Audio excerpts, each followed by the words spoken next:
The guard brings peace to our domains. All is in order. Not in chains.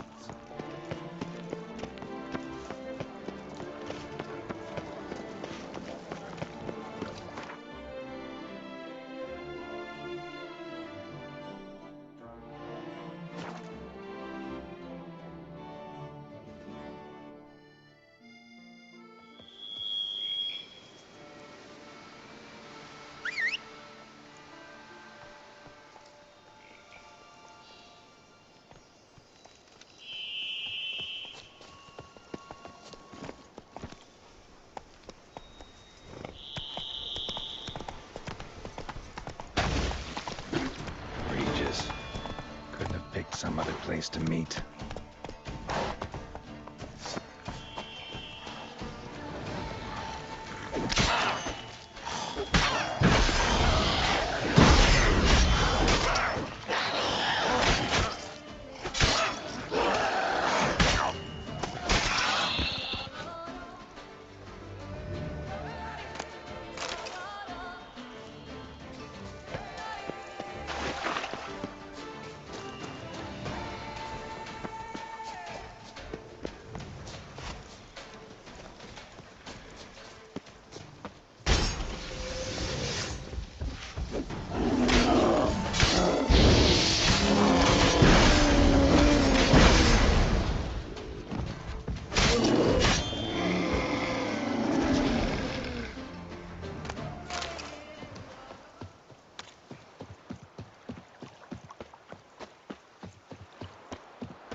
Run, Roach.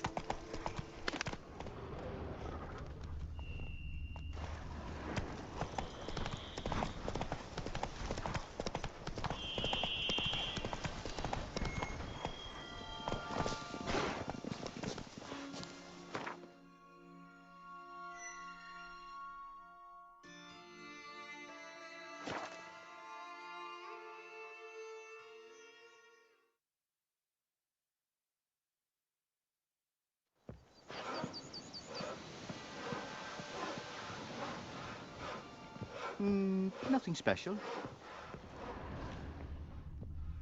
Ah, At your service. Oh, be damned.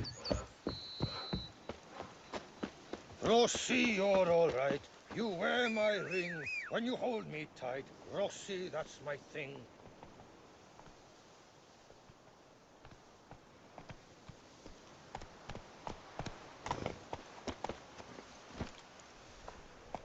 Come on.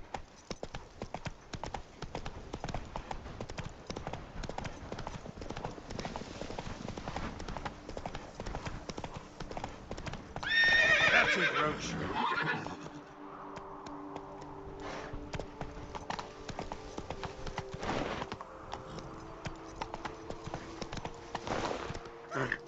Go, go.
you scared me half to death, Drifter. What do they call you? What's your crest? Speak. Name's Geralt. No crest, no motto, no plumed helmet even. I'm a witcher. Francois Le Goff, I presume. Your betrothed sent me. See, you've been gone a while, so you've got her worried. Well, indeed, for Grotore is a most fearsome beast. I must prepare properly for battle.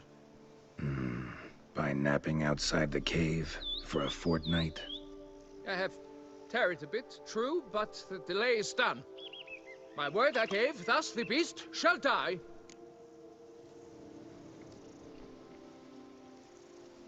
Wouldn't happen to need any help, would you? I don't know. After all, I did swear a solemn oath to... Deposit the beast's head at your beloved's feet. No mention of you killing it all by yourself, though. All in all, I suppose you're right. We must fight side by side, then. For honor.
Strange.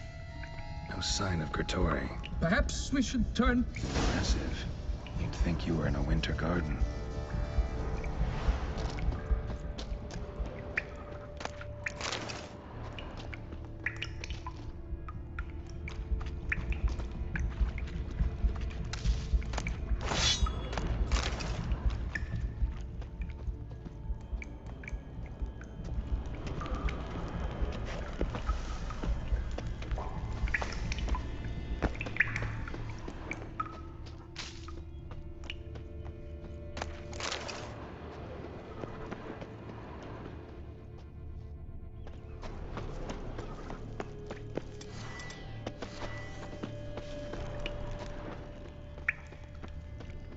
Impressive.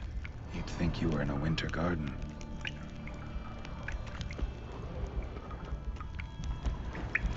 Bones. Small skull. Fontanelle's not completely closed. An infant. About a year, maybe. Various sundries, some tools. Grotore must have taken them from its victims.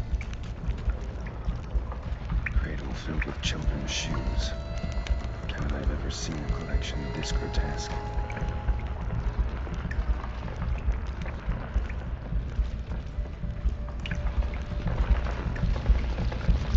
Something on the other side. Head up to get through. Neither sword nor sign will cut this. Clear as day now. Spriggan, gotta be. Seems to be off somewhere, probably feeding. Need to lure it. Very well. Thy will be done.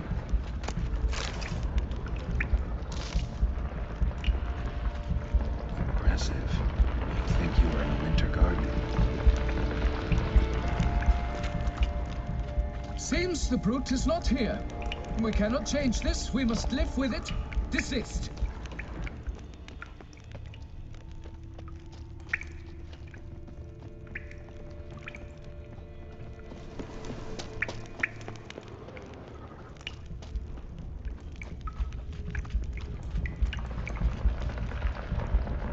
Impressive.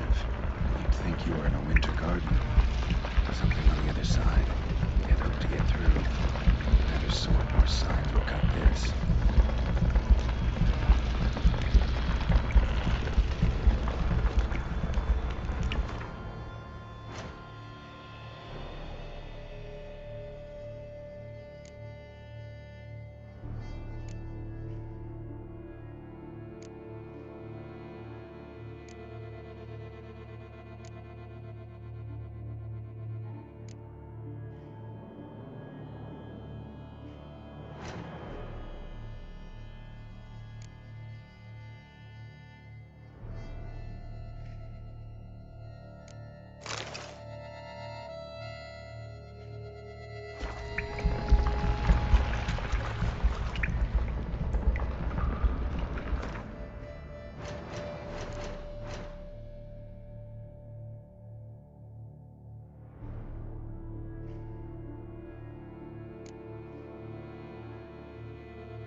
By my troth, the damned brute was sturdy. I'm grateful, Witcher. You aided me greatly.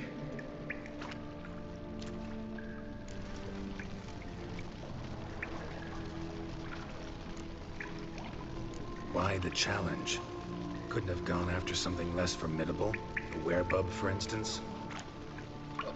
Why? For the beast must match in ferocity the very ardor of my affection, and... You're blushing, Sir Knight. Oh, it's my betrothed. The thing is, she champs at the bit to get married when we've not known one another but 2 years. So I vowed to slay Grottori. Thought it would buy me time to battle such a beast. Why, it could take months. Mm-hmm. Especially at the rate you were going. High time you returned to Beauclair, brave knight. Nay, nay. The head of this beast is a trifle, wholly inadequate to express the love I harbor for my betrothed. The world awaits. To honor her, I shall cut down another, more terrible beast.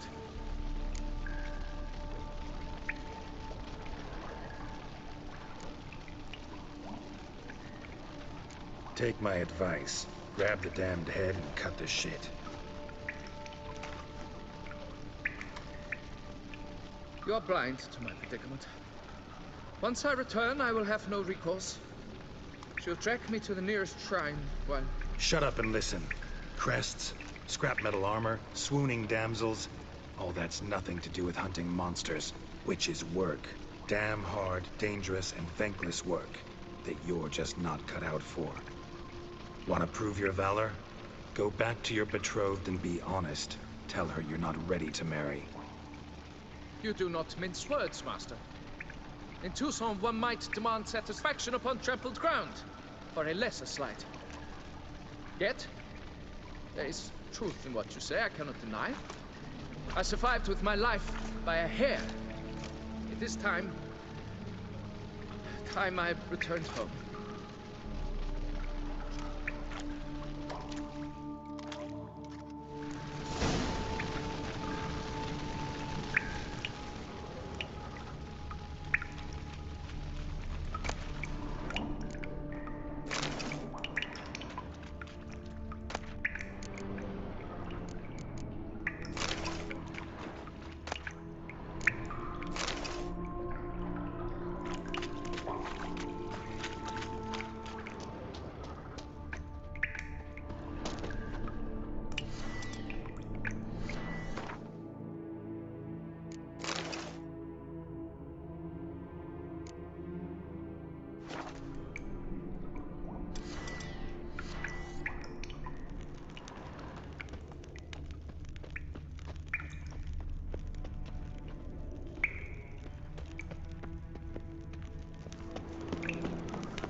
Come on.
I once had a girl, or should I say, she Hi, once had diddly-ho. me. Yes? Hi there! Ho there!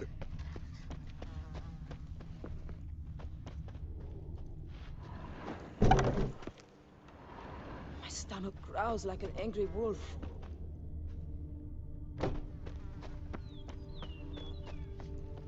Good day, good day. I've scissored my fingers near to shreds.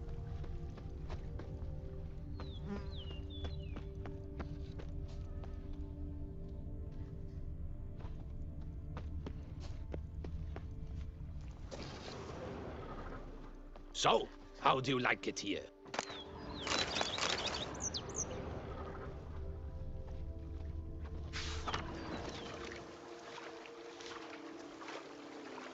When the beast came for us at the Peyrak Piren, the knight dropped witcher. his sword and We tried could to use run. one around But here, with all that full armor, time. he didn't get far. When I tell my man, he'll be utterly beside himself.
And what do you get for all that work?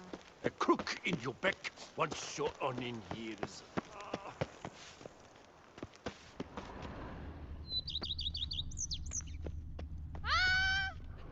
Welcome home, sir.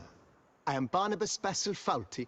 By order of the Duchess, I shall serve you as Major Domo of Corfu Bianco. I previously served with distinction at the Nibli family manor and in Nazaire with Admiral Rompali, who, as you are certain to know, is an extraordinary demanding gentleman. Whoa, Barnabas Basil. One thing you ought to know. I'm not your typical landed gentleman. Truth be told, this is the first real property I've ever owned. Oh, in that case, you must leave it all to me. I shall organize, see to everything, and whip the house into order. I dare say this place will soon be the most prosperous vineyard around. Great. Can already see I'm in good hands. Vineyard comes across as a place with a rich history. Know who owned it before me? Baron Rossel, who went bankrupt, forcing him to sell the estate to the Duchess. The Baron, in turn, had purchased it from Monsieur Bolius of the Headsman. A truly colorful man. of Ketweni origin. He was actually a headsman? No, not him, but his great-great-great-great-grandfather. Indeed. Apparently, he was a common cutpurse who somehow secured for himself the post of ducal headsman in Beauclair. Went about his work with an exceptional penchant. They say he chopped off more heads than there are grapevines in the ducal vineyards. He never hesitated, not once. Never sliced unevenly, never botched a job. For his exemplary service, the Duke granted him a title and this estate. Monsieur Bolius, on the other hand, was an engineer in his younger years. Once retired, he settled here and took to producing wine. Sadly, misfortune struck and he lost his sense first of smell, then of taste. Additionally, he could not drink alcohol. His medic forbade it. Shame that. He gave up making wine? Not at all. He made even more of it. Began throwing wild balls to which he'd invite friends from far and wide in order to treat them to his wine and delight in the fact that at least someone could enjoy it. It's the sort of man he was, Monsieur Bolius.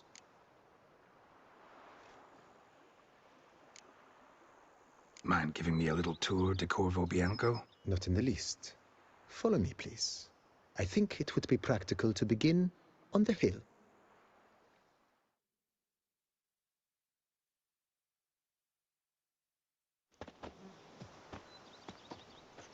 Behold, sir, your estate in all its splendor.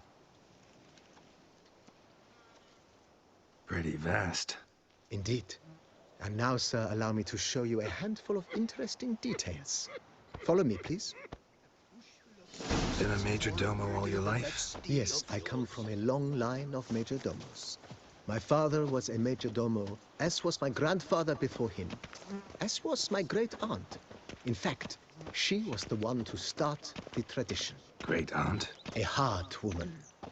It is said that already as a child, she knew where she was going and went there. When she arrived in Beauclair, she signed on as a chambermaid at one of the vineyards, then slowly worked her way up to major domo. She dragged the rest of the family up the same path. Drops if you ride it at a constant gallop. The servants' quarters. I occupy the green home. With the Duchess's permission, I have hired a full staff. Their salaries to be paid from the ducal treasure. Nice of her. Not the most sightly part of the estate, I admit. But I think it's worthwhile for you as master of the domain to know where the help stays.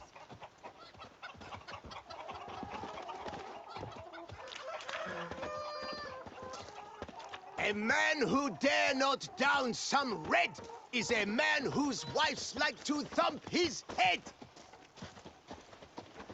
Baron Rossel ordered the vines in this part of the estate uprooted and olive groves planted in their place. They look beautiful, especially come spring. Don't look at all bad now, either. A man who dare not down some red is a man whose wife's like to thump his Down head. below lies your vineyard, where we grow a strain of Carfanere, one of the world's oldest. Aged in oak barrels, it provides for an exquisite wine with distinct blackberry, wild cherry, plum, and cinnamon notes. Marvelous. Have to try it one of these days.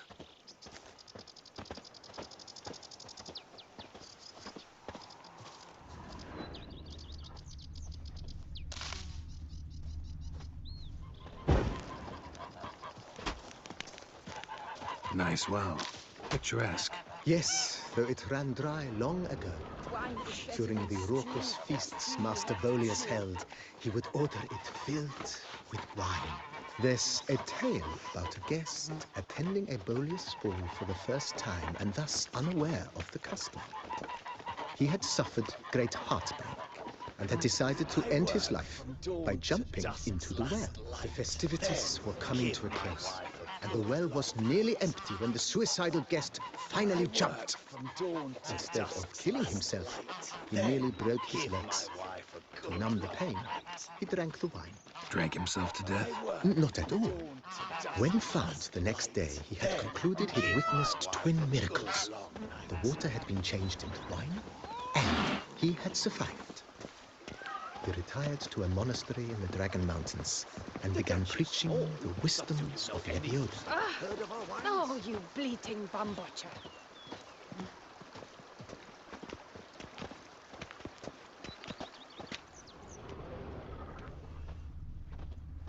Monsieur Bolius, his wife Nina, kept a garden here. A supremely lovely place it was. Bit neglected now. I agree. Yet nothing stands in the way of restoring it to its former glory, and once again planting it with herbs and other vegetation.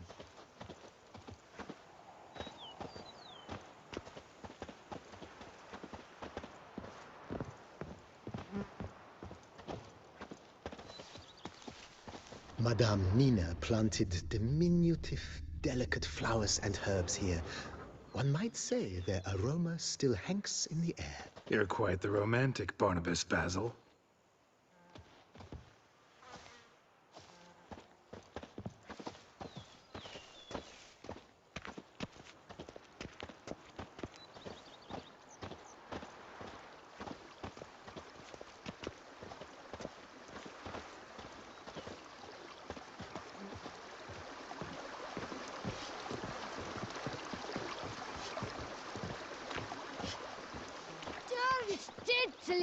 My Camilec Dawn to dusk's last light. Then this served as an additional wine cellar in years of plentiful harvests.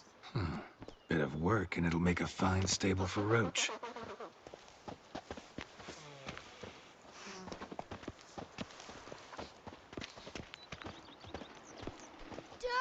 My Camilec ate some. The cellars, voila. During Monsieur Bolis's time, wine was kept here, but Baron Rossel used it to store olive oil as well. I took the liberty of cleaning up the mess, which I made while fighting the Bruxa. Thanks, Barnabas Basil. Appreciate it. Even a horse drops if you ride it at a constant gallop.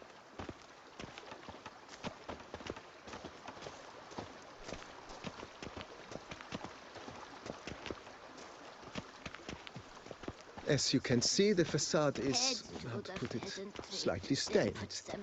But one cannot deny it, a certain subtle southern charm. True, though it could use a bit of subtle paint.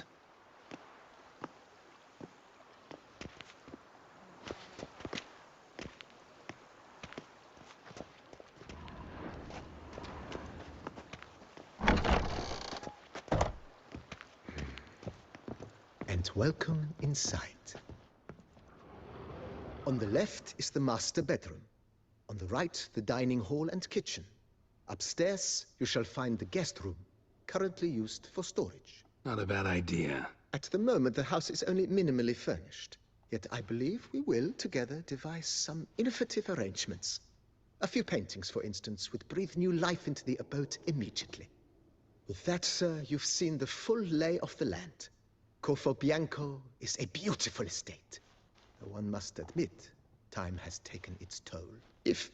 Forgive me for being forward, but if you were to choose to invest a small sum towards its beautification, consider me at your service on the matter. Think I'll take you up on that. Be sure to come and see you if I decide to do any remodeling. Mentioned the place could stand to be spruced up. Oh, most decidedly, sir. The question is where you would like to begin this rejuvenation.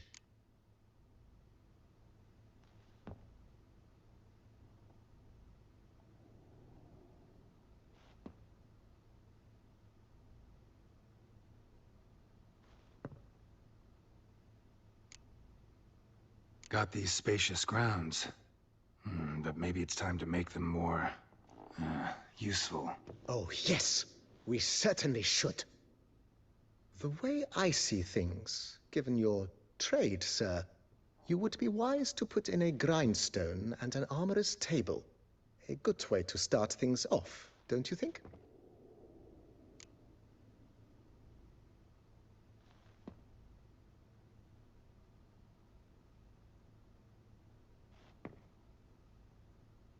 armor needs work from time to time. You know, oil this, reinforce that. Could use a decent work table where I could do all that. Admiral Rompali once hired a specialist who made the finest armorer's tables this side of the Yaruga. I will contact him at once.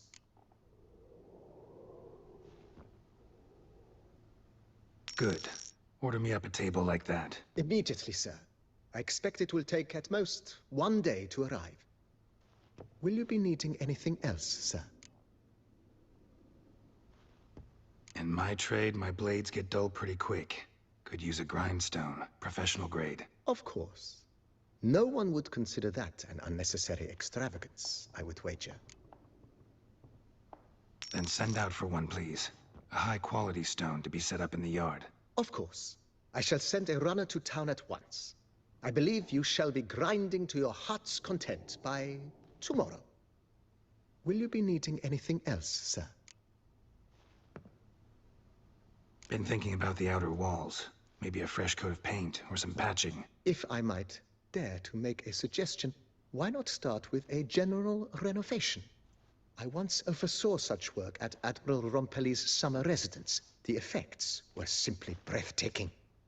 Not only did the residence positively sparkle afterwards, but we also made room to display the Admiral's armor and weapons, of which he was a passionate collector. It's in your hands then. Make the place shine. I shall get to work immediately. Within a day's passing, I shall have sent for the crew which rebuffed the Admiral's residence. They are the finest specialists around. Highly skilled at what they do, it shall not take them too long, I wager. 2 days after they begin, your eyes will behold your residence in its refurbished, rejuvenated, beautified state. Is there anything else you require, sir? Know what? Changed my mind. Not in the mood to talk about redecoration today. But I wanted to ask you something else. I shall be glad to answer your every question, sir.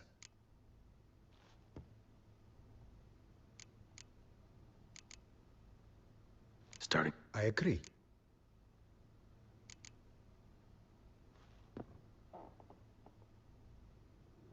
Thanks.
I've work up to my chin and I've caught some rot.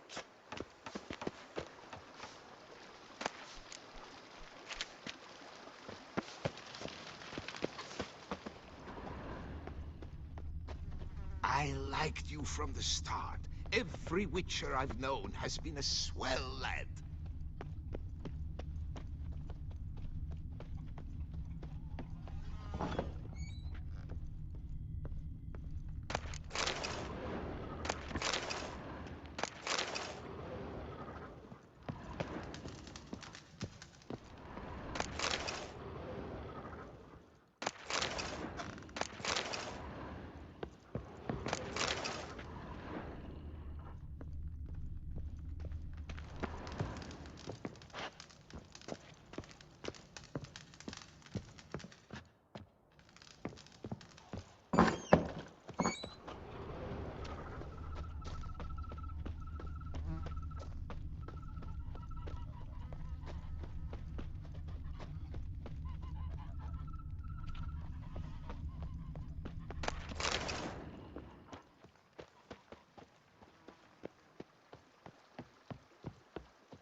Every day the same. Wine, wine, and more crack swaddling wine. It's enough to drive you batty.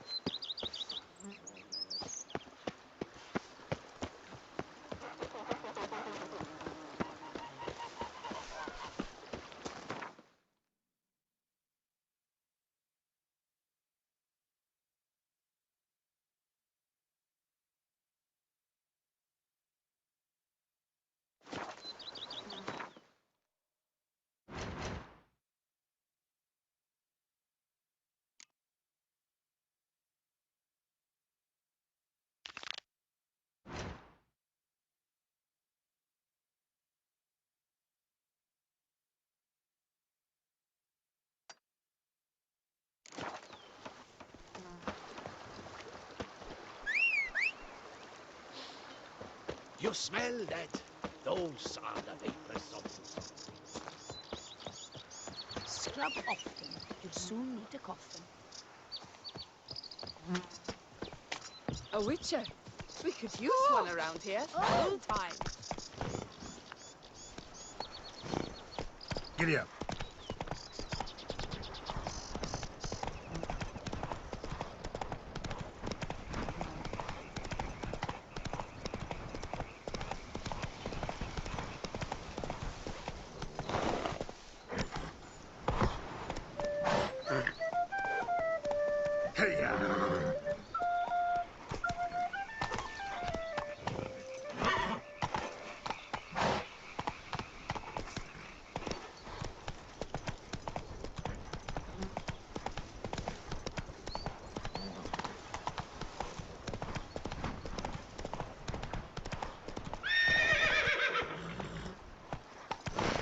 That's it, Roach.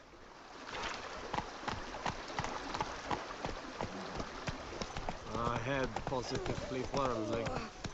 Here, kitty, kitty. Come on, Roach.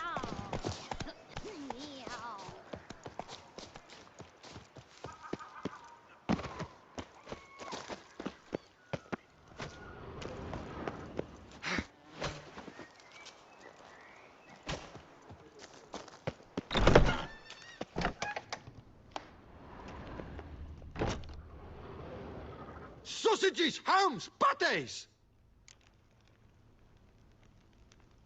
Fine. Show me.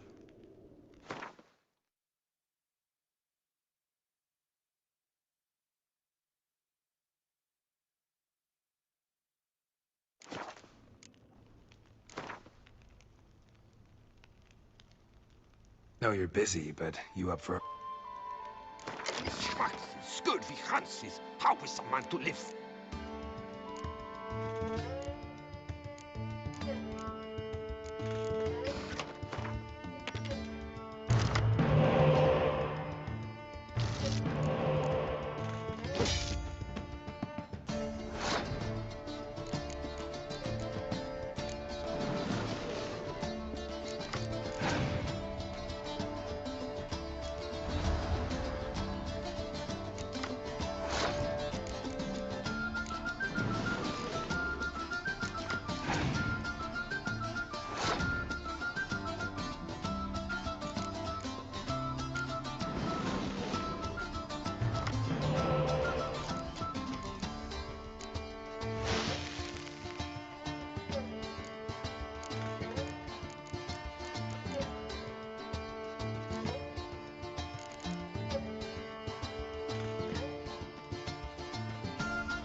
I we on the ducal guard.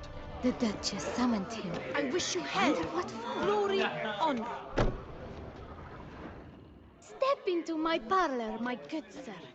What brings you to do so? Tell me. Let's call it business. Ah, then. A professional journey. Nothing but work, tension, unfamiliar beds. One needs a way to relax at times. Perhaps my girls could help you.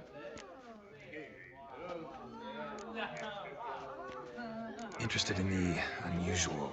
Got a special request. Just need to keep this between you and me. You know well I shouldn't. Hey, who cares? How might I help? Gwent, you play?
The Duchess summoned him.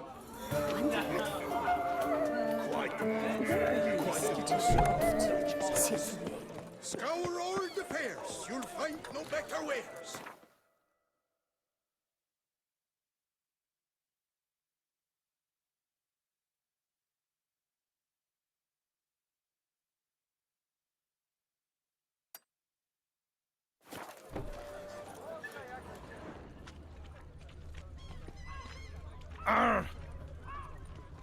Oh!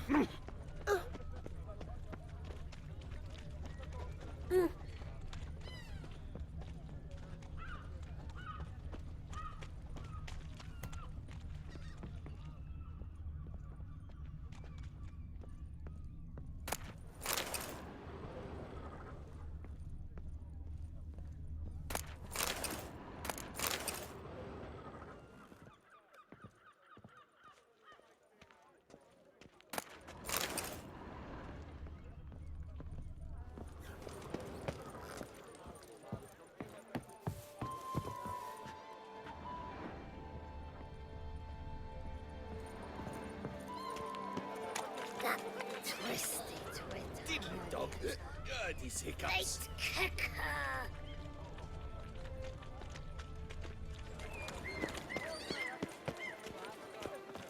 Pure filth. What are you trying to do?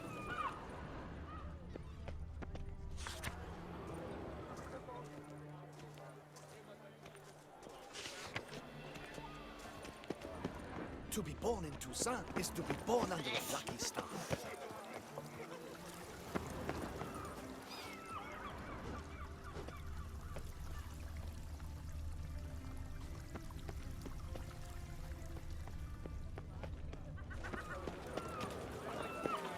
The bells. Did you get those scratches on your face? Better to die of drink than of boredom.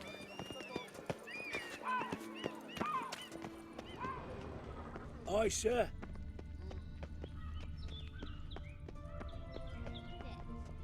It's half time. Life in Beauclair can be tough quite indeed. dear. Death, though, that's always free.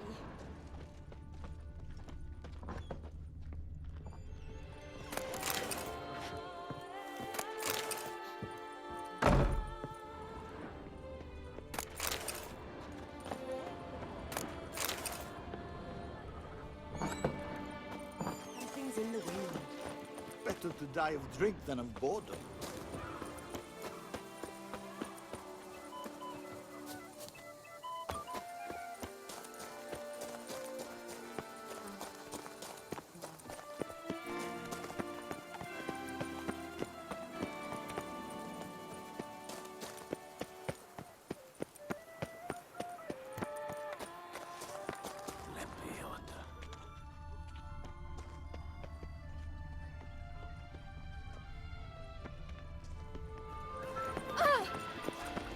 Ow!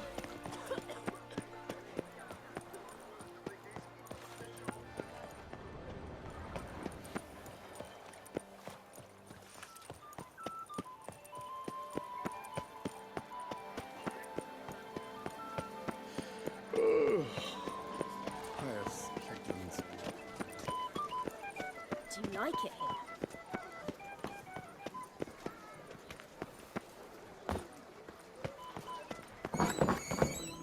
Nice tune.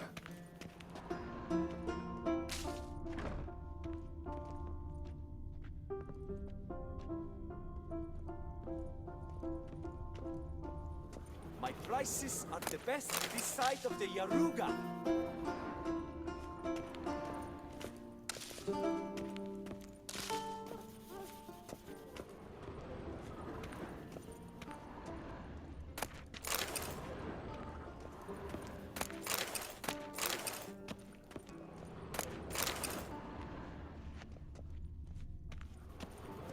Were the good prophet Lebioda lively and spry, from me he would everything. Greetings and welcome, sir. Toussaint is home to the best wines in the world, and I've the best wines in Toussaint.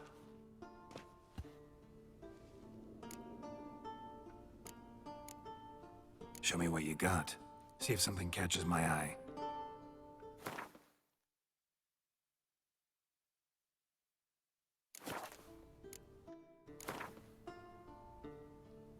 Care for a round of Gwent?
My prices are the best this side of the Yaruga.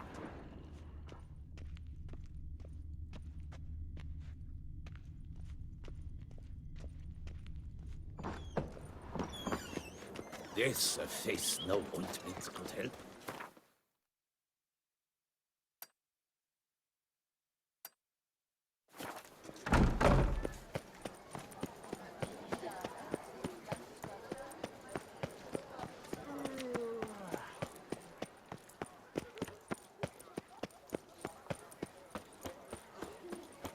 Here in Beauclair, all's right and fair.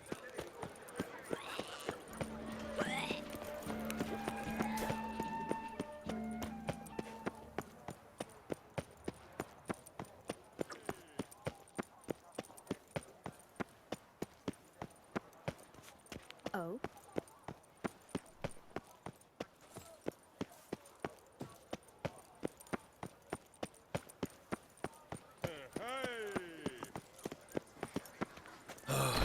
This all. May history's wheel roll onward. Victus. Greetings, knight. Wouldn't mind.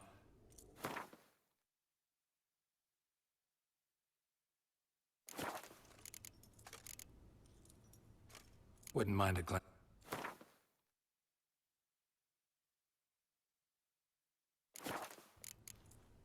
Well, go in peace, fair knight.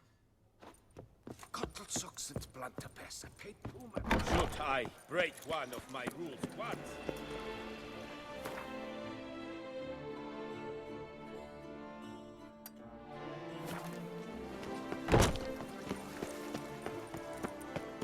You wrested Fox Hollow from Loth Halfbrid's clutches.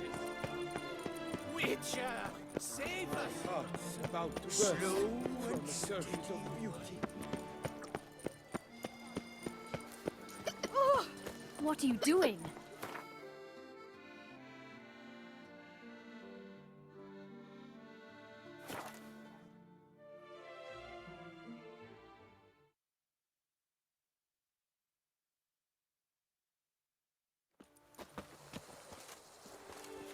Nothing to see here. Move along. Lamotte, my friend, it's common knowledge. Pompino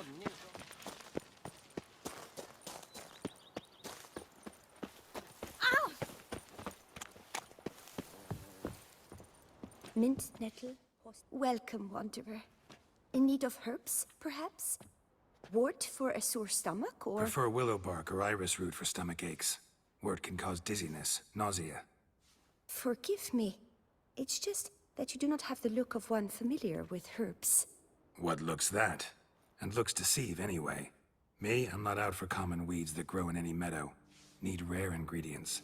Can you help me out, or should I move on? You must judge for yourself. Right. Show me what you got.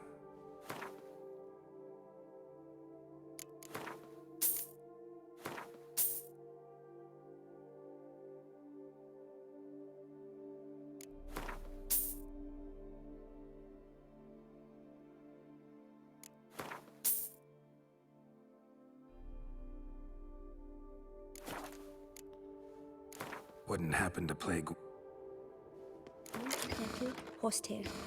Nature's bounty.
Mint Nettle Horsetail. Nature's bounty.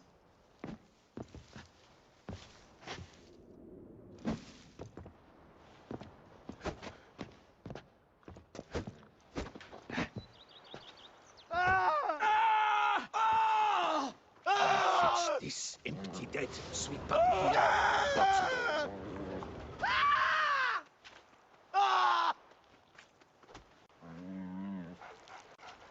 Huh? What's this about?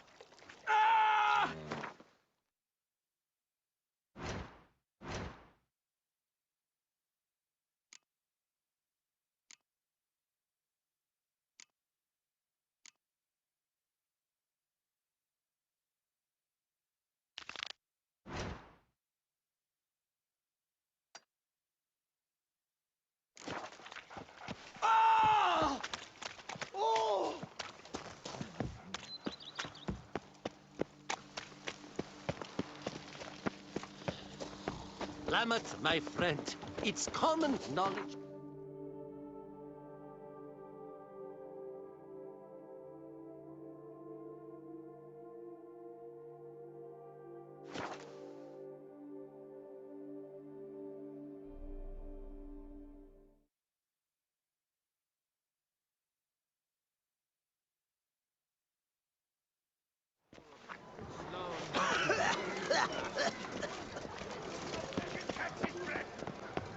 Can you, Ben?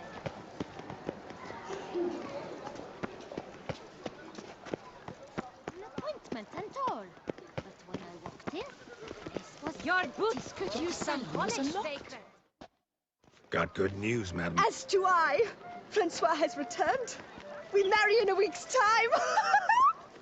Prenuptial teachings at the temple tomorrow. Dress fitting the next morn. Then a tour of the wedding venue. I have never been so happy.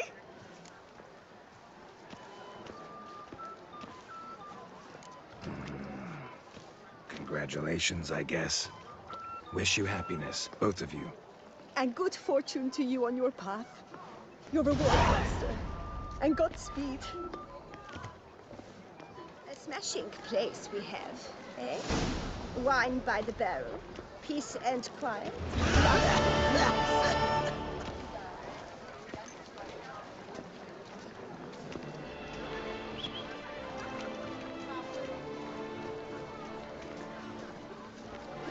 They say that to touch...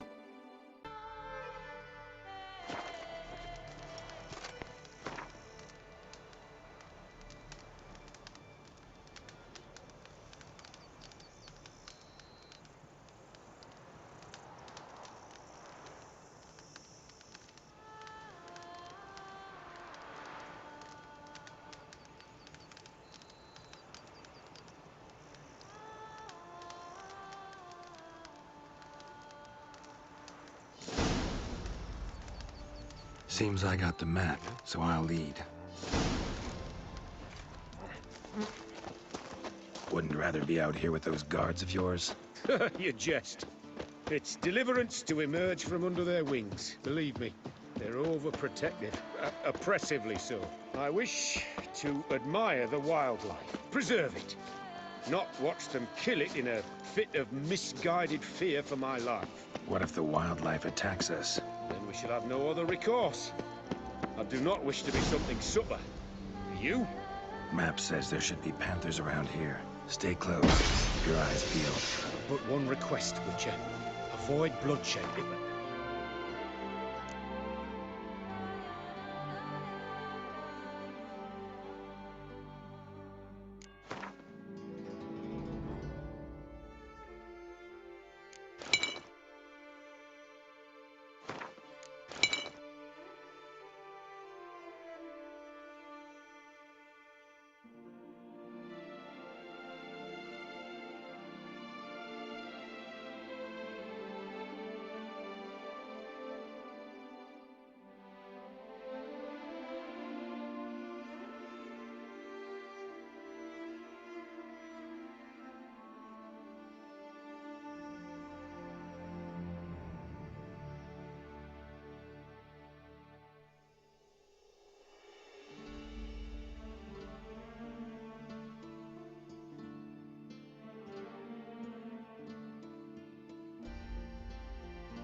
possible.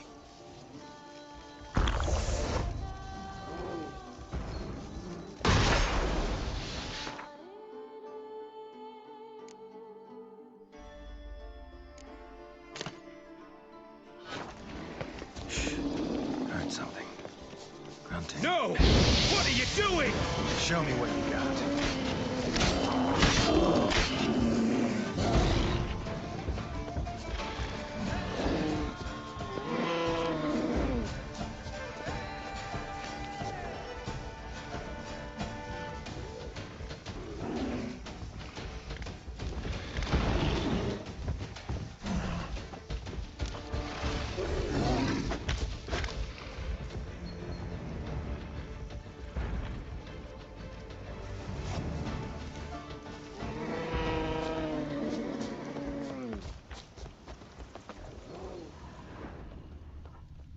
Hear that? Deer, I think. Incredible. Sharp as a razor, hear me?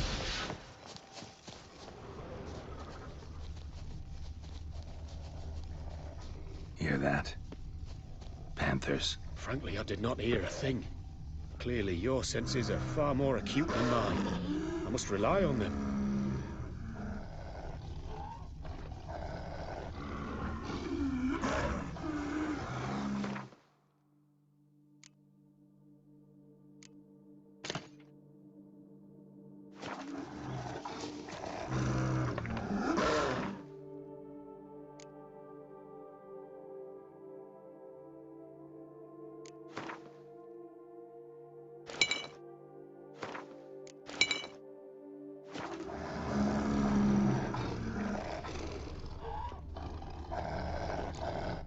Damn poachers.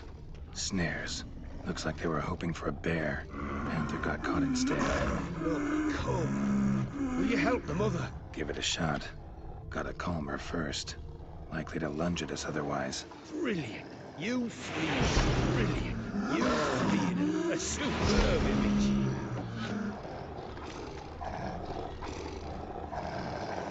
Folk call witches heartless. This will put the light in that. Oh my! I failed to warn you. Apologies. The Paris-Dyson Act has an added lantern. You must look away or it'll blind you. Paris-Dysomax upset the animals. Better get out of here. Cannot abide poaching. Content you share my love for animals.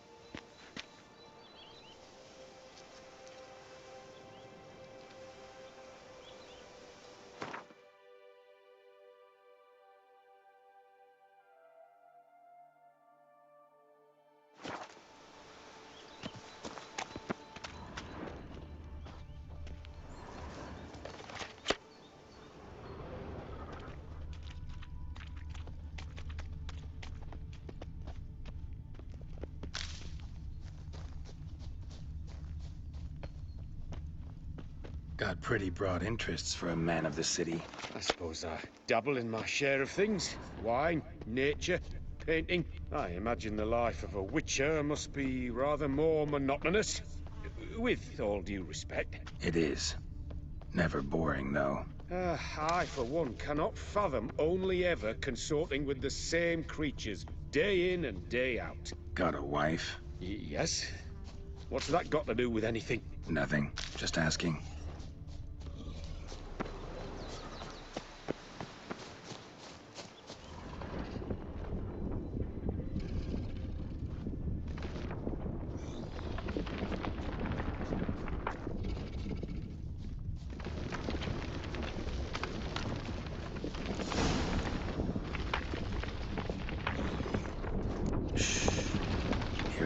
It's those... centipedes. Giant. Underground tunnel burrowers. Make a distinct sound. We can use that to track them.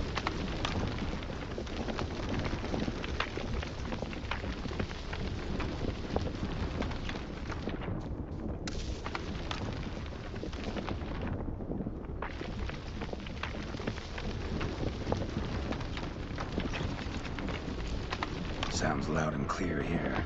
Must be near the nest. We're here. Well, this vantage point's no good. I shan't capture a good image from here. All right, wait. We'll find you a better spot that's safe, too. Tread lightly. Wait! We would find a safe place for me first! Blast it! I see you're simply unreliable. Wakes up angry.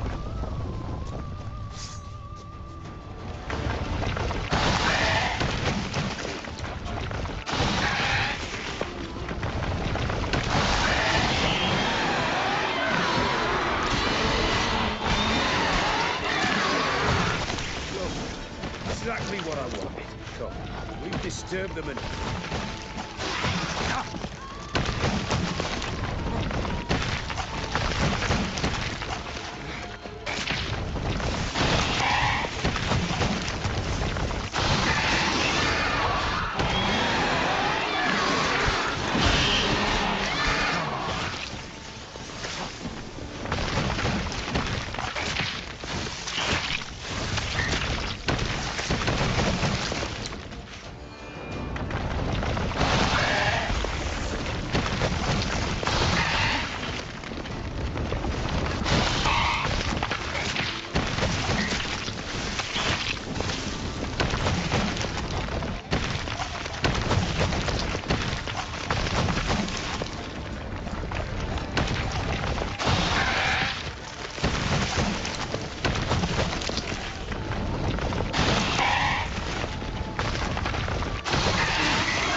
Find a place where I would have a good view.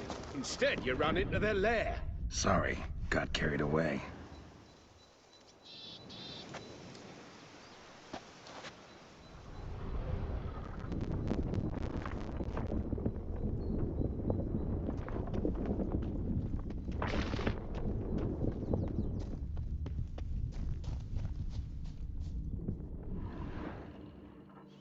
Exhilarating. Positively exhilarating. Thank you. I've one more request. Local peacocks performing their mating ritual. I'd love to see that. Apparently, a flock dwells not far from here. We can go. Just don't count on peeping at them while they mate. Season ended a month back. Oh, that's terrible. I so wish to capture their splendorous tails in full bloom. Is there nothing you can do if they prove uneager to present? Perhaps challenge them somehow? Goad them? What did you have in mind? Don't have a tail myself, and I'm not likely to sprout one anytime soon. My thoughts were more along the lines of witcher magic. They say you can exert influence over lesser creatures. Yeah, guess I can try. Can't promise you anything, though. Splendid. Consider me contented. I cannot pinpoint the flock's location, but a hunter I know told me a few likely spots. I'll mark them for you. All right. Let's go find some peacocks.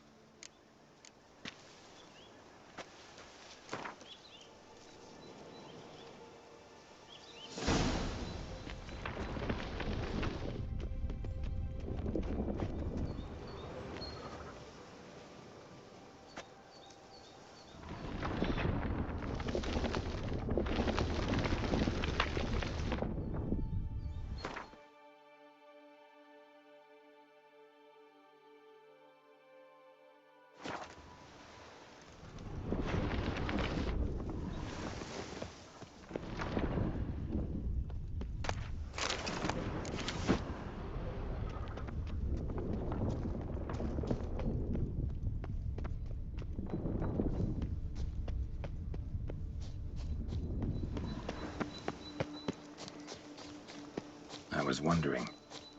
Why peacocks? My daughter is rather fond of them. They will be a treat for her. We're close. Eyes in the back of your head.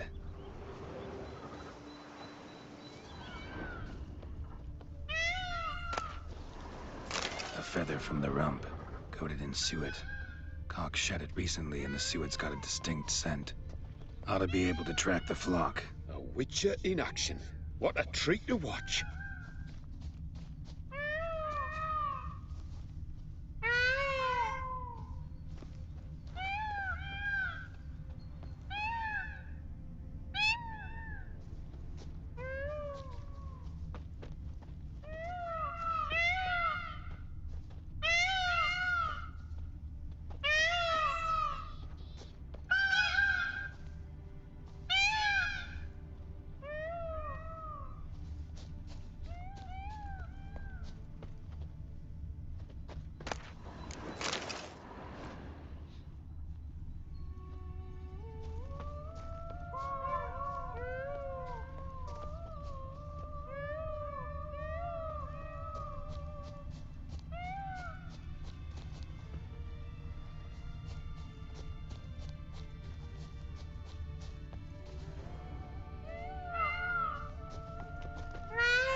Hear that? They're calling to each other.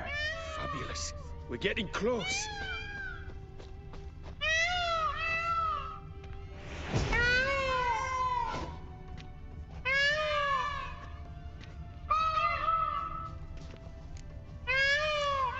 Oh, that's lovely. Now, if they could just splay the tails. See what I can do. Find a good spot. Ready? Use your magic, Witcher!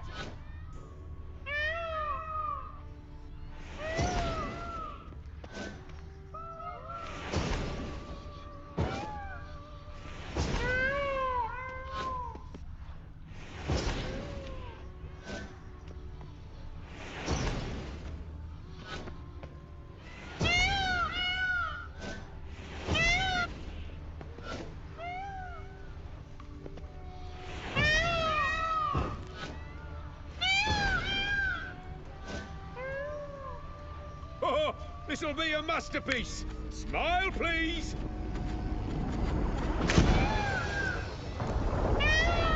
Watch out, giant centipedes.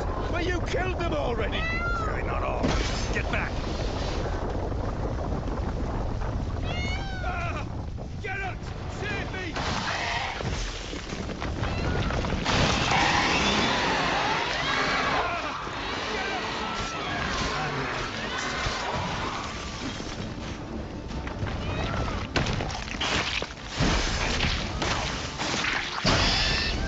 Do not look in my direction!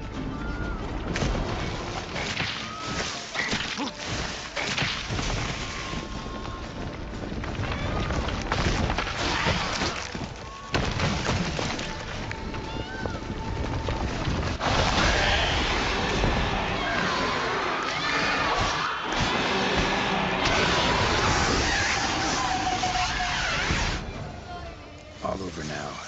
Whew, that was tense. I believe I've had my fill of excitement for today.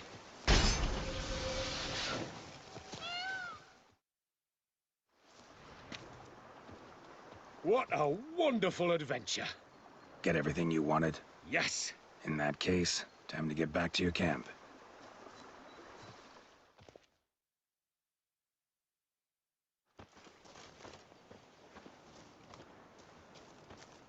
Returning your lord to you, safe and sound.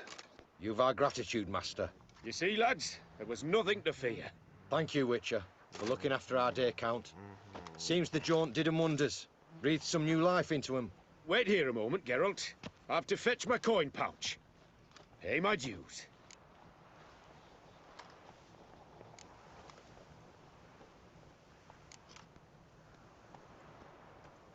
New life? He was feeling down? Made no mention, did he? 10 years back, his last, Clarissa's her name, took a spill off her horse. Been bedridden ever since. Cannot walk of her own. She'd been the life of the house before the calamity. A merry sprite what filled every corner with joy. Count would oft take her out on trips. She loved animals too. Excursions he makes now, or rather, paintings he brings home. They's her only window on the wider world. Sorry to make you wait. Some of your shenanigans proved a little unnerving. Yet I still consider the day a success. Seems even witches have a sense of humour. Do something deranged at times. Good to know. Yeah, I'm a wild and crazy guy. Your reward. Use it well. Thanks. I've one other matter I wish to broach. In a few days' time, I shall exhibit my work for some friends, my coterie, so to speak. Would you come by? Why not, if I'm in the area? Splendid. In that case, I shall see you at my lodgings. I'm staying with a friend while in Toussaint, near a village named Francois. I'll be by. See ya.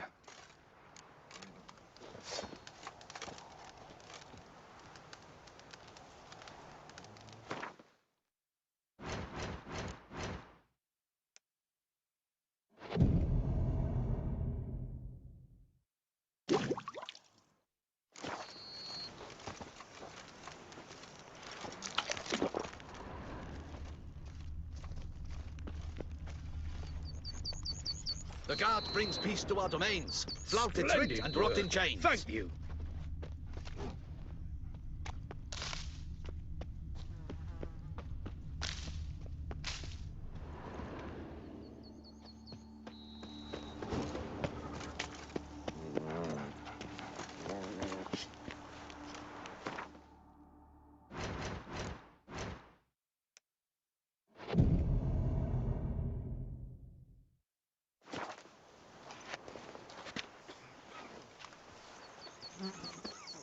You can't pull one over on I'm me, going to save Witcher. with my I hands. can Watch your see stones. you're a kid.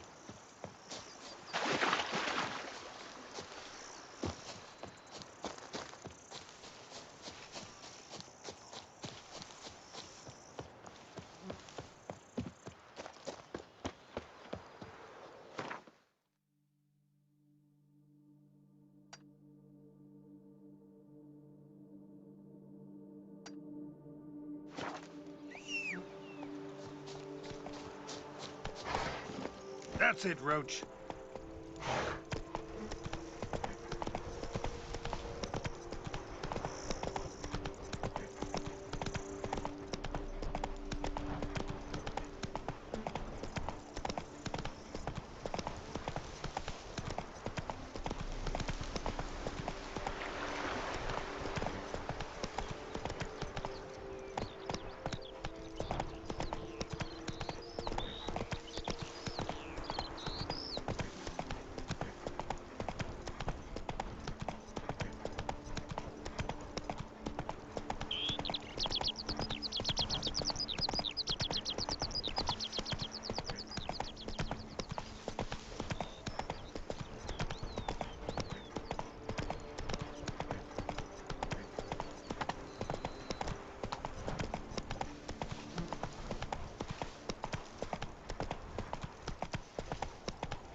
Good effort. Drink! Give me a drink!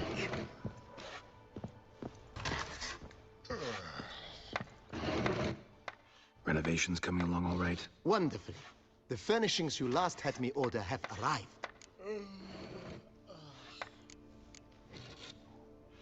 Ever play Gwent, BB? Funny you should ask, sir. I was quite adept in my younger years, but that was so long ago. I fear I've limited my interest to collecting now. Managed to assemble quite the set of decks. Huh. Sounds interesting. Mind showing me what you got? Not at all, sir, but only in action. A round or two, perhaps? May the best man win. Do you wish to play against any particular faction, sir?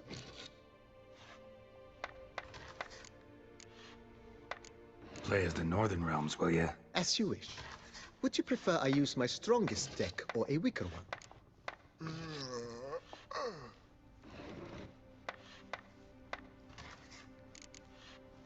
Feeling lucky today. Use your strongest. At your service, sir.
Congratulate you on your victory. Shall we continue playing? May the best man win. Do you wish to play against any particular faction, sir? Yeah, you be Nilfgaard. As you wish. Would you prefer I use my strongest deck or a weaker one? Feeling lucky to... At your service.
Really, you choose.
congratulate you on your victory. Shall we continue playing? May the best man... Do you wish to play again? Not really. This time, I won. Maybe later. As you wish, sir. Starting to really like this place. Maybe we should keep going, refurbish some more. What do you think, BB? I agree. Yet I would urge you to hold off on further construction until the ongoing work is done. Juggling can be a challenging art.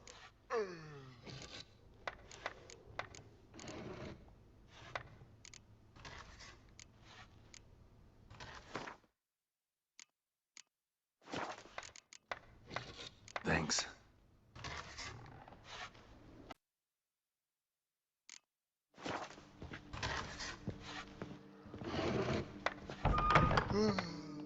How might I be of service? Thanks.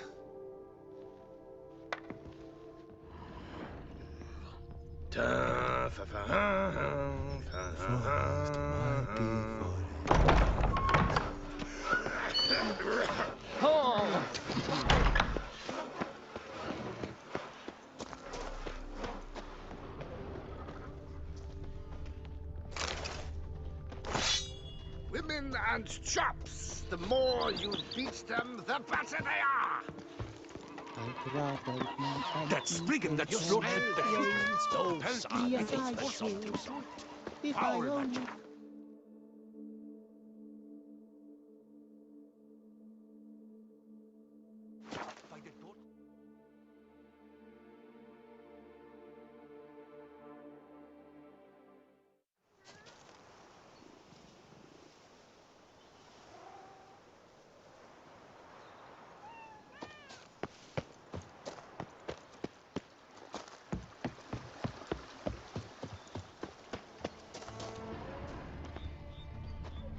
Do you seek someone?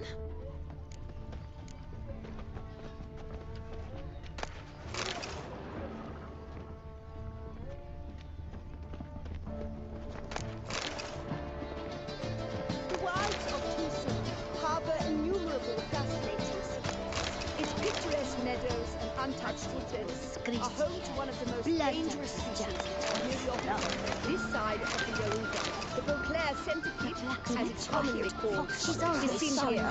Proudly displayed on marks and items to protect its Our baked gingerbread biscuits out of it. Inconceivable.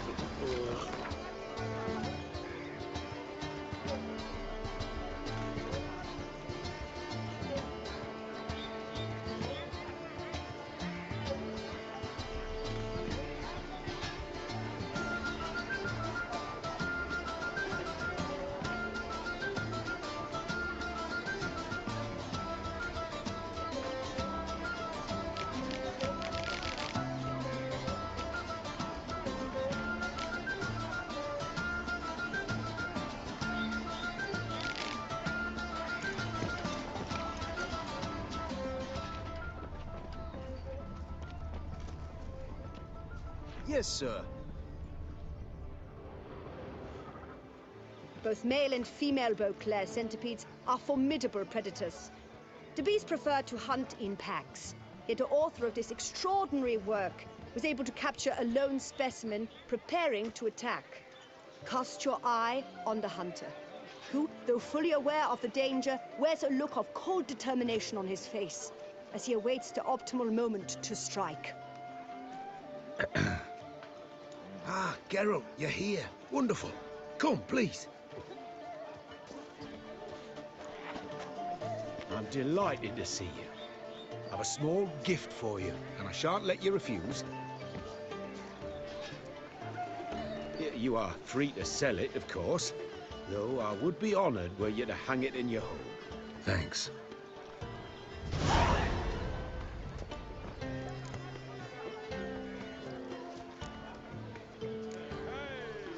Talked to your guards back at the camp. Told me about Clarissa. Sorry to hear about her accident. Thank you. Kind words that mean a great deal to me. How's Clarissa these days? Probably can't wait for you to get back. To get her gifts, you mean? I've dispatched 2 already. She'll not need to wait for my return. En route home, I mean to pass through Dol Blathana. They say one can see Sylvans there. Yeah, actually happen to know one. Name's Torquay. He can be mean, but for the right fee, he'll do anything you ask. Splendid. I thank you for the hint. Tell him I send my regards. Good crowd. You got a lot of friends. All of them seem to be fawning over your paintings, too. Oh, when you have as much coin as I do, friends buzz around like flies on fresh meat. And they praise you to high heavens for each trip, burp and sneeze. Not all are lying sycophants, that's not what I mean. Just most, unfortunately. Why bother? Why even invite them around? I'm a man of enterprise. I must put my trade before any personal hatreds or sympathies. Besides... Besides? At times, I'll exhibit a completely failed painting, just to listen to them twist their tongues into knots, trying to find just the right superlatives to lather on smeared rubbish. Naturally, the more intent someone is to get into my good graces, the louder they praise my masterpiece. It's devilish fun, I tell you. Nice meeting you. So long now.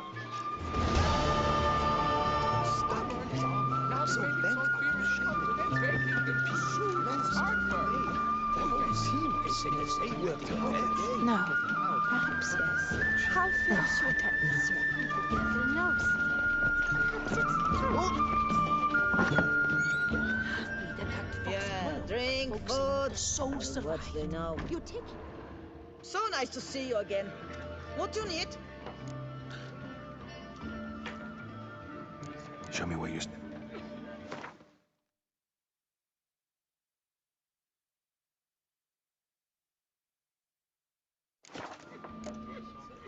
Should be... Do you know the colors I would see on the Duchess' banners? Where are your manners? Hire a witcher. At your own house, altar first.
bones. Kikimors must have tunneled into the grave. Kikimors.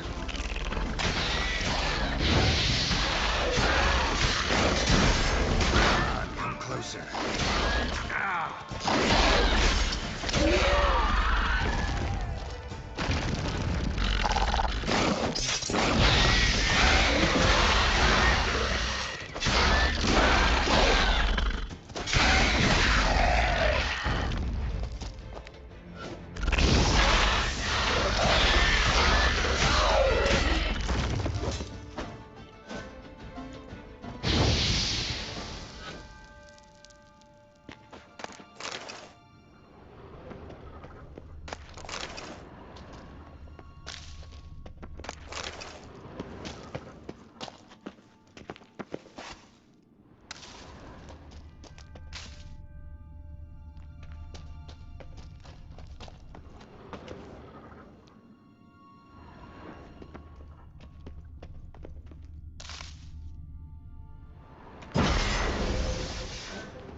Agreed to meet a vampire at a cemetery. How much more cliché can you get? Nothing comes readily to mind. But we did not meet, so I could prove how very original I am. True enough. Need to find your friend. I'm hoping you'll agree to help. I shall do whatever's in my power. Yet what you want or even need must matter little. What matters is what Detlef wants. If he does not wish to be found, you will not find him. Ever. End of story. Come on. Gotta be some way.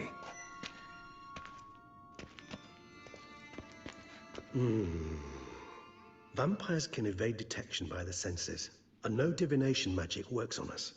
Even the most precise megoscope would be useless. And this? Could this help? Wherever did you get that?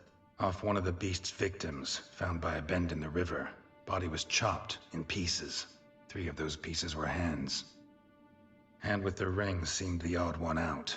Abruxa had taken an interest in it.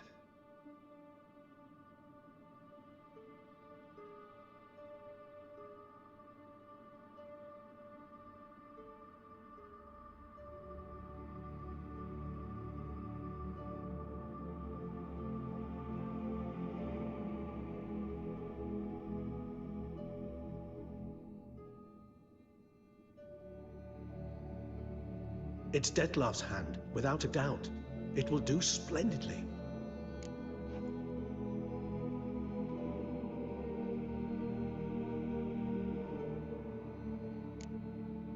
Ring's pretty intriguing. Made of no metal I've ever seen. And the ornamentation. It comes from our home, where we lived before the conjunction of spheres. It's actually mine. I received it from a dear old friend. You might call him a humanist. He saw us vampires as guests here, guests who owe their hosts, meaning you humans and the elder races, respect. Respect? Meaning not to treat us like cattle to be slaughtered for food? Precisely. And the reason why I, in turn, gave it to Detlef. To remind him of the ideals my old friend championed. The hand. What do you plan to do with it? You've heard of Kovinaris' theory of tissue memory retention. Rings a distant bell. Read about it in Alchemia Oblitera. There's a copy at Kaer Morhen, tattered, nearly disintegrated. But if memory serves, Kovinaris never managed to prove it worked. He did prove it, just never managed to publish his findings. He and I corresponded, you see, after we became friends. Thus, I know he completed his research and performed the first tests. It's complicated, so without delving into details, it is possible to use any piece of tissue to reconstruct what a whole body experienced. How's it work? We need any special equipment? We must brew a decoction which Kovinaris gave a rather poetic name, resonance. Once imbibed, it sends one into a trance similar to that induced by narcotics. This triggers visions of events linked to strong emotions experienced by the tissue's owner. Picture it as dreaming a fragment of someone's life. Any chance we might see what Dettlaff was doing just before he lost his hand? Indeed. Though I also hope resonance will reveal the location of Dettlaff's hideout. Can't you just summon Dettlaff? You're both hired vampires, there's gotta be a way. If I'm to be entirely candid, there is indeed one. But believe me, we will be better off never availing ourselves of it. It is a last resort. Absolutely. Last resort? The hell? Why? There is a being who can summon Dettlaff. Possesses the authority, even the power, to force him to appear in a given place. But the very act of contacting this being, well, it's akin to walking a slack line extended over a chasm filled with molten lava. An exercise as perilous to me as it would be to you. A risk I'm unwilling to take. I beg you, let's do it my way. It will be both quicker and easier. Covenarius spent half his life proving his theory. Wild guess. Making a dose of resonance won't be easy. You guessed correctly. In addition to Dettlaff's tissue, we shall need a powerful occipital lobe stimulant. Effectively a poison, to make one susceptible to visions. Well, got a few ingredients to choose from. Unfortunately, all are pretty rare. There's Mamoon glands, but closest ones I know of are in Vizima. A spotted white saliva would also serve, but they were cold to extinction over a century ago. Could go with a kobold's eyes, but the creatures are sentient. Rather not gouge one's eyes out. Given that we lack the time to sleuth this out ourselves, permit me to summon some help.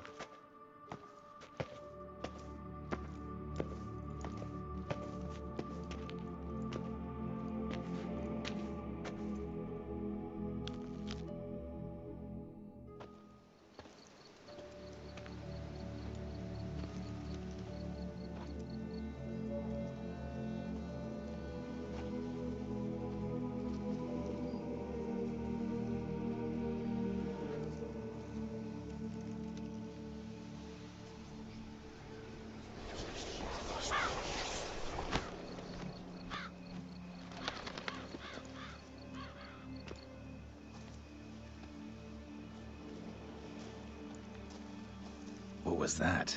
A raven? Rather a common sight at this latitude. Very intelligent fowl. I asked him to look for the creatures you mentioned. Him and his brethren. Perhaps they'll find one in the area, and I would hazard that a flock of ravens will spy any said creature faster than a solitary witcher would. With all due respect to your skills, my friend. It will take them some time, nonetheless, so perhaps you'd care for a snifter of mandrake.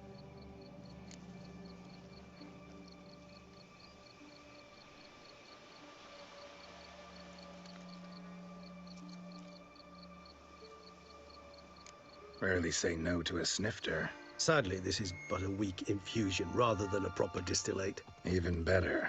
I remember your mandrake hooch. Made people say things they'd have rather kept to themselves. Now, what could Geralt of Rivia prefer to keep to himself?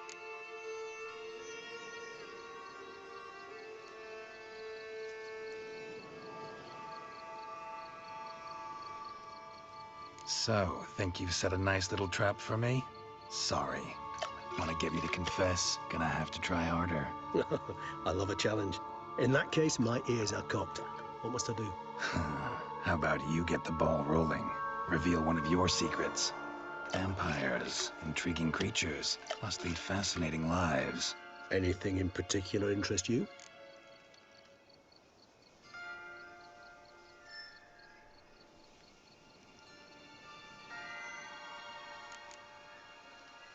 Curious what you did after you were reborn. As I'm sure you can surmise. At first, I was thoroughly absorbed with recovering. As it is, I've still not recovered completely. Yet I was so weak the first year that I could not stand or move on my own. Dettlaff bore my weakness bravely, showed great patience. If not for him, I wouldn't be here, and I'd have regenerated far slower. Once I could at last stand unassisted, I set off for Bruges, for my one-time home of Dillingen. There I led the peaceful life of a rural healer and surgeon. enjoying my neighbour's respect and, in fact, constituting the exact opposite of the monstrous vampire the populace imagines. Bruges, you say? Rebirth make you sentimental? Perhaps a dash. But what of you? Where have you been? Ever find your Cyrilla? Back then, yeah. But we parted again soon after. And when the time was ripe, she came back. Defeated the Wild Hunt together. Ooh. Seems I certainly missed quite a bit while I was absent. True enough. But it's a conversation we'll have another time. Need to know more about you now.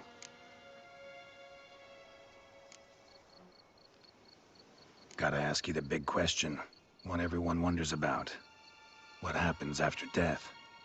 You wish me to tell you if the human belief in the gods is well-founded? Well, that I do not know. We vampires differ exceedingly from you humans. Our matter, that of which we are composed, can exist without form. We require neither a heart, nor a brain, nor air to breathe. But were you dead? As humans understand death, yes. Feel anything? Understand anything? It's rather hard to explain.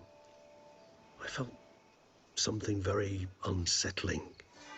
Something I cannot even name, for I did no reasoning. Only after rebirth did I begin to understand that what I had felt was cold and unimaginable fear. If not for Detlef, I might have drowned in an eternity of icy terror. Can't have been alive then. Sheesh, experience like that must be vicious. Indeed, it's hard to compare to anything I know. Yet you are aware we don't see death as you do. The way you cling to life, we find it entirely peculiar. You are mortals, ergo it's a foregone conclusion. You will die.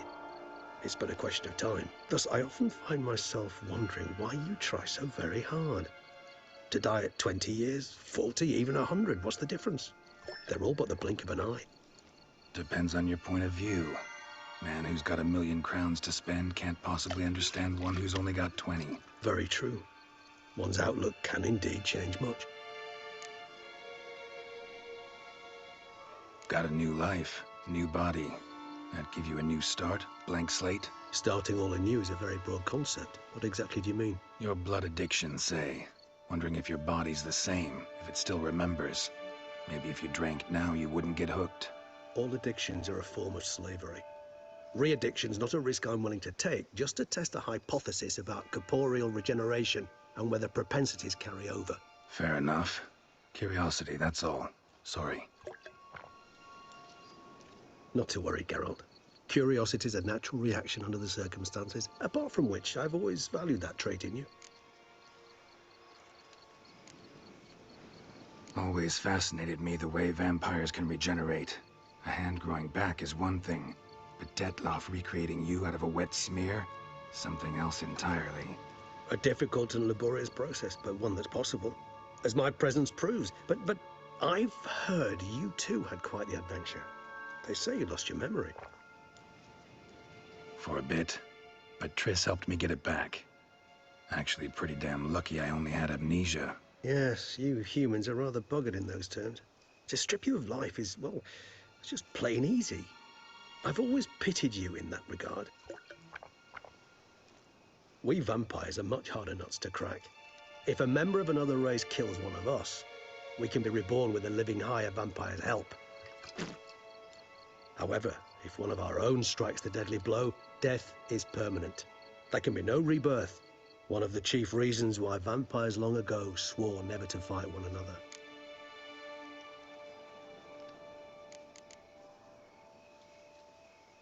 All right, give you one question. What do you want to know? One question to ask one as fascinating as you, Geralt. Cruel parsimony, I'd say, but I shall do my best to make it count. If you were to die and be reborn as I was, in your new life, would you choose to be a witcher?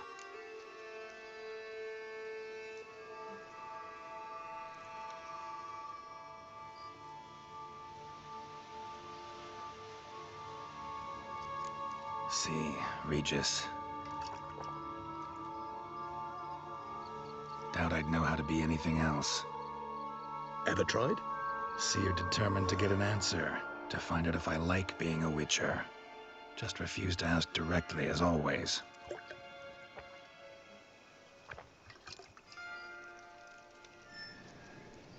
I like being on the path. I like picking up a lead, a trail. I like the tension right before a fight. And nothing gets my adrenaline flowing like battling a beast. Even gotten used to people treating me like a freak, an outcast. Yeah, not something I think about much, but I like being a witcher. Thank you for being honest. Honesty is an attribute of the truly brave, and thus a privilege of the very few. Still no sign of your winged friend. Sure it understood what you wanted? Dead certain. Let's wait a bit longer.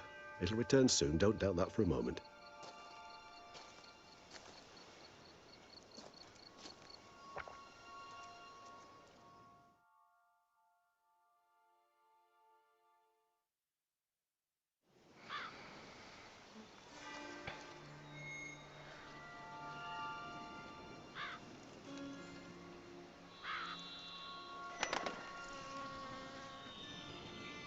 Ever vigilant, even in his sleep.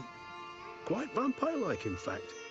Are you absolutely certain they don't administer a few of our genes during the trial of the grasses?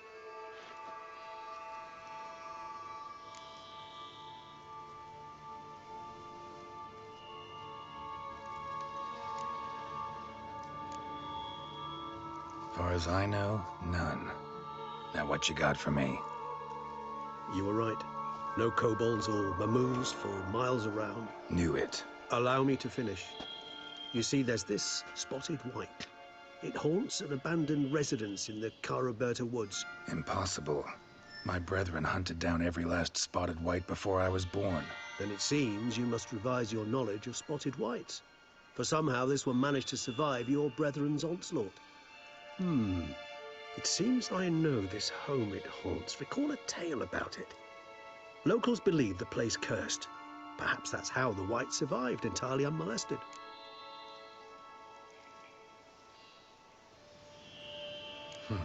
Know anything else about this curse? I don't recall much in particular. Really don't attach much importance to such things. It was mentioned to me as an anecdote, no more. Come on, search your memory. Something, anything could be important. I believe it had a relation to hunger, or, perhaps greed, rapacity. Someone was punished for something...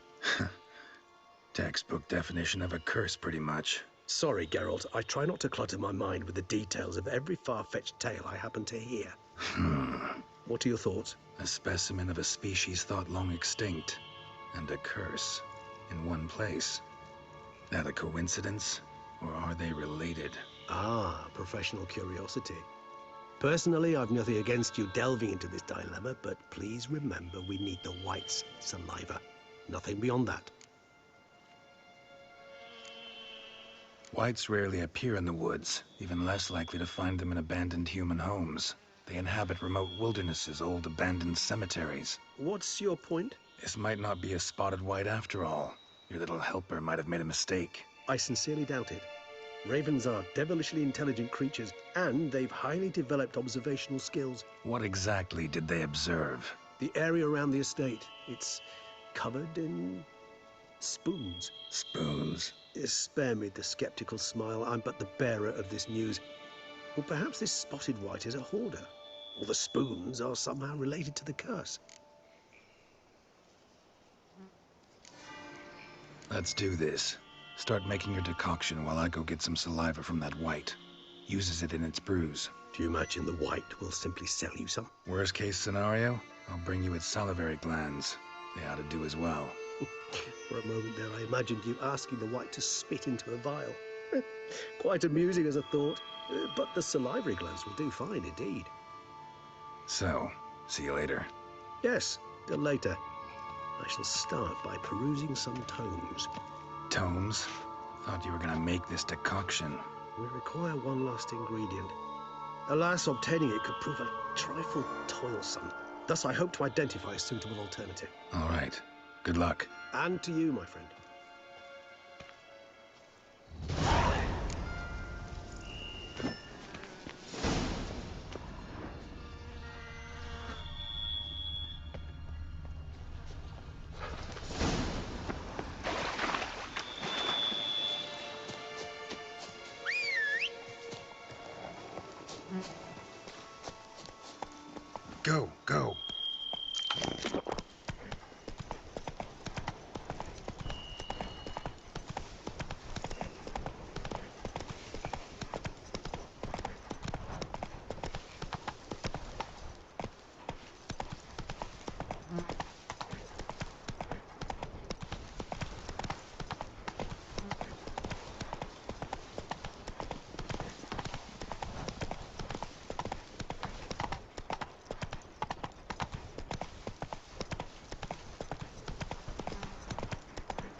dressings, bandages. Where did I put them?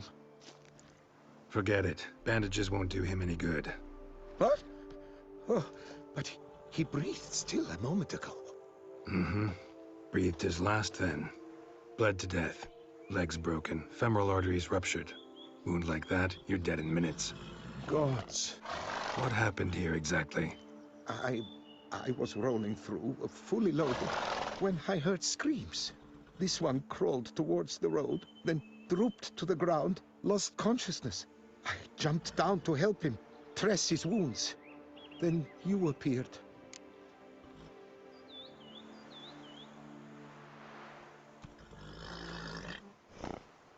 Stand and step away from him. What? Me? But what is your grief? Don't make me say it again. That's good advice. Will you tell me what it is you seek? Needed to see if you were lying. You'd be covered in blood if you dealt those wounds. Just got it on your hands, though, so all's in order. Who might you be, precisely? A witcher. Oh. Do you expect some beast might have killed him?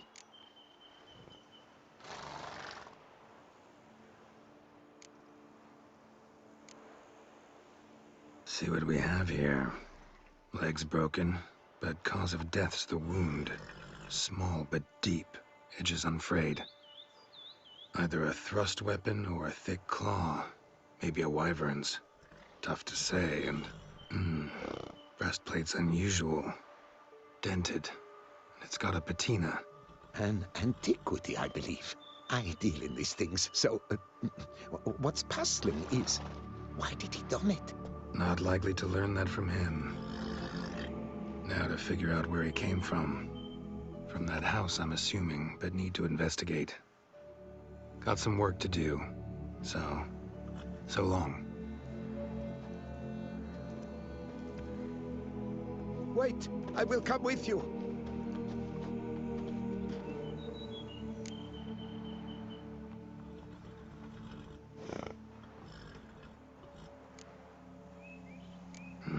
So be it.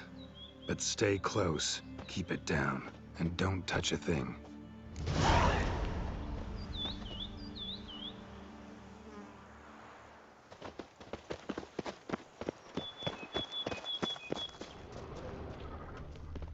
Trail leads to the house on the hill.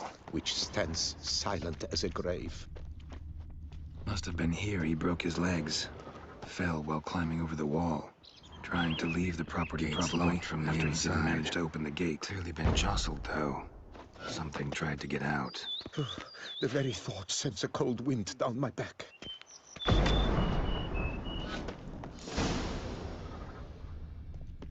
Damn it. Servant. Stabbed to death. Over a dozen blows with a sharp object. Some post-mortem. I cannot believe this the work of a man. It was a monster, to be sure.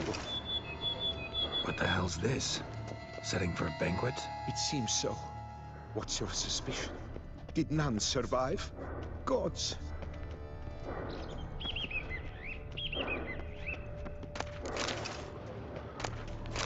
Silver tableware. Elven engravings. Torso punctured with great force. Blow pierced hardened steel. Man on the high road. Breastplate was identical. Throats massacred. One mighty blow. Shield along sides old and dented. Sword ceremonial. And Shay handiwork clearly. Ceremonial bowls. For little sacrifices? Of what? Please, do not say humans.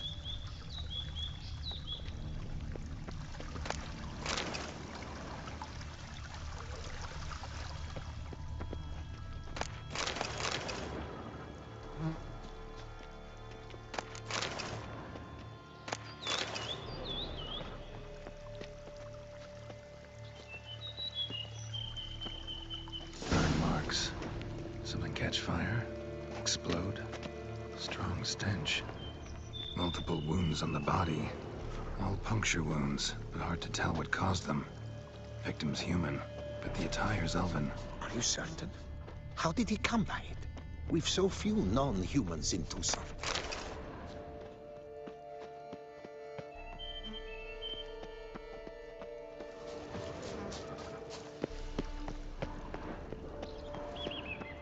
Fled, then dropped to the ground to douse the flames. Didn't manage. Burnt smells growing fainter. Might have been another luckier soul managed to flee.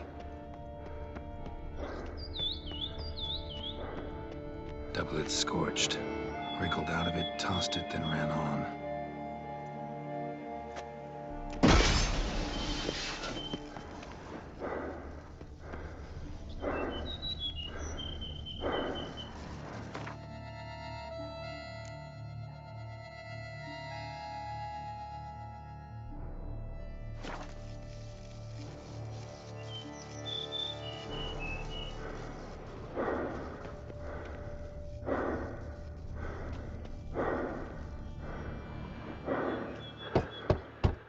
Perhaps there's no one inside after... I know you're in there. Breathing's loud and clear.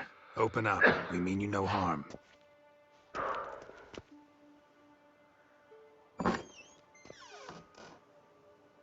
They remain there?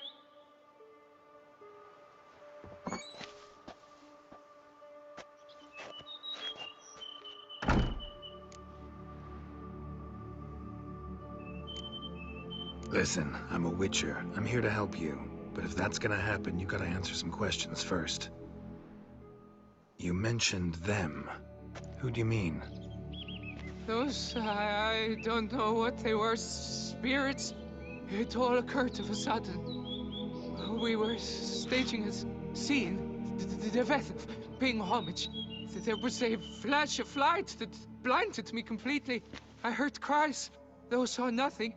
Then felt my own robes were in flames. I broke and ran, threw off my doublet, leapt in here and shut and locked the door behind me.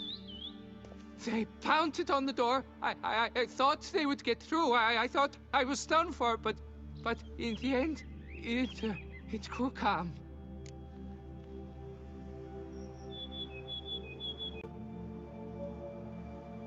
Who are you exactly? Durant Faucher Plamondon de Savarin, Lord of these lands, and Chairman of the Society of Friends of the History of Tucson.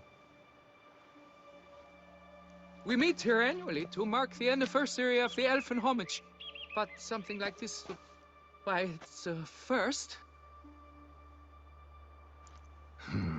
So while reenacting a scene from the past, somehow, unintentionally, you summoned a specter. A Korgorath, or a tube, maybe. What? What now? Best thing? You gotta do it again, of course. Are you mad? Would you have this thing kill us? No, don't want it to kill anyone. Precisely why I gotta do my job. Summon it again, whatever it is, and tend to it once and for all. Durand, think I can reenact the pledge? The giving of homage, alone?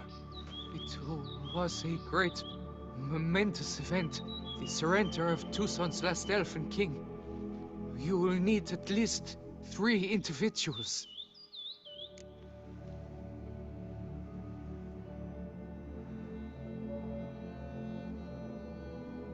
You know what I'm gonna ask for. Need your help. But I'll understand if you turn me down. No objections? Good. Let's get to work. Start by clearing the corpses. Got some time. Won't start the reenactment before nightfall. Things of this sort are a lot more likely to work after dusk. One last thing, though. My pay. Don't work for free, you know. Understood. Just keep the danger at bay, and I shall be generous. Through and through.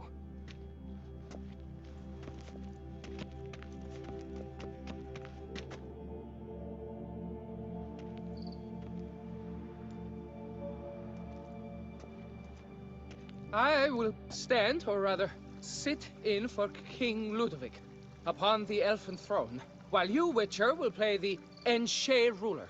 We must don the costumes. All must be just right.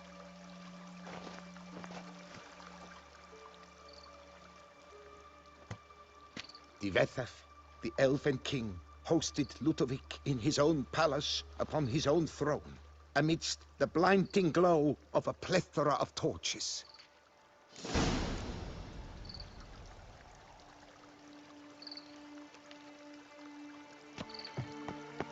Don't interrupt.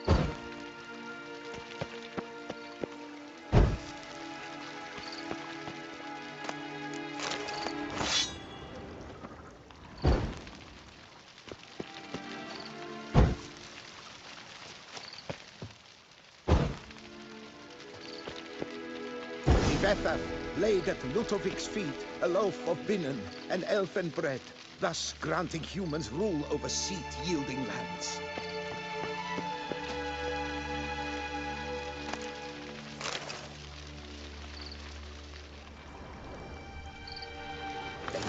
Vetha filled the ornate ceremonial bowls with elven wine. Gwinoet, the sweetest blood of the land that had been torn from him. At long last, the Elfin King grasped his sword and shield, thus symbolically passing command of his armies to humans.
Elfin King, erect in his pride, drew his blade and dropped to his knees, thus acknowledging his final defeat. Don't interrupt. Ludovic then spake.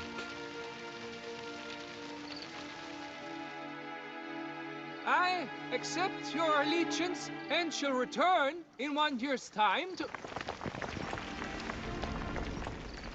Ah! Look! Look! The statues! Impossible! God's mother!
The sculptures, they came alive.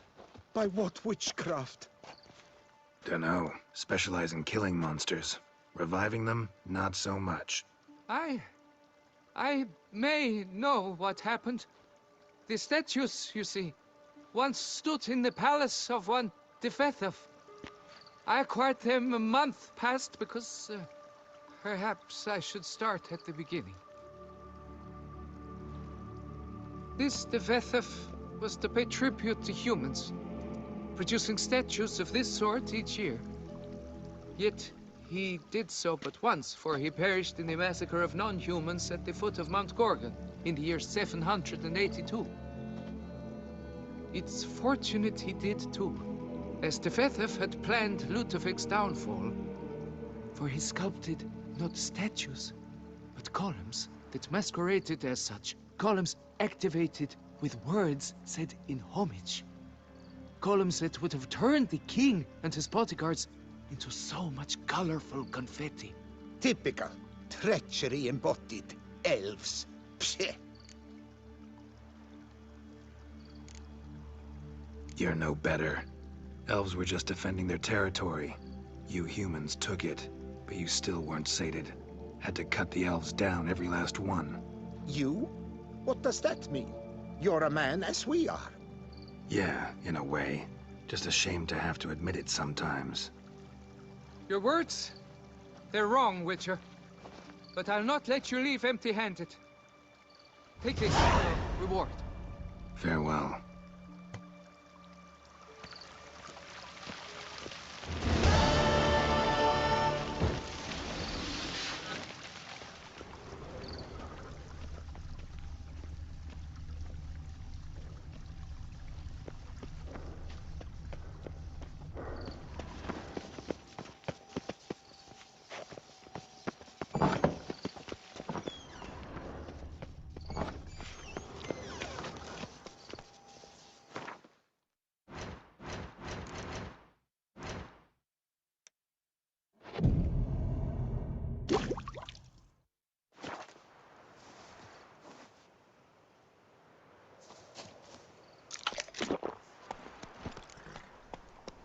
Let's go.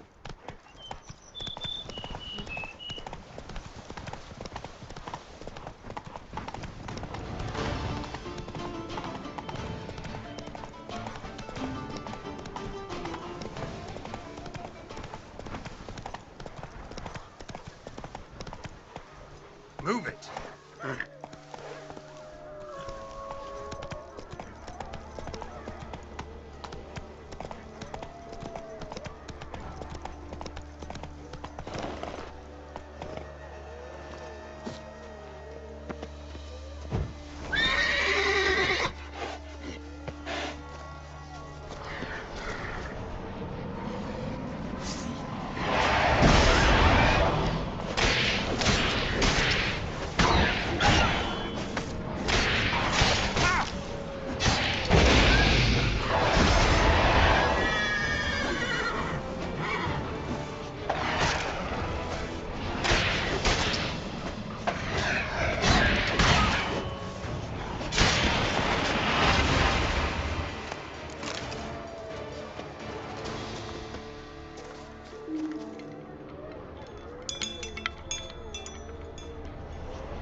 strange. Get a sense that the spoons are beating out some kind of rhythm, a message, trying to tell me something.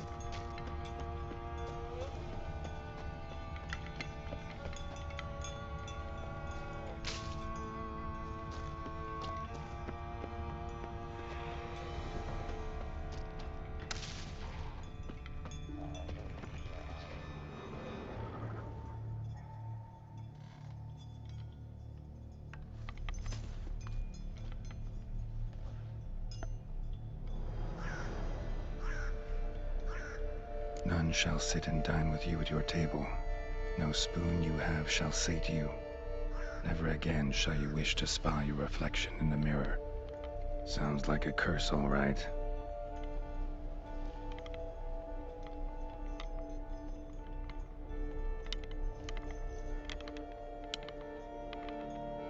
Somebody's clearly obsessed. Regis mentioned the place might be cursed. Can't be a coincidence. Need to look around.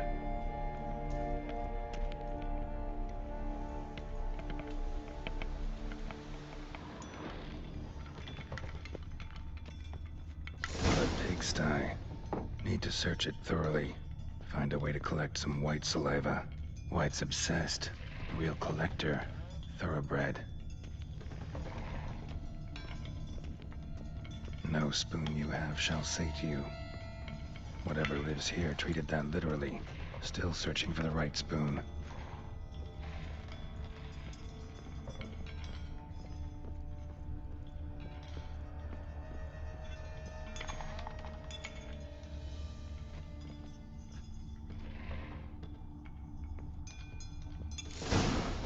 Actually does seem like a white's lair. Bit atypical, but still. Cauldron should be somewhere around here. Spoon, pretty ordinary. Maybe a little old.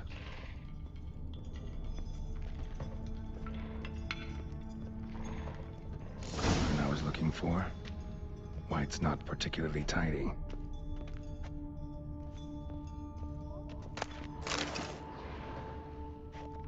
Another spoon. Yep, just as normal as the last one. Cauldron's empty, unfortunately. Regis needs some brew. Afraid he won't get that. No choice but to hide and wait for the saliva glands and their bearer. Need a spot that'll let me observe the cauldron. Table's set. White who lives here is getting ready for some sort of feast.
Damn it.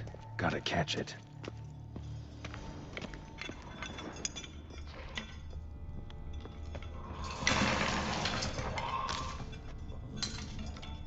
Seems I'll have to kill the white in its own junk heap.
girl. Realized she was changing into a monster. Recorded it in her diary. Poignant.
Think your friend's hand will make for a nice broth?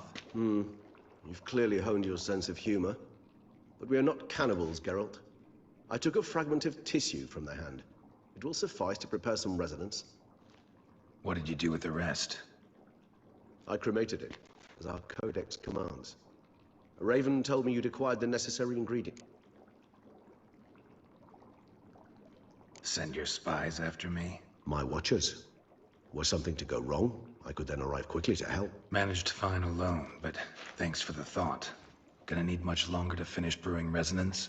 Mentioned a last ingredient, too. What about that? That, I fear, might prove troublesome. You see, to use the concoction to summon the memories of one, the solution must contain the blood of another specimen of the same species. Shouldn't be a problem. I happen to know a higher vampire who should be willing to help. Right, Regis? It's not that simple, I'm afraid. While you were away, I tried my damnedest to identify a replacement, but alas, none such exists. Not sure I understand what the problem is. Can't we just draw some of your blood? The blood must be in an agitated state. As I'm certain you know, higher vampires can change their corporeal shell. As our flesh changes, so does our blood's chemical composition. To make a long story short, I shall need to induce in myself a state of strong psychokinetic arousal. In brief, madness, rabidity. And that stands to be very, very dangerous.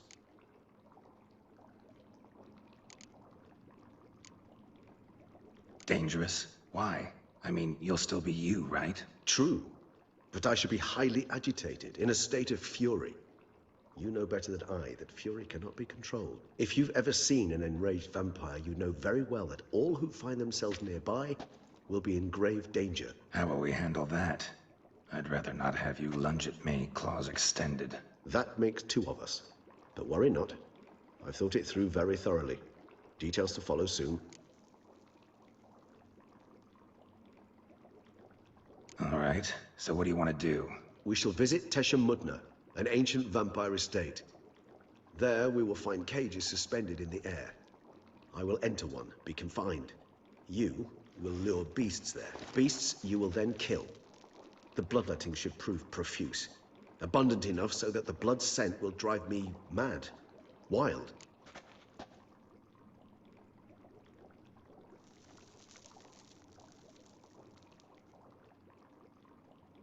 Teshem Mutna.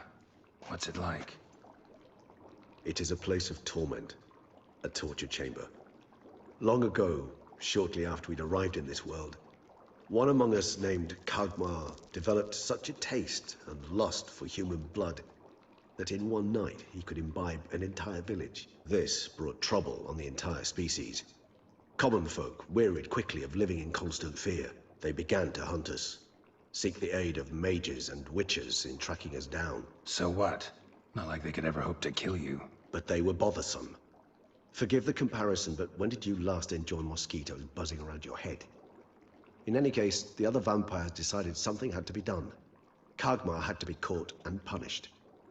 A torture chamber was thus outfitted in the dungeons of Teshem Mutna. Inside it, a cage made entirely of a special alloy of silver, dalvinite, and meteorite steel. Kagmar was captured and locked in the cage. Sat there over 2 centuries, driven to fury time after time, never able to escape. Thus I know the cage will withstand the fury to which we shall drive my humble being. See no reason to dawdle. Teshem Mutna. Take me there. In a moment. Just one last thing.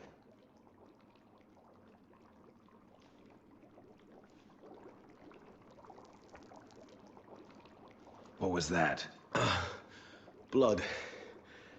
Oh, the last favor the Raven did me. I've also taken some Sancurium, a solution that sharpens one's sense of smell. 1 drop of blood shall smell like a gallon to me now. You crazy? You're a recovering addict. Your outrage warms my heart, Geralt. But you must remain calm. I have no choice.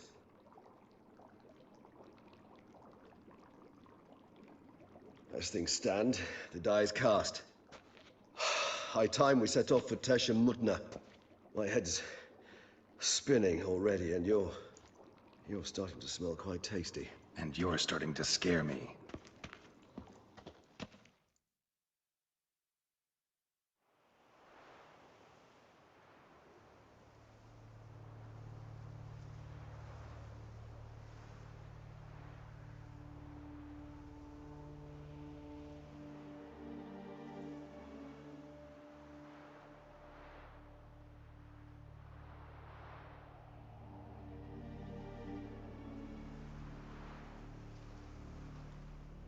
We have arrived. The sacrificial chamber of torture and torment lies underground.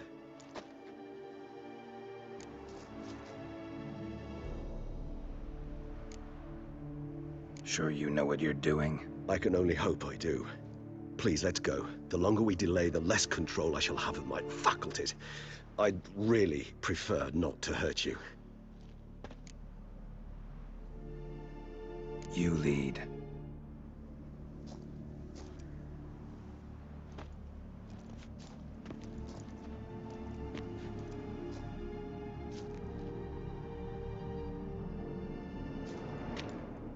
Scurvers must be getting close to their feeding ground. Correct.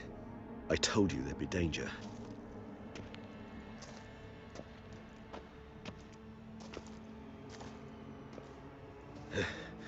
Beyond this wall lies an ancient vampire dungeon. Seen a lot of things in my time. Nothing quite like this, though. I feel honored. A man with such a wealth of experience, yet I'm about to show him something new. Now, to open it.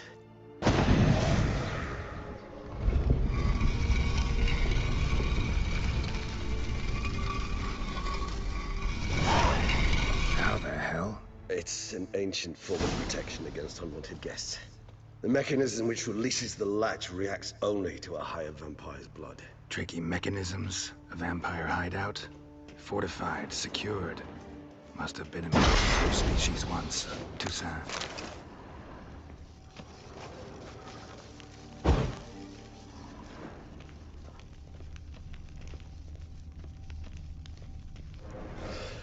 It shall always be so.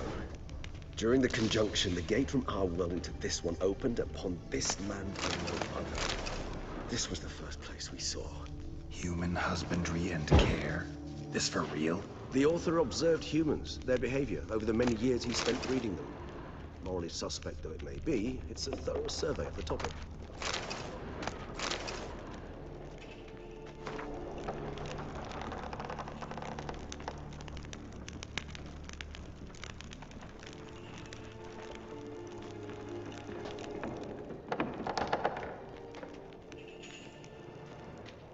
This place. There's evil here. Death hangs in the air. Yes. Great many beings have breathed their last here.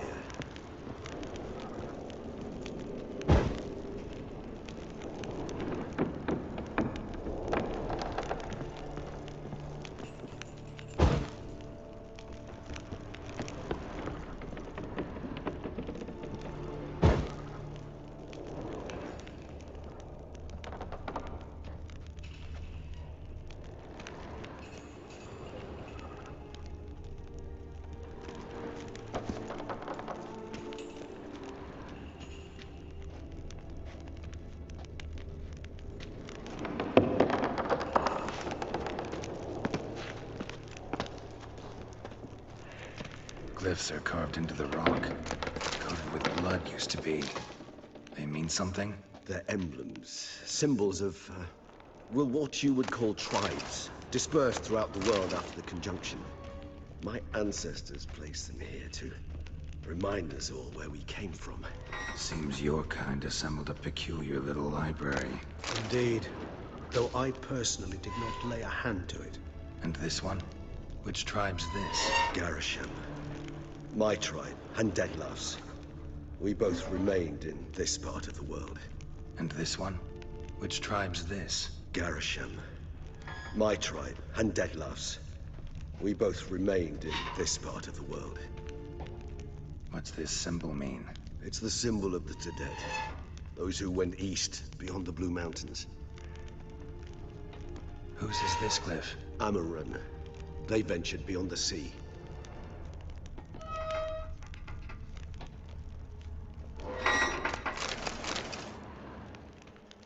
Whose is this glyph? Amarun. They ventured beyond the sea.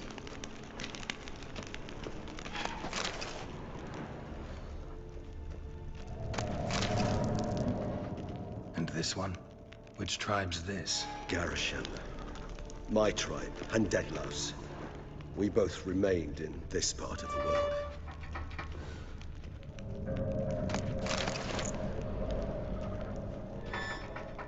Whose is this glyph? Amarun. They ventured beyond the sea.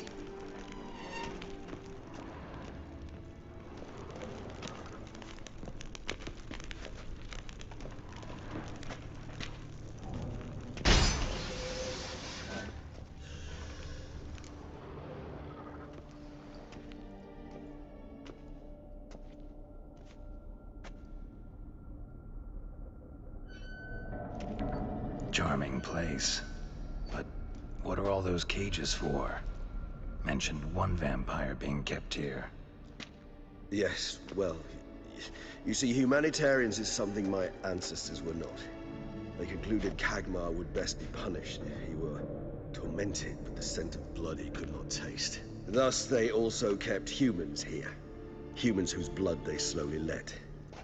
Kagmar ranted and raged in pain as those humans slowly bled to death. They treated them like livestock. Live bait. I'd like to be able to turn back time. Deny it, but alas, I can do neither. Feel shame for my brethren. That is all I can do. Don't take it so hard. Nothing you could have done about it. Let's get to work. Well, that was awkward. Fine. I prepared the bait. Please be so kind and place it, ideally at the tunnel entrances. The scent will spread most effectively then. Place the bait at the tunnel entrance.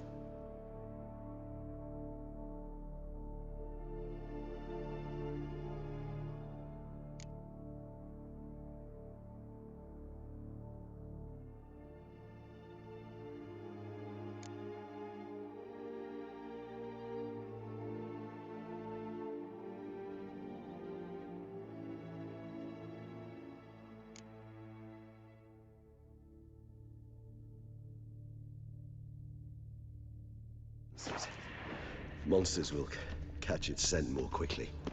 When I think how these tunnels got here, send shivers. It was the natural order of things. The place reeked of death and it attracted necrophages.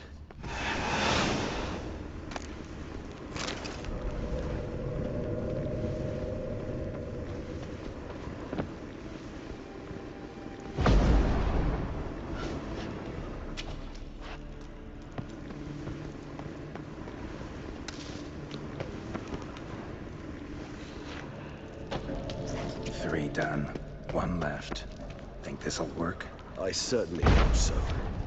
The meat stench is so thick, I wager it carries clear to Novigrad.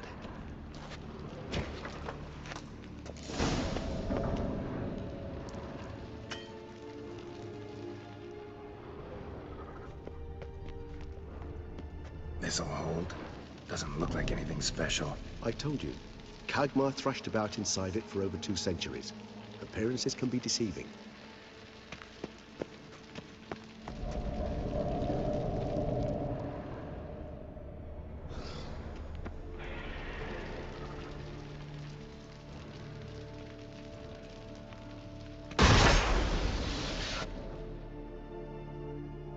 Bait set.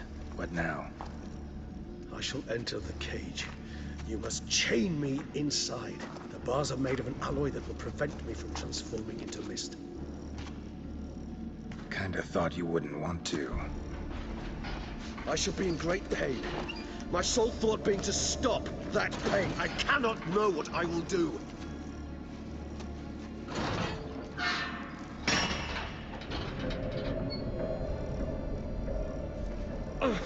We must hurry. The beasts have caught the scent, also my head started spinning. That the blood? Someone who's never experienced a vampire's bloodlust does not know the true meaning of thirst.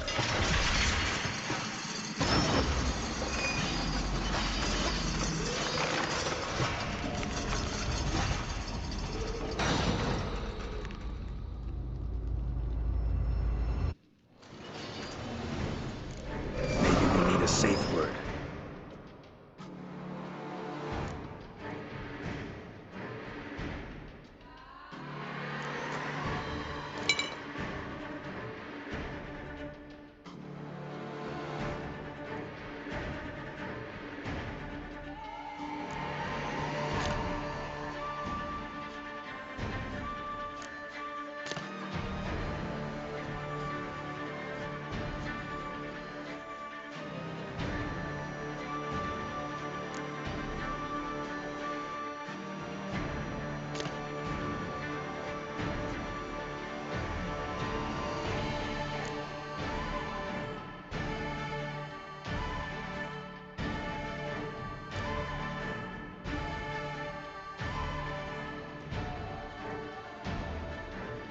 You know, something you'll say when you can't take it anymore.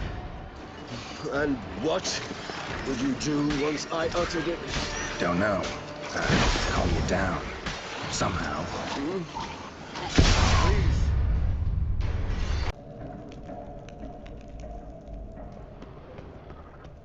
This'll hold. Doesn't look...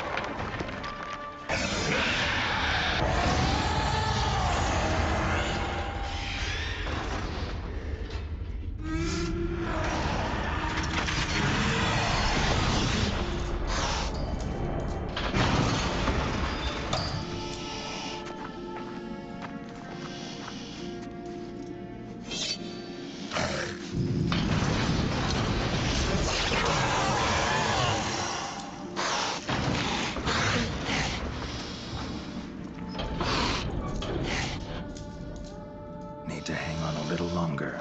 Blood'll dry in a few hours. Scent won't bother you.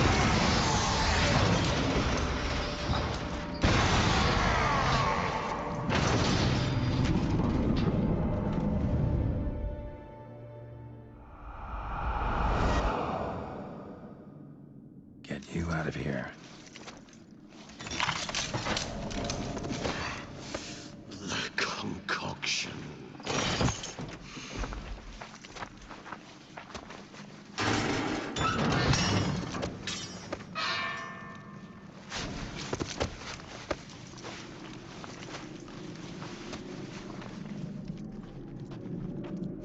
You can't finish it in this state.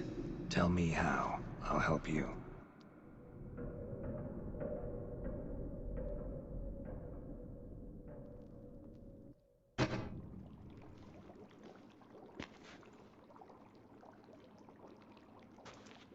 Any better?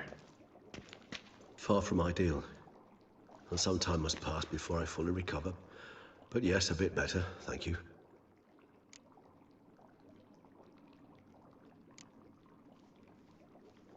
Never expected it to be like that. You didn't tell me. We need not discuss it. But we do. Because if I'd known you were going to subject yourself to torture... What would you have done? Found Dettlaff some other way. I did not wish you to use any other way. Did that occur to you? No, because I thought no being would ever willingly subject itself to that kind of pain. You vampires aren't any different from us in that regard. I told you, the pain is my way of paying my debt. The enormous debt I owe Dettlaff. If I had to do it again, I would in a heartbeat. Resonance, it's ready. Are you certain you followed the formula? The proportions were exact, the brewing time precise. This is important, Geralt. The slightest deviation could cost even a witcher dearly. Relax. Got some experience brewing potions. Very well. In that case, let's begin.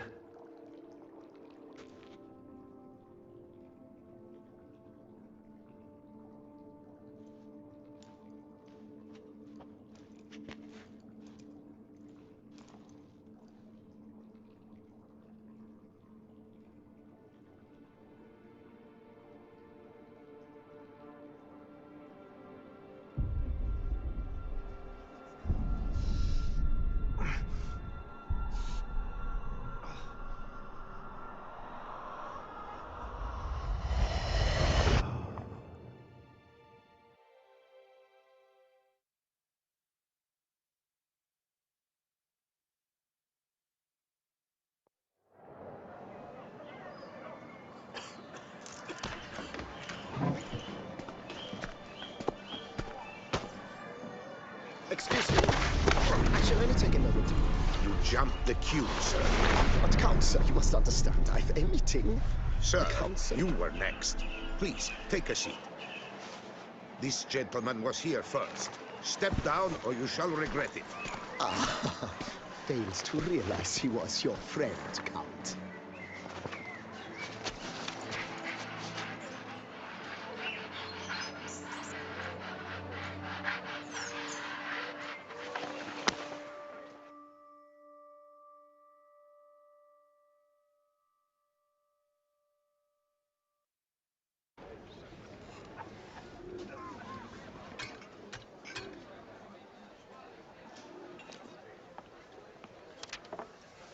It was then I ordered him to give up his seat and step off the stand.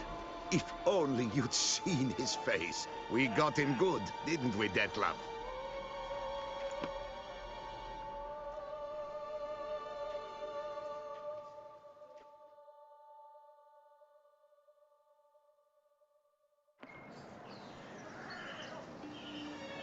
And then Mother insisted we buy the mill.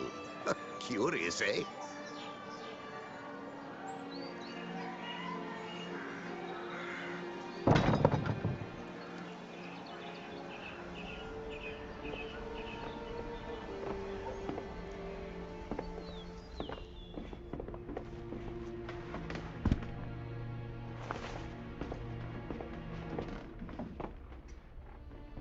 But at least I've a yarn to spin for friends and associates. Forgive me. What?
Awake at last.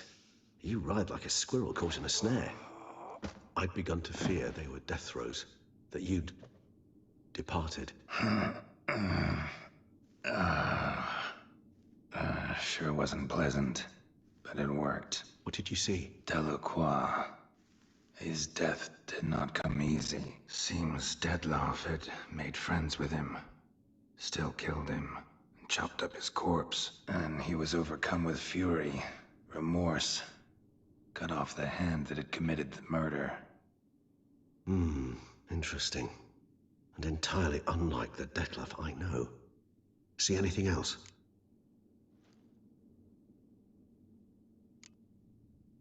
Saw a moment.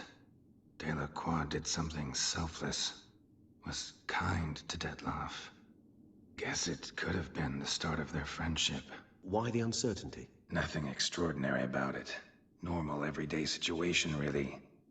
Visions were supposed to issue from strong emotions. Clearly the situation provoked such emotions in Dettlaff. Keep in mind, he did later murder Delacroix. Killing someone who's grown dear to us, it's bound to elicit strong emotion. Vampires are no different in that regard. Did you see anything else? There was something. Showed up twice in the vision. A bootblack stand. Dettlaff first met Delacroix there. Went back after the murder, actually. Peculiar. Stand was somewhere in the port district. And the bootblack acted as if he knew Dettlaff.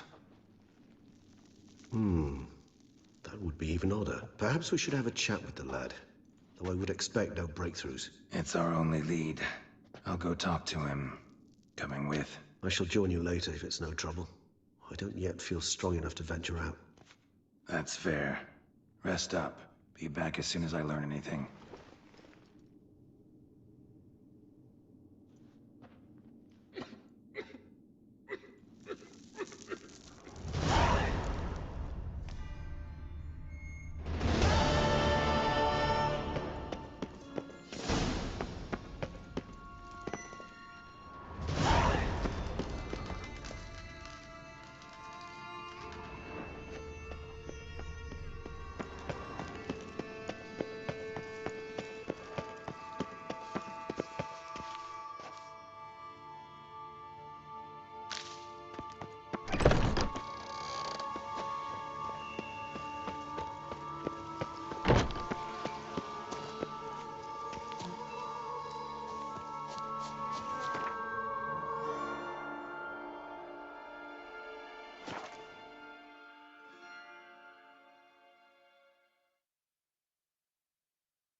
I wouldn't mind if that beast devoured me.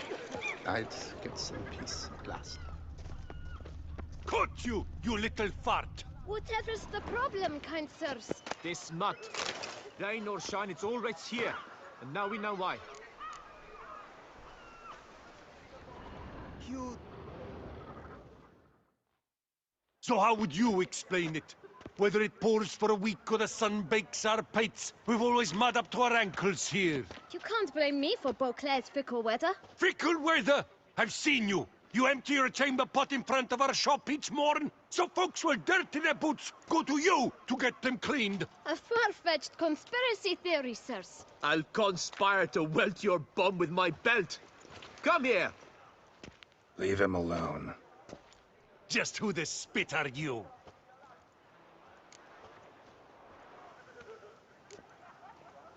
All you need to know is, long as I'm here, you're not gonna touch the boy. Is that so? Then we'll come find him once you're gone. Try it, and I'll find you. Is that a threat? Yep. Leave the kid be and piss off. Oh no. No northern sheep titler insults us. We'll pummel the swine first, then spank the piglet. Get him! You're not a complete bung. We'll crack your legs! Circle him! Teach you to help scofflaws and cheats!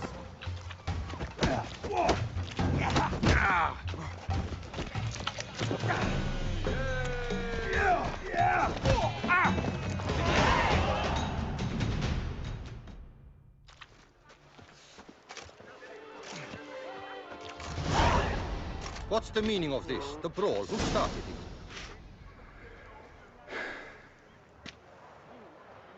I'm investigating the beast, on the Duchess's orders. Ah, yes. We've heard of you. And these men, what are they doing?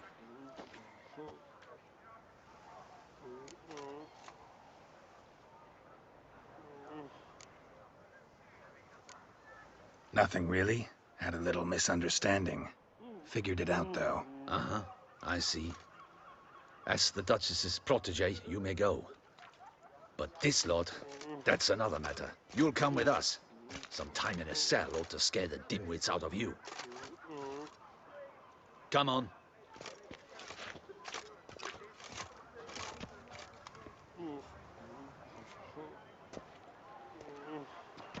You're very good with your fists, sir.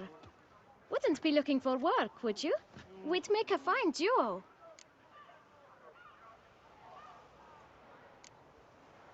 Yeah? How you imagine that working? Splendidly. That's how. I suggest a partnership, where I see to the boots while you stand guard. And as you're the stronger, come morn you take the chamber pot out and help me make mud. Bit about the mud's true? They were right to want to box your ears. I've got to make a living somehow, so what say you, sir? Partners? Let me think about it. Listen, I'm interested in a certain gentleman. Oh, wait, wait! Before we get to talking, please, take a seat. But my boots are clean. In this city, no boots are clean unless they just come off my stand. A seat, sir, please.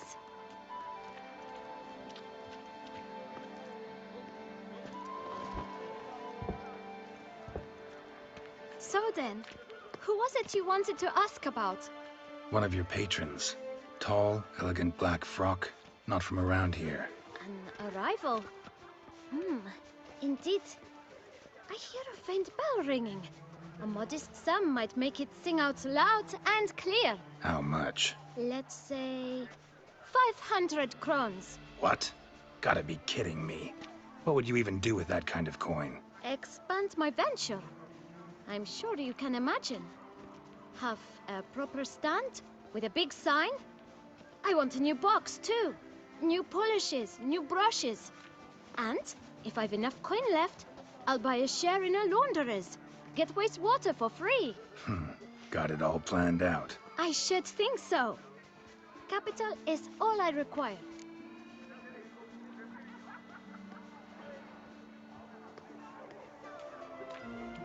All right. Let's see if we can't figure something out.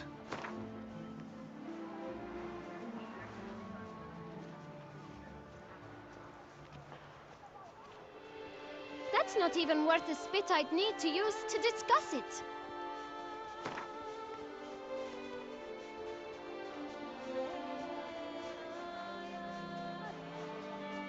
That's not even worth the spit I'd need to use to discuss it.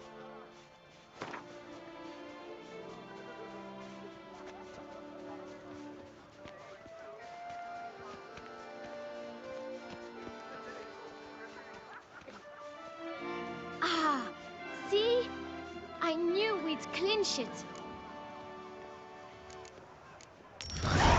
Guess I can agree to that. 1,000 thanks. I shan't forget it. Now to the matter at hand. I know the fellow you seek, though I don't know his name. A steady patron, gets his boots cleaned every few days. He's very good to me. Always pays me a premium. Know where I might find him? No, but you could wait here. Perhaps he'll stop by. Don't have the time for that. Sure you don't know where to find him? Or maybe notice which direction he came from? When I clean boots, sir, I do not look up to see where folk come from. I clean. It seems you're having a rough go of it. Oh, you're here. Feeling better? I am, thank you. The local necropolis. The air does wonders for me. Now, if I might intercede, I dare say I've the right question to ask. Young man, you see this vial? One drop added to your boot polish will help you wipe even the most encrusted boot clean as the dome of St. Lebioda's cathedral. With it, you will serve 3 times as many patrons at a fraction of the effort, and piles more coin. I'm prepared to give you this vial if you tell me where the man we seek lives. But you won't hurt him, will you? The gentleman's odd, true, but he's kind.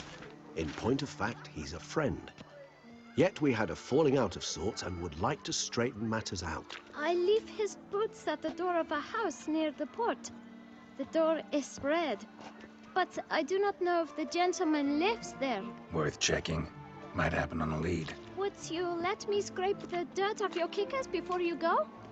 With all due respect, sirs, your boots could stand a cleaning. Thank you. Perhaps later.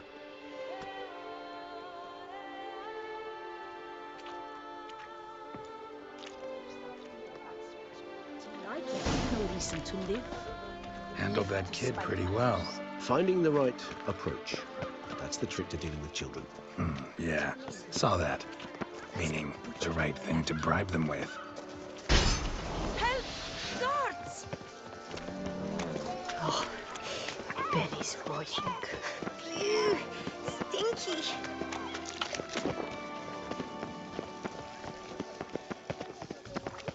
Red door. One the bootblack mentioned.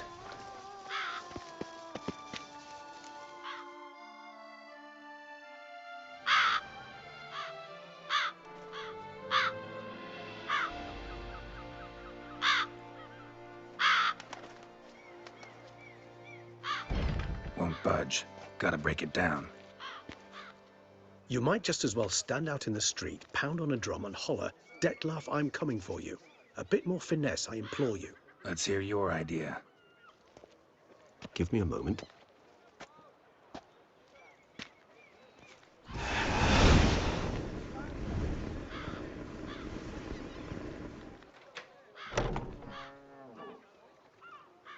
Nice. Ever consider becoming a burglar? Skill like that'd come in awful handy. I considered it briefly, but ultimately concluded it would be terribly dull. Come.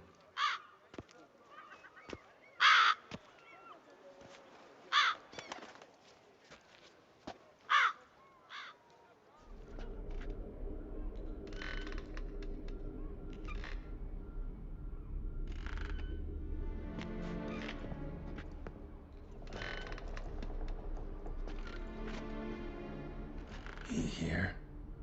Sense him? No, he's not here, but he was here recently. His scent is still strong.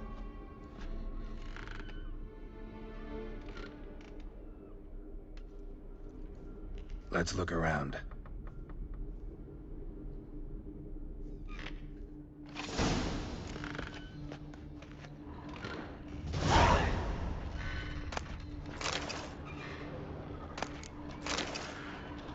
Old toy. No use to anyone. Shame. Must have brought someone joy sometime.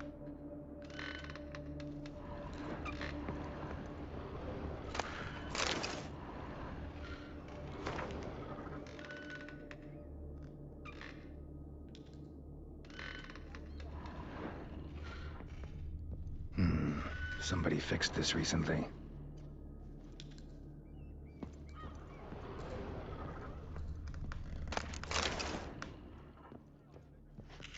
No dust mark. Somebody moved this here recently. I find these puppets rather disturbing.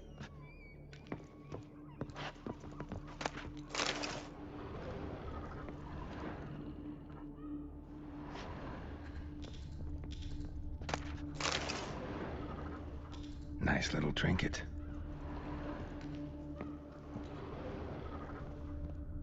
Sometimes I think I might end up like one of these toys.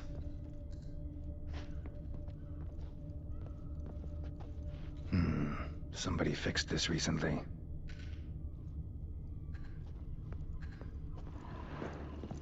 Attic, let's go.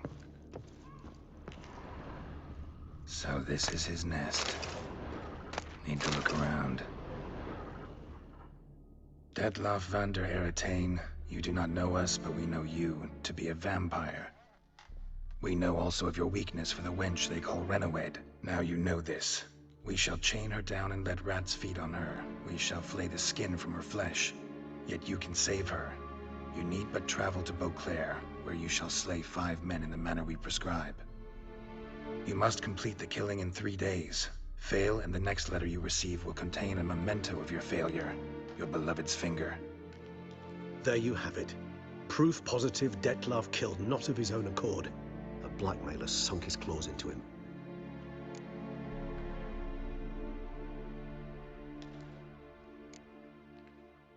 Any idea what it could be?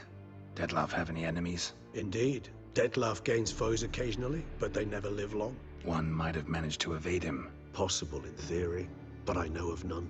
It would have to be someone devilishly dangerous. As you well know, having faced Detlaff yourself. Whoever it is someone new. Who's Renawed? His one-time lover. The sole human woman with whom he was very close. Because she accepted him. With her aid and care, he found a place for himself in this hostile world. She began the work that I strive to continue. Ever meet her? Never had the pleasure, alas. She deserted him a time before he came round to save me, though he always claimed she'd gone missing.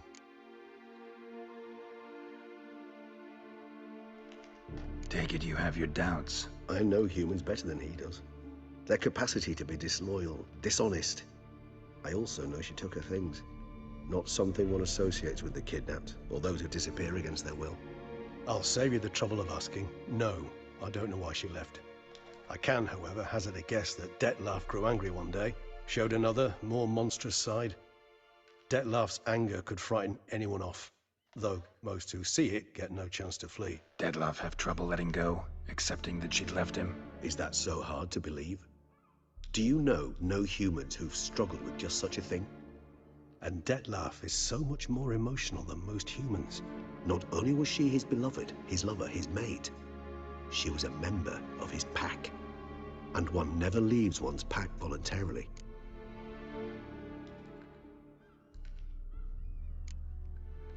Detlaff ever try to find her?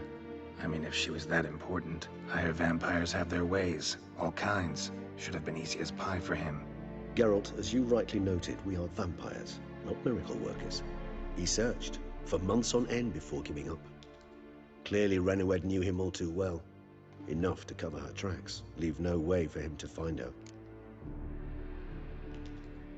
Even if Renawed did abandon him that time, looks like someone's actually kidnapped her this time. Hard to argue with that. And hard to foresee what he's prepared to do to free her, get her back.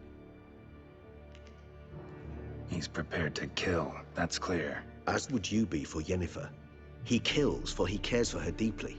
And that blood, those individuals, they mean nothing to him. Yeah, I get it now. He's out to rescue a female from his pack. Exactly. Right, so someone's blackmailing him. We know that. Still have no idea who. Need to look around some more.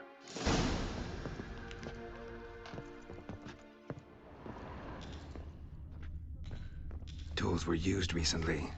Detlaff unwind by fixing toys between murders. Really now, Geralt, must you? Nice tune. Indeed.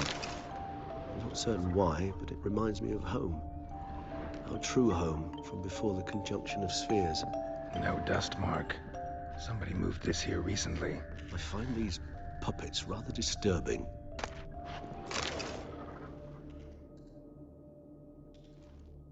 Look, slips of paper, name on each. Count Crespi, Count Dulac, Milton de Peyrac-Peyrin, Count Delacroix. Detlef's victims, one and all. But that's not his hand. Must have come from whoever wrote the letter. All of it written using the same ink.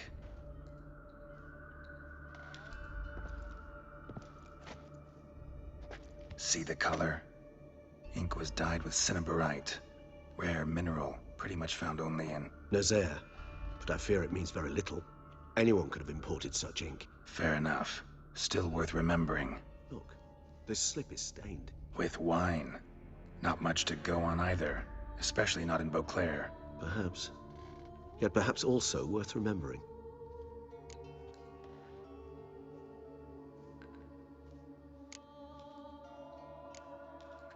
Blackmailer. Kinda curious who it could be. Why is that? Regis. Somebody kidnapped a vampire's lover. Bold to begin with. Now they're forcing the vampire to kill. A vampire you yourself insisted no murderer. Blackmailer's skilled. Someone special. Astute. Now that I think of it, I'm beginning to wonder if... It's not one of your kind? Another vampire? Precisely. The plot thickens. Just a hypothesis. Wouldn't set my heart on it till we know more. Right you are. Let's sum up what we know. Seems Detlef's being blackmailed. Someone's been feeding him his victims' names. All noted down using one and the same Nazari ink.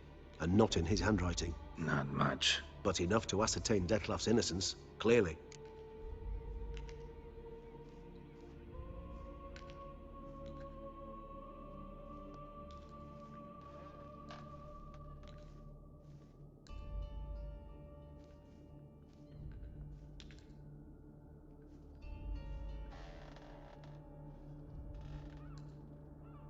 Actually, it is.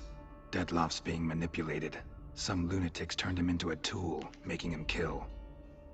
So it would seem. But this illuminates a path of action for us. We must find Renowed, render the blackmail senseless. The lunatic or ticks will thus lose hold on Detlef. That's one idea. Could be worth a shot. But what about Detlef? He gonna go on killing while I'm out searching for his lover? He will not. I shall convince him to stay his hand. Assure him you're a friend seeking to help. I'll await him here. He's sure to return sooner or later. Think he'll listen? He will. Ought to wait with you, maybe. No, he'll sense you from a mile off. Simply fail to appear. I'd better stay alone. You must trust me on this. Fine. Need to report to the Duchess first. So be it. We'll await you here. Detlef and I both.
Where does this...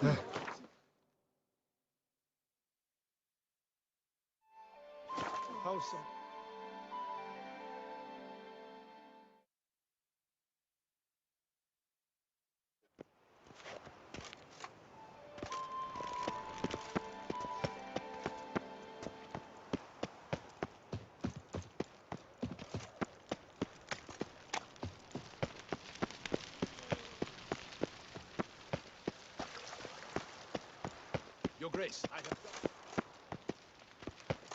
These knights of ours. Geralt of Rivia, Master Witcher. I was not mistaken. You arrived, and trouble followed soon after. Step aside. Got a matter for the Duchess. At last, Witcher. We've been on tenterhooks. Did you catch Milton's killer?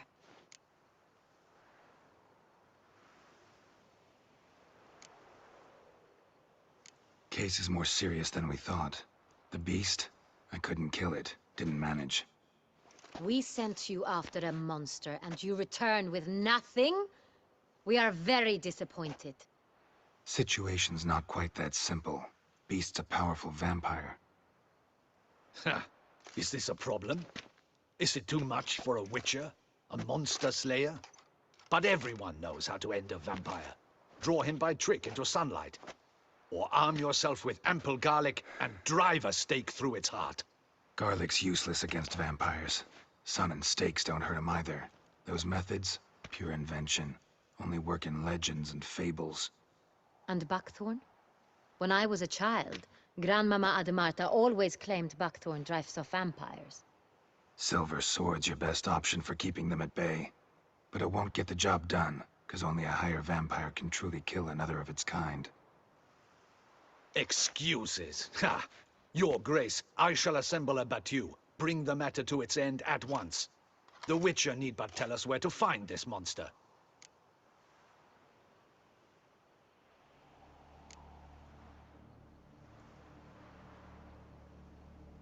Go ahead. Send them to their death. Certain death. To a lone Witcher, perhaps. To 40 of my men-at-arms, but another skirmish. 40, 50, 100, doesn't matter. Won't make any difference against him. You have not seen my guardsmen in action. Can they fight fog? Hit a target that moves faster than the wind? How? What creature can do such things? Creatures like this one. Higher vampires, we call them. Each one's a little different. Unique or exceptional, you might say. Some transform into giant bats. Others communicate with animals, command them. Yet all are still brainless beasts. Dead wrong. Thinking of lesser vampires. Alps, Ekamaras, Catacans, for instance. They're ruled by instinct, sure. Attack anything that smells of blood. Higher vampires? They think. They employ reason. Monsters driven by reason. A curious contention. What, then, do you intend to do?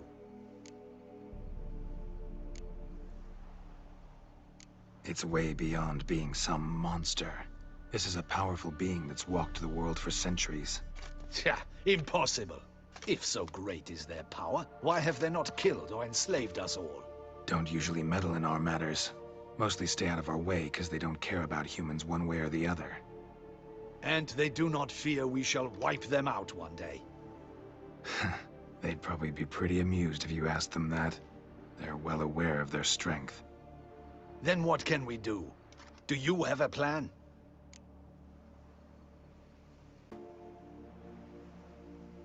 Try to talk to him. That's our best bet. I cannot believe this. Her Grace summons a Witcher to kill a monster. Instead, he wishes to chat with it. Ha. Know what I'm doing. His lover was kidnapped. He's being blackmailed. Blackmailed? Be so kind as to explain how a vampire might be blackmailed. Higher vampires? They're like us, motivated by emotions, not instinct. Not only are they intelligent to an extreme, they're emotionally rich. Capable of feeling many things, even love. This one fell in love with a woman, a human. And he'll do anything to keep her from harm. You do not, I trust, suggest we let Milton's killer go free. Or wait until it murders again. We must render it harmless as quickly as possible.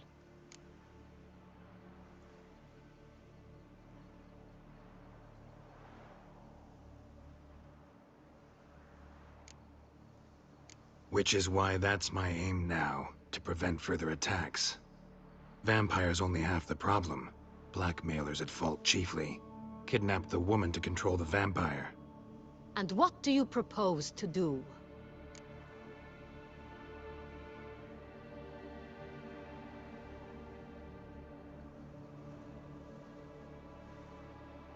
I'll find the blackmailer, free the vampire's lover. You were to destroy him, not help him. No one else should die. That's most important. As soon as the woman's safe, he'll have no more reason to kill. I admit to being swayed, Witcher. You may be right. Do you know anything about the blackmailer? Got one lead. A few scraps of paper. Blackmailer wrote the names of the vampire's victims on them. One of them stained. A drop of wine, looks like. So damn little to go on. You've no idea how wrong you are, my dear. Send for the ducal sommelier. Hop, hop! In Tucson, wine is sacred. Here there is no such thing as a drop of wine, or stains therefrom. They are stains from a drop of Est, Ervelus, Fiorano.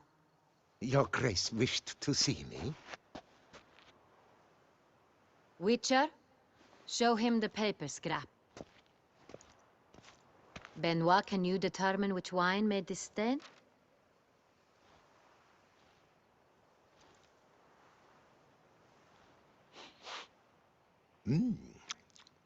Yes, yes. The west bank of the Saint Latour. That's rather obvious. Aged in barrels of Beauclair oak. Hue, deep burgundy. Clarity, high. It's simple. Saint Real, the 1269 vintage. That's impossible. The wine is produced at Castel Ravello, especially and exclusively for the ducal table. Perhaps some Saint Real was stolen. We must go to the vineyard, see if there's not been an incident.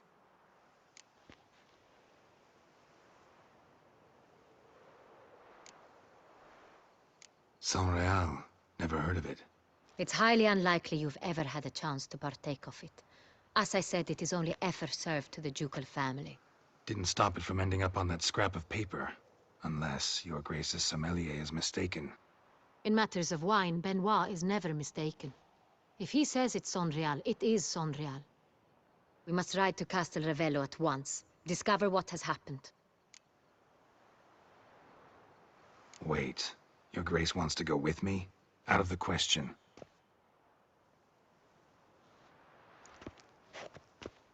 I hope you do not suppose we will sit on our ducal hiney and do nothing while our duchy is in grave danger. Your Grace, what you propose is far too dangerous. The Witcher should go alone. It pleases me to see you gentlemen finally agree on something. But I've made my decision. We shall go, accompanied by the best possible escorts. You, Captain, and Geralt. We will travel incognito. We've no wish to give the court any reason to gossip. For the duration of this mission, I release you from your obligation to adhere to court protocol. In short, from now on, I am Anna Henrietta, not your Grace. Yes, Your Grace. Witcher, are you ready? Yeah, ready to go. Excellent. Give me a moment. I must don something more appropriate and concealing. Then we will be off.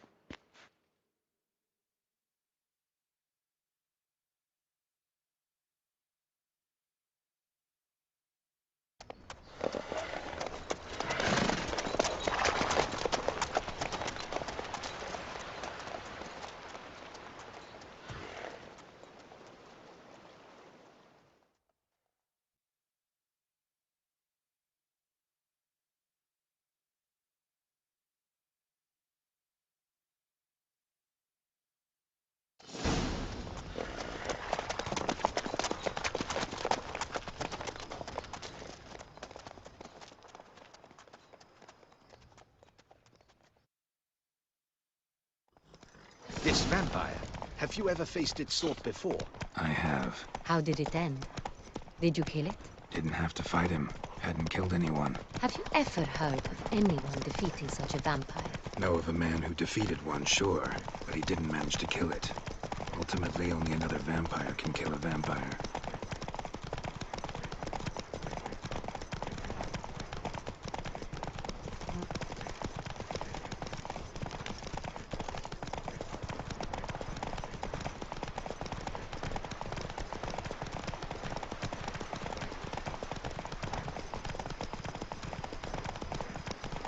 monsters have attacked the wagon!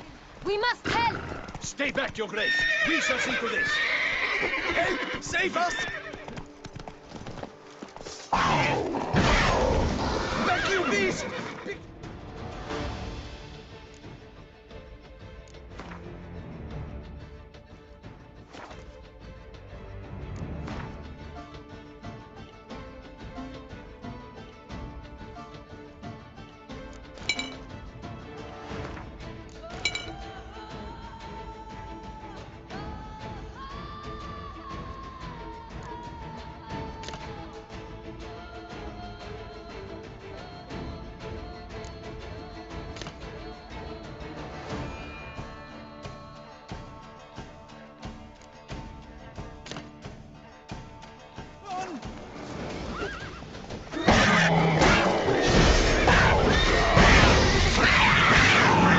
Save us!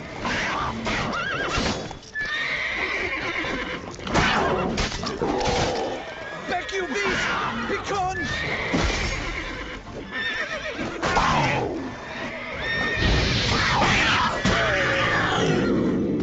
Help! Save us! Done. Time to move on. If not for you, we'd have been done for. Fortunate we Thank you. happened by. You saved our lives. Hooray! Run, Roach. Now, now.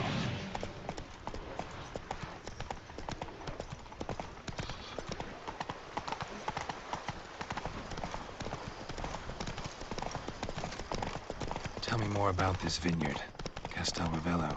It's the best in all Toussaint. An old master of the winemaking trade runs it. Fabricio.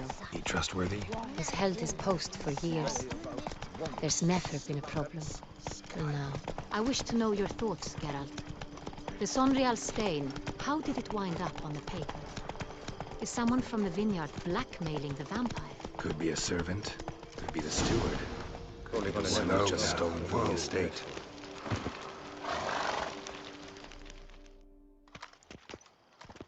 Captain de la Tour, we did not expect any visitors from the palace. How are affairs at court? Doubtless you've heard of the Beast of Beauclair. Well, we've our hands full. Especially since the rogue last attacked in the palace gardens. I trust Her Illustrious Highness was not harmed. Kind of you to ask, Master Fabricio. I am well. Your Grace? We were not warned. I shall order the salon prepared at once. That won't be necessary. As you can see, we are not here on an official visit. Naturally. Might I ask then what has brought you to Castel Ravello?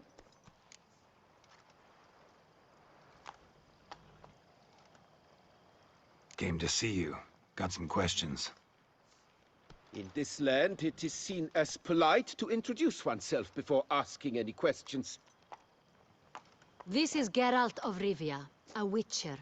He has come to Toussaint on my personal invitation. Which is to say... Which is to say, I expect you to treat him with the utmost respect. Of course, Your Grace. Did you hear that, Witcher? Fabricio will be delighted to answer your every question. Want to talk about Sonreal? I am at your service. This Sonreal, how many vineyard workers have access to it? One might say only I do. Not like you make the wine all alone. At least a dozen others work here. I see you've little notion how wine is made. Grapes travel a long road before they become Sonreal. The workers assist me only to the stage of fermentation. I see to the maceration personally and let no one near the fat. Workers, again, assist me during barreling, but then I seal the aging barrels myself, each and every one. The wine lies in the cellar, gains character. Once this process is complete, it becomes Sonreal. And as it happens, only I have the key to the cellar in question. Who hauls the barrels to the palace? We've our own garrison. Guards who have served here for years and would answer with their heads for the wine. We'll not get anywhere asking questions, I see. It's a waste of time. Your Grace? How am I to understand this? Master Fabricio, we have proof someone's gained access to Son Real. Someone who should not have, which means one of two things. Either you lie to our face, or you are an idiot who has had wine stolen from under his nose and not even realized it. In either case, you shall answer for it. But... Silence! And listen. I shall inspect the barrels in person, thus giving you time to reflect. When I return, I expect to hear answers. Remind me, where is the Son Real stored? In the main cellar, around the corner. I'll show you. I shall find it. Give me the key to the cellar and wait here. Of course, Your Grace. Here it is. Come, Witcher.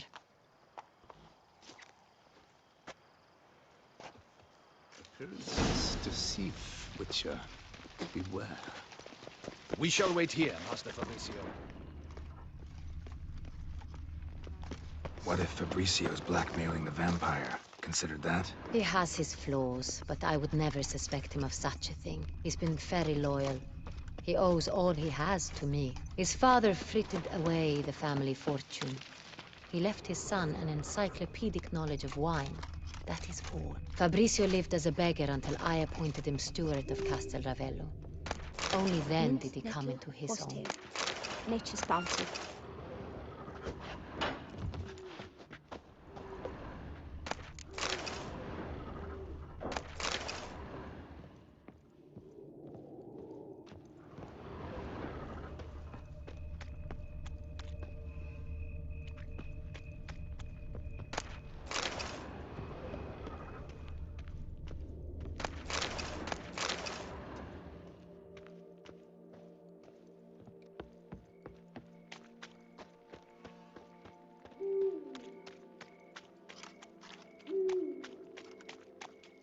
Oh!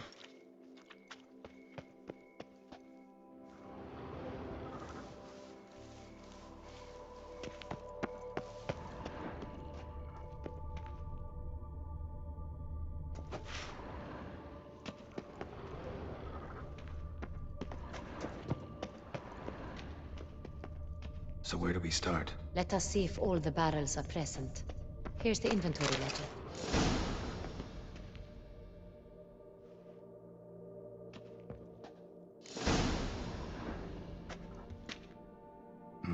Vintner's log. Fermentation completed with no complications. Tapped above sediment line. Here it is. Barreling. Everything lines up at first glance. Neatly and thoroughly documented. Then we must follow our other lead. Benoit said the stain came from the 1269 vintage. Let's find it.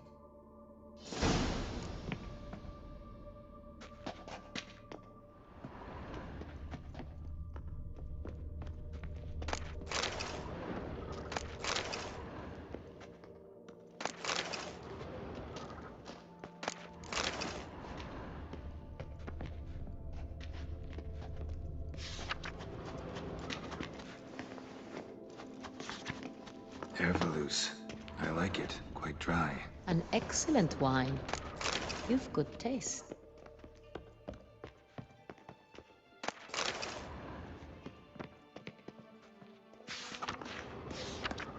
Fiorano. Dandelion's favorite. Adores it. Ah, yes. That sophisticated palate of his. Got Pomino over here.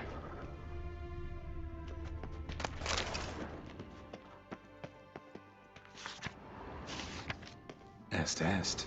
Think everyone and their mother's heard of this wine. Among the best in the world. Castel Ravello is famous for it.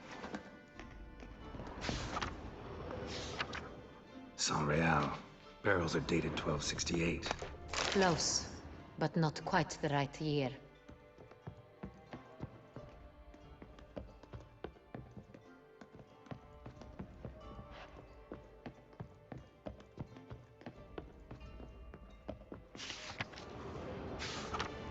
Saint-Réal. 1270 vintage. That's the wrong year. Keep looking.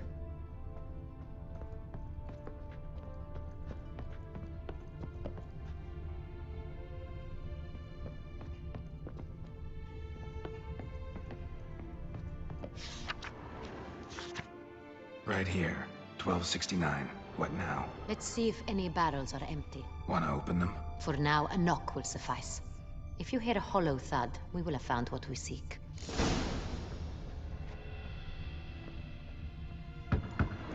Full. This one's full too.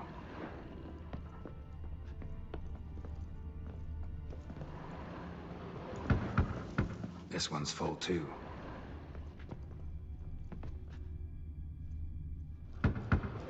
Full.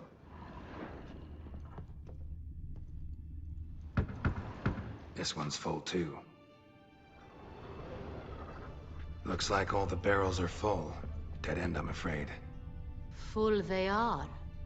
The question is, are they full of Saint-Réal? Grab a tap and a hammer. We shall open them one by one and taste. Ready. We can start.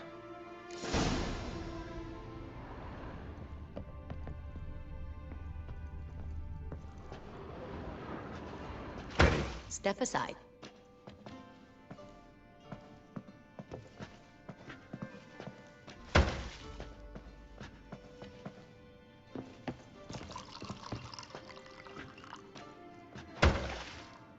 So? Those hints of spice. Distinctive. This is Saint-Réal.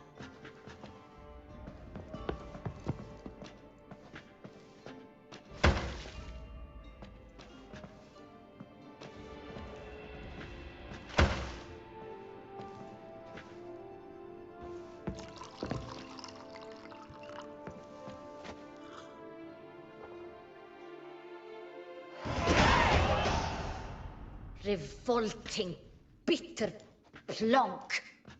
Could have gone sour while aging. Impossible. This is not wine. This is contaminated refuse that should never have made it into a barrel.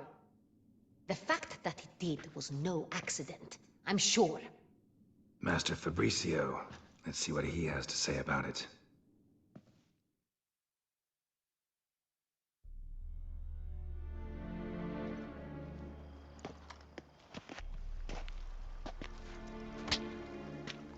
Master Fabricio, I am very disappointed. But, Your Grace, You are a step away from losing your head. Speak the truth and you might yet keep it.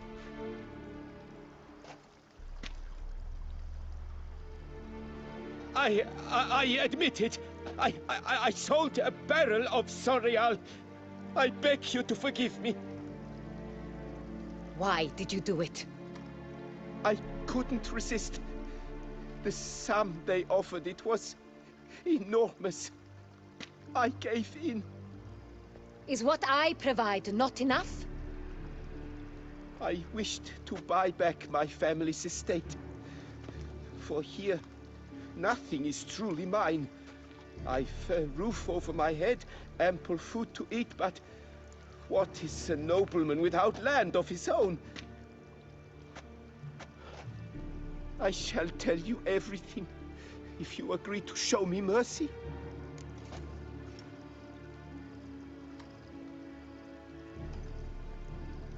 Who'd you sell the wine to? A few weeks past at the Pheasantry, a rich nobleman approached me. He called himself a diplomat, well-connected at court. He suggested we embark on an enterprise. Some of his clients had offered dizzying sums for even a drop of Saint-Réal. He was to serve as intermediary. This man's name? He never revealed it. He was tall, black-haired, and spoke with a foreign lilt. He claimed to hail from Sintra. I've no Sintrian aristocrat at court.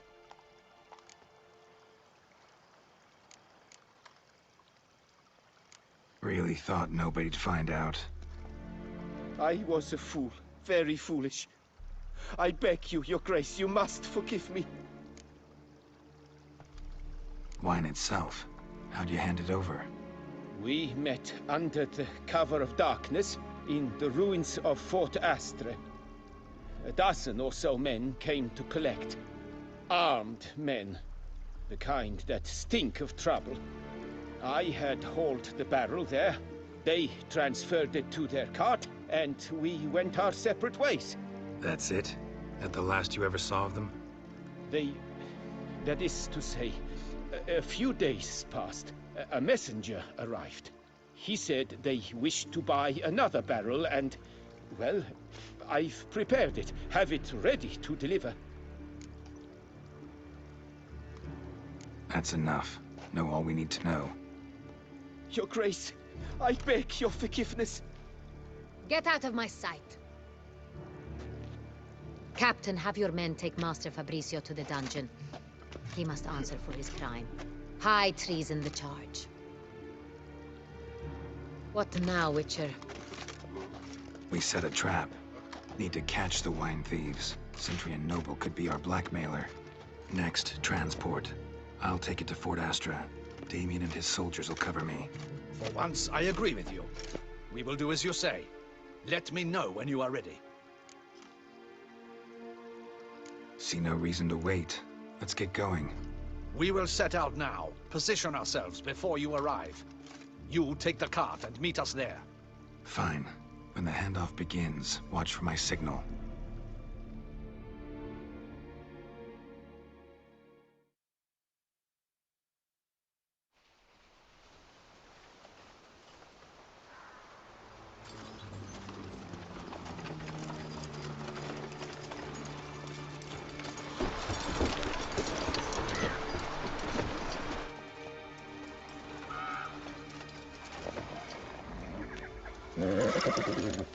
Relax.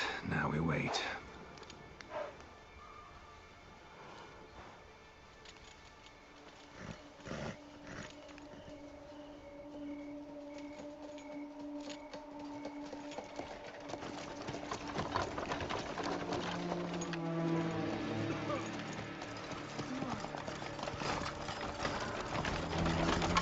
Ah, our favorite vintner.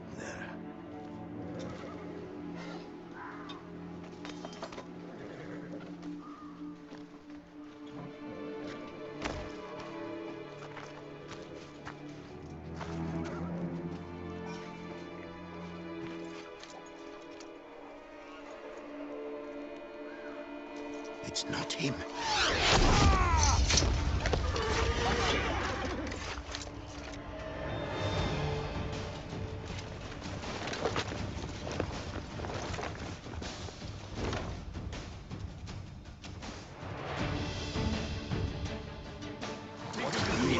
Now! Well, Richard.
it, you scullion! All together now!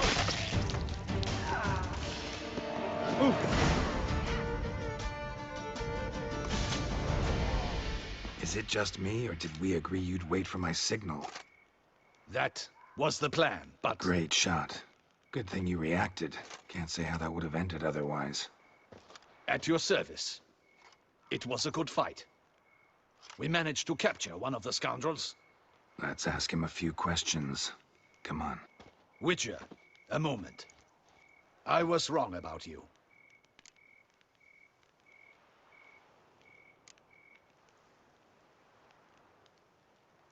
Don't need to like each other.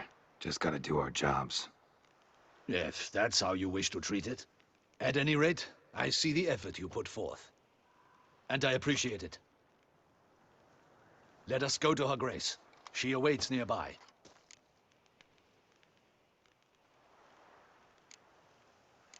Not at all surprised. Expected she'd want to oversee this personally. The master's eye fattens the calf. You're beginning to understand that, I see. This prisoner of yours, bring him to me. We must ask him some questions.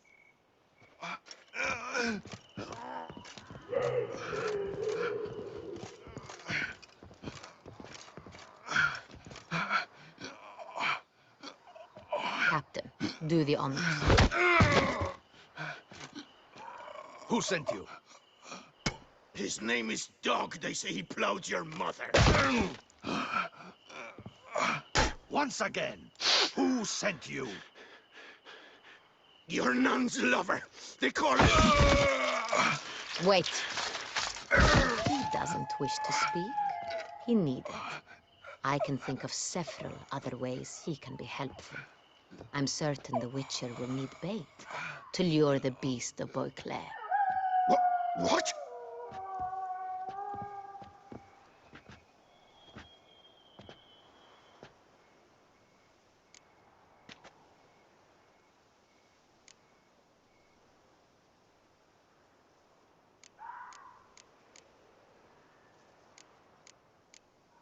Sure can. Fresh out. In that case, he's all yours. Captain, have your men find me a strong rope. Kind that won't snap when we hang this fellow from a tree. Rope? Live bait. Great for monsters, provided they catch the scent of its blood. But I'll see to that. What? No. Crikey, no! Don't let him! Stop screaming. Save your strength. Got a long night ahead of you. No! Don't let him! I'll talk! Barrels. Where were you gonna take them? I don't know. Captain, need that rope after all. I truly don't know. Hornet's the leader, only he ever knew where to go. But he lies over there, dead. That one. The first barrel went to a warehouse at the port. But where this one was bound, I don't know. I speak true. You must believe me. Who hired you? He'll kill me. Oughta be worried about me right now. Who is he? Go on, man. Spit it out. The Cintrian. That is what they call him. I've never seen him, but I know he mustered the men for this caper. That's what they said, that we were working for the Cintrian. I don't know anything else. I swear it.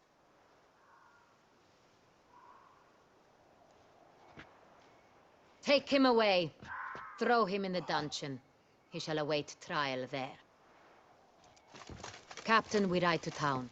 Gather your men and seek out the Cintrian. Someone else must have seen him, must know of him. Yes, Your Grace. I'll report to the palace as soon as I learn anything. I shan't return to the palace. Our mission has not yet ended. The Witcher and I will await you at the guard post near the port.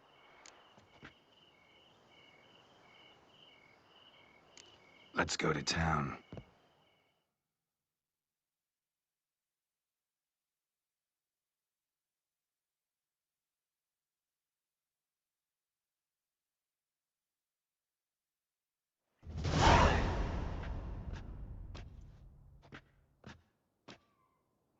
He's late. Relax, he'll come. There's something I'd like to know. How can you be so damned calm? Side effect of my mutations. We Witchers rarely get the jitters. What if something has happened to him? Captain seems like a man who can take care of himself. Perhaps he can, but this Sintrian appears to be no common bandit. He managed to steal ducal wine from under my guardsman's noses. We only learned of it through a fortunate coincidence. And it was he who specified the victims for the vampire. One must be exceptionally confident to blackmail such a monster.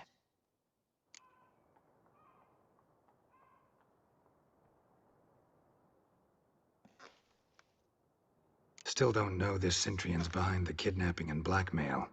Might have just handled the theft of the wine. Even if it's so, he then sold the wine to the blackmailers. As I see it, that makes him an accomplice. Need to find the Sintrian, whether or not he's responsible for the murders. Even if none of it's his doing, he could still know our blackmailer's identity. Besides, it's one thing to know who ordered the killings. Other thing entirely, and just as important, is why they... Someone's coming.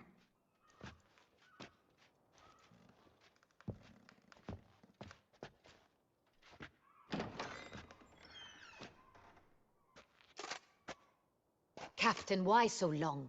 We expected you hours ago. This Sintrian does not work alone. We are fighting an organization, not one man. Bandits attacked us, not a small force either.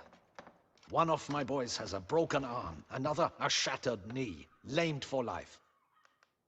And the word on the street is there's a hefty bounty on your head, Geralt.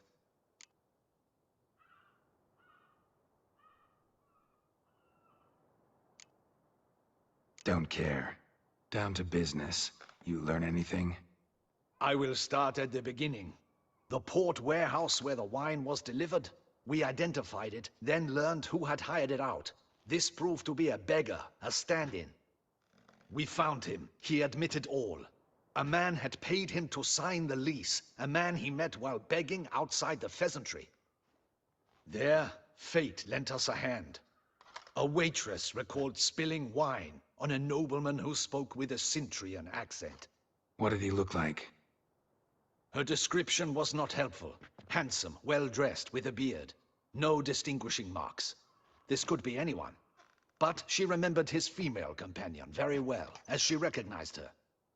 On the Sintrian's arm was Cecilia Bellant. The singer? I've heard of her. She's said to be gifted, fairy. The same. We went to her home immediately. Cecilia was not there, but we questioned her servants. A chambermaid claimed Cecilia is to meet a Sintrian gentleman tonight. She'd invited him to a reception mounted by the Mandragora.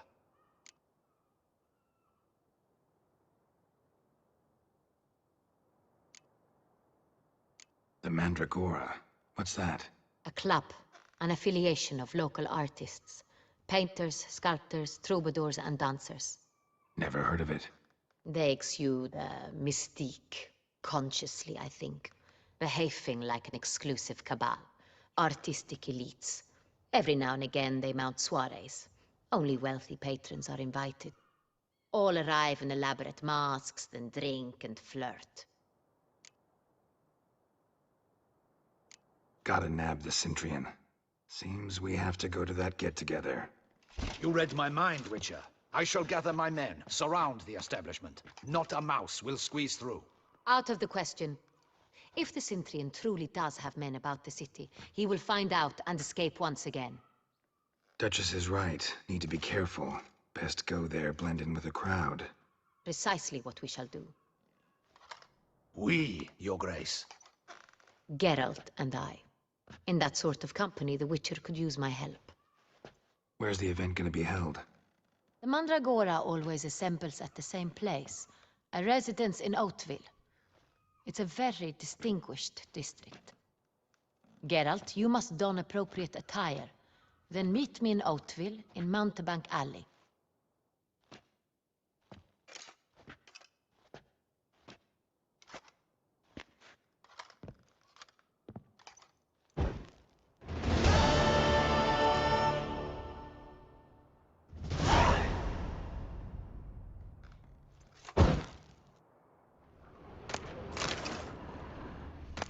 I should double the patrols, just in case.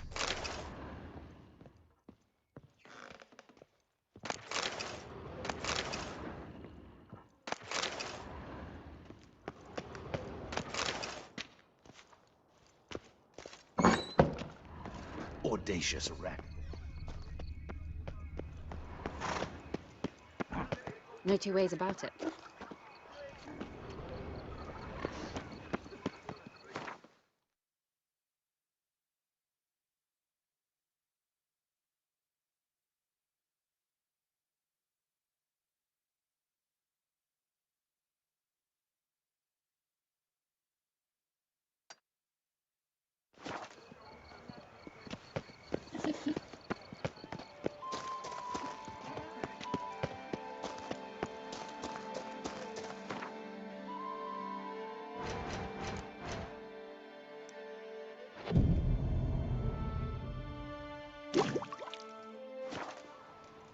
Where's that coot gone this time?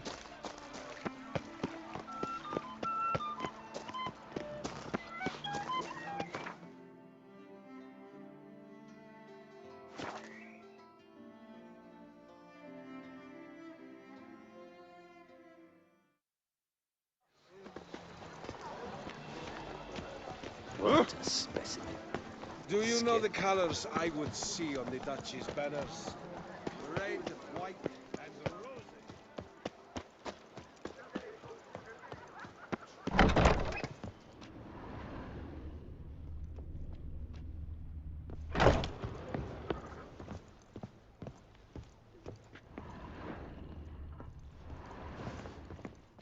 Ah, welcome back to our northern dandy. All just I'm...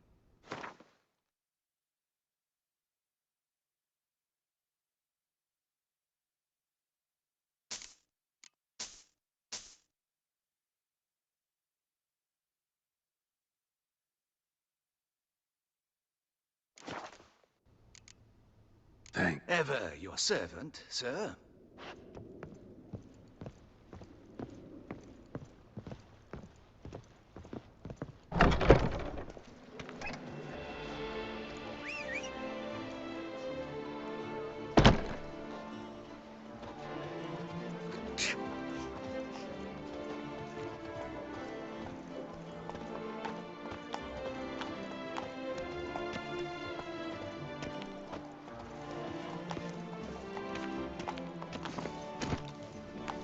Boys. Whoa there.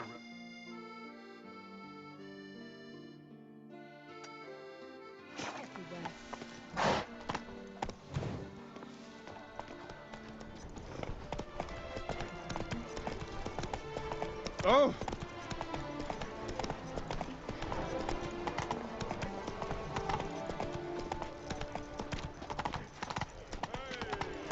Ah!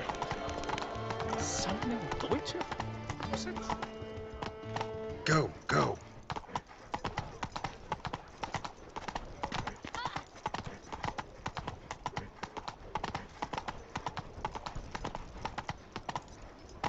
Should I break one of my rules once, I am...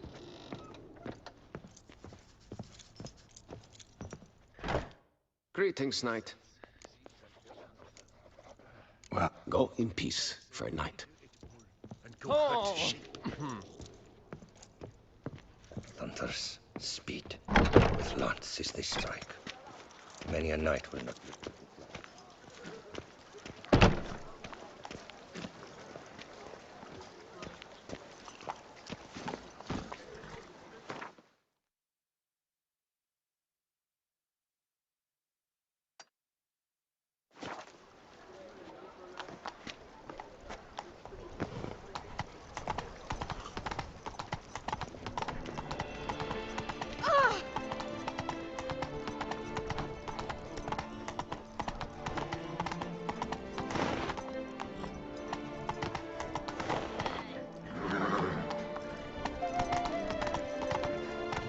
Let's go! nice tune.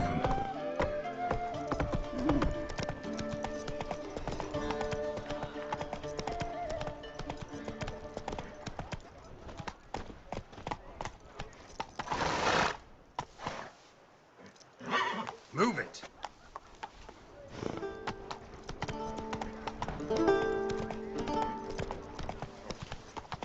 Unbelievable. Sir, another murder by the horrid beast. Milton the Peyran falls victim to his own power. Greetings. I hope your search goes well. This help? My only alas, I know. What do you...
Farewell. Good luck. You are requested into the streets of the Hauteville between 10 o'clock in the morning and 8 at night.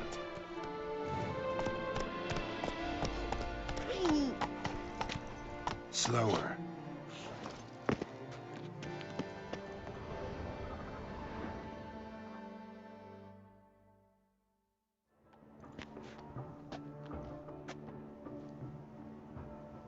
Late. Now, why does that not surprise me?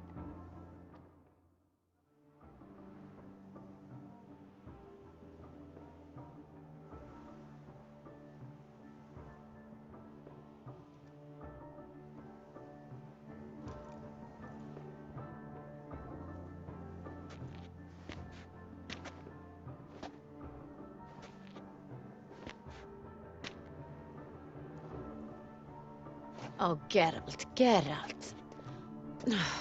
I knew I should have taken you to the palace, handed you over to my tailor. Whatever are you wearing? Sorry, I didn't have time to change. Luckily, I prepared for just such an eventuality. Here, don this doublet. Its cut is all the rage these days.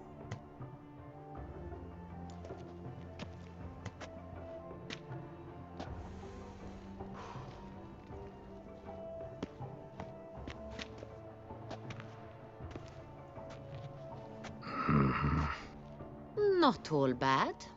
Nothing like a budding artist, of course, but just one other detail. Here, put it on. A mask? All who attend the Mandragora soiree wear them. If you have one on, no one asks who you are. Any idea why they wear masks? Likely because they imagine it oh so very romantic and mysterious.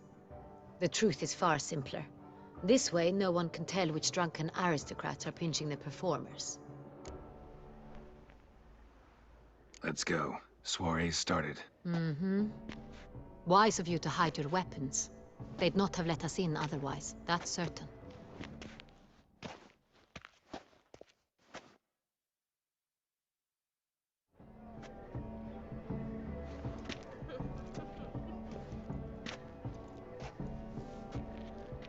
How do we find the Sintrian?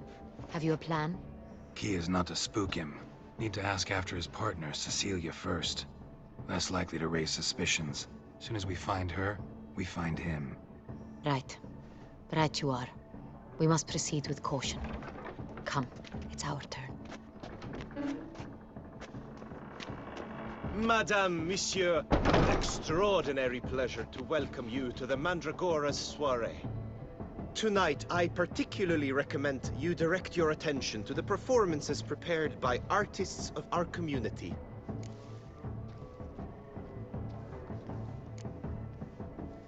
Tell us about these performances. This evening, the Mandragora has the honor to present 3 superb displays of artistry. The first was a concert by Cecilia Belont, a singer whose voice, were it stone, would surely be a diamond. Sadly, Mademoiselle Cecilia has sung. Shame. We would have loved to hear her. Luckily, you are in time to see the great Calesti, a master of visual illusions, come to us from far off Afir. Visual illusions. Interesting. And the third artist? The third and fourth, for they are a duo, are the Tuven brothers, presenting their newest pantomime. We were really hoping to meet Cecilia Belont. You are admirers, I surmise. I'm certain you will have ample opportunity to converse with her. It cannot be easy to identify anyone in this crowd. Perhaps you could help us find her. I don't know where she is now, but I can give you a clue. Let's hear it. Seek the Kaveri orchid. Meaning? Cecilia wears one in her hair. You shall recognize her easily by the orchid. Well, well. Dandelion's always complaining about artists being poor as temple mice. The residence belongs to none of them. They are guests here. Oriana, she knows this. Woman in the black dress, there on the balcony. Got her. Doesn't wear a mask? It would be pointless. All would know her anyway. Koviri Orchid. Let's look for it. If we find Cecilia, we'll find the Centrian.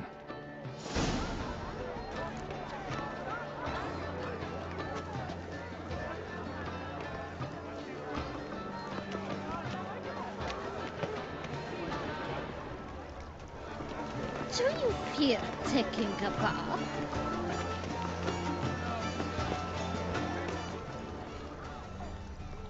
To free a stolen Go on, Geralt, be bold. Good folk, yet all have the right to create. It's a paradigm manifested. Paradigm, sparadigm, all the damn thing.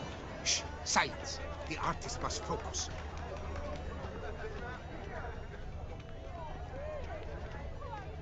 Put your own house in order first.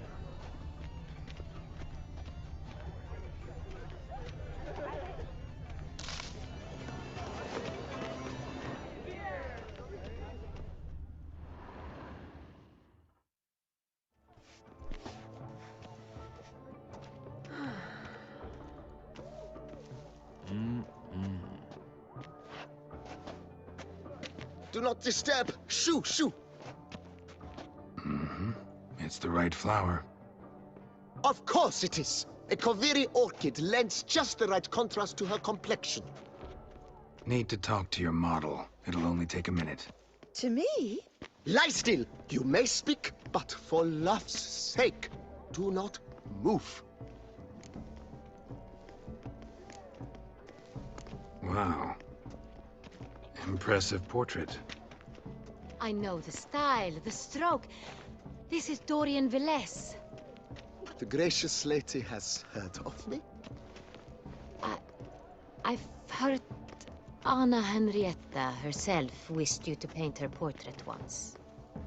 At one point, the palace chamberlain even wrote to me, but alas, ultimately refused my terms. What was the matter? When he learned I only ever paint nudes, he severed all contact. He said he would not dare offend her illustrious highness with such a proposition. I've always longed to paint her. Such a shame. I think you may still get your chance. We came here to meet you, specifically. To meet me? But why? Centrian noble you came here with. Wanted to ask you about him. Centrian noble. Ah! You must think I'm Cecilia. Orchid confused me. I told you not to move! As she concluded her performance, Cecilia tossed the flower into the crowd. I caught it, but I did see the nobleman. Really like to talk to him. What did he look like? Like many here. Tall, dark, masked. Know where he might be now? He gave Cecilia a small gift, a heart-shaped box. Then they strolled off together towards the refreshment tables. Excuse me, madame, monsieur, I cannot work like this. You must leave now.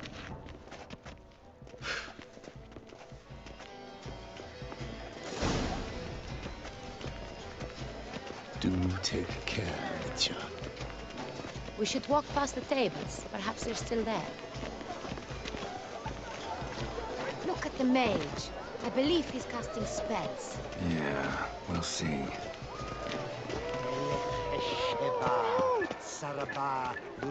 It's an outrage. Are you sure it's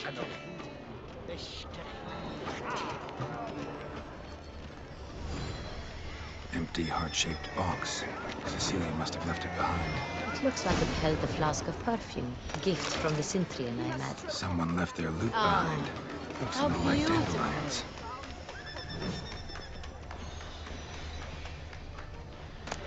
The dolphins. That is no ordinary illusion. The man is a true artist. Impressive. It is irrelevant to the work's ultimate meaning. Made of fisting. Artists way of numbing their existential pain.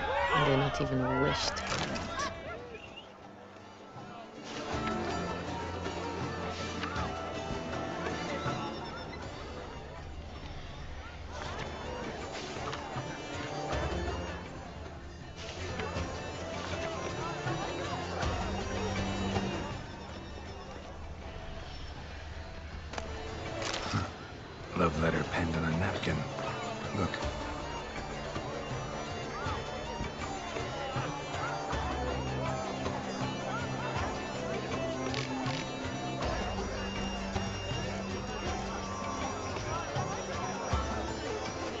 Oh, my amour, my sunbeam flittering across the firmament of my life. Treacly refuse. We must throw off the manacles before. This is deathly done. Let's go. Your gods, as you've made no effort to understand. It's a metaphor of the constant struggle for power and influence. A metaphor. What else did they think? If they can't agree, they want to cut the line. Good to see you. Good health to you. Look, lanterns. They say releasing them brings good luck. Aren't they even? Because the right cuff seems somewhat higher to me.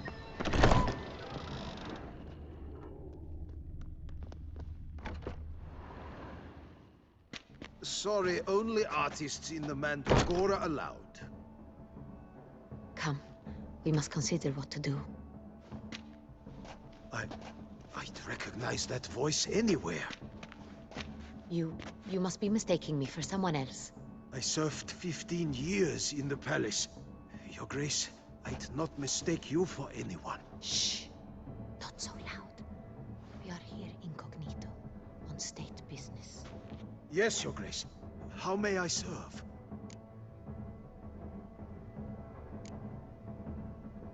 I hope we can count on your discretion. Of course. I shall be silent as the grave. Looking for Cecilia Bellant. Seen her? She's in her dressing room, where she went with a nobleman. They clearly were drawn to each other. What did the man look like? Tall, broad-shouldered, a black beard peeping out from under his mask. And he spoke with a foreign accent, a drawl of sorts. That must be him. We must get to the dressing room, quickly. Yes, Your Grace. I'll take you. No, stay here. Anyone tries to flee, you stop them. Understood. Quickly, upstairs.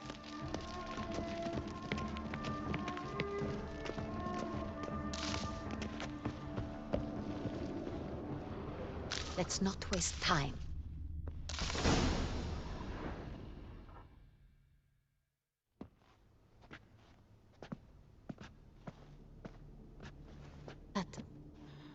That must be Cecilia.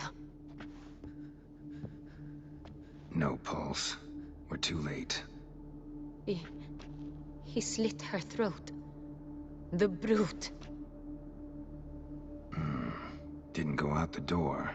Guard would have noticed. Might still be somewhere here. You must find him before he harms another. I shall alert Oriana. At once. She should bring her soiree to a close. Shouldn't split up. Geralt, I will be fine. Go after that rogue. I shall fetch help.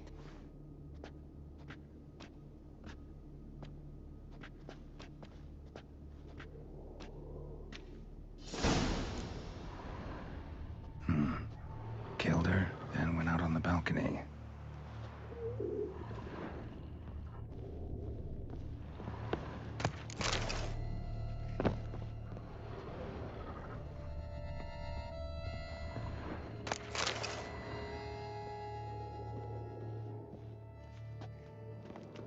Tore down the door, made a platform, and went out on the balcony. Must be pretty strong, too. Bloody handprint. It's his.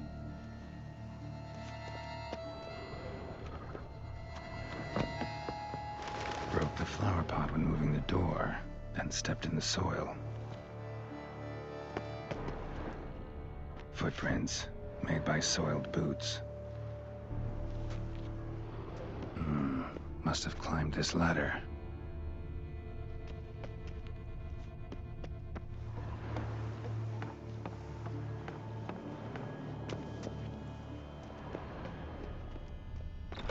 Could still be here. Need to stay alert. Smashed mirror.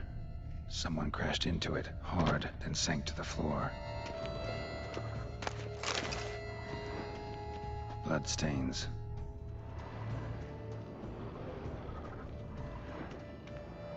Links of a snapped chain. Jewel must have been on it. Jewelry box. Lock's busted. Picked open, probably. Precious stone. Bloody fingerprint on it. Thief came for this, must have. Tiny chain links next to it. From a snapped necklace? Seems there was a struggle.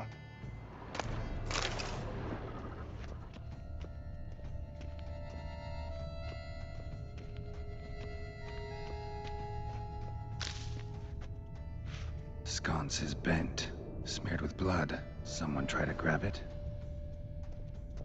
Blood on the window frame. Someone climb out? Fall out? Looks valuable, but it's not what he came for. Empty inkwell. Knocked over, turned toward the room. Hunting knife, richly ornamented. Used during the fight, probably. Jewel was in the box, it seems. Centurion tried to steal it, but someone got in his way. They fought, struggled, that's clear. Ended with one of them flying out the window. Fall had to have killed them. Jewel's still here, though, so our Centurion must have been the flyer.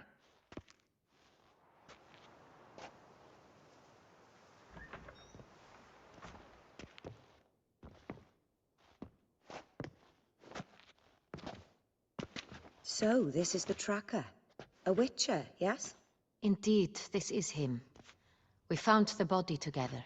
Then he set off in pursuit of the killer. And ended up here, but I've only found evidence of a fight. Seems the Centurions killed his last. Finally failed this time. Shame it happened too late for Cecilia. Poor girl. Always told her she chose her males badly. But I would never have suspected she could arrive with a murderer. I'll alert the staff. Have them see to her body at once. Meanwhile, we should sit. I will tell you everything, in full detail.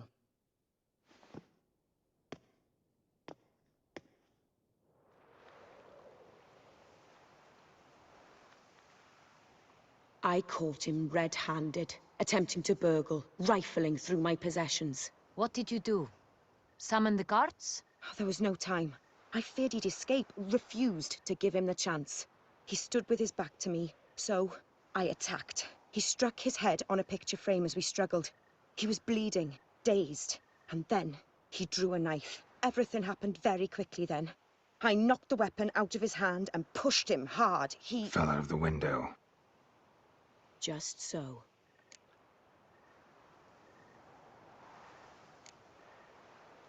None too wise picking a fight with an armed robber. Why? Because I'm a woman, in a frock rather than plate. I can take care of myself, I assure you. A hairpin might look like mere ornament, but plunged into an eye, it can be as effective as a blade. Claim the man was trying to rob you when you walked into the room? Yes. He stood over my dressing table, pouring through my jewelry. Mm-hmm. After this is my guess. Picked it up while searching. Why, that's the heart of Toussaint. Oriana, how did you ever come to have it? I bought it, many years ago, from a young woman.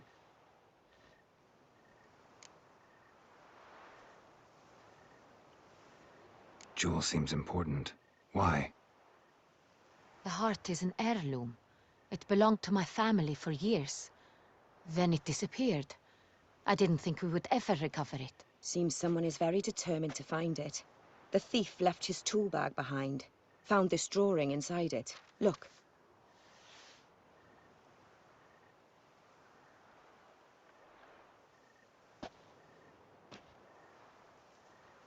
The heart of Toussaint. Representation's pretty faithful. Centurion must have been on a job. Got very clear instructions what to look for. So it is not him we seek, but his employer. Is this the only evidence we found? Also happened on the weapon he attacked Oriana with. Hunting knife. Used to skin game. Got an emblem on its hilt. This crest is used by the Lords of Duntine. The present master of the castle is a passionate hunter. Our next lead, perhaps. Duntine. Remember the place. Abandoned ruin just a few years ago. More recently, the family's last heir, Roderick, returned to his ancestral seat and restored the castle. Know any more about this Roderick? His grandfather was an advisor to Queen Ademarta. The family received those lands as a grant for his service. Roderick is quite the recluse. He avoids society, preferring the company of a small team of knights, though the latter term is imprecise, as they seem more akin to vandals with crests on their shields. Oriana, everything we discussed here, hope you'll keep it to yourself. Counting on it, in fact. Word gets out he, failed in his attempt to steal the jewel. His employer could run. We need to proceed cautiously. Discretion is in the interest of us all. I'll not ask what this is about, just as I expect not to be troubled about it again. By anyone. Forgive me, Madam Oriana, but might I have a word? You must excuse me a moment.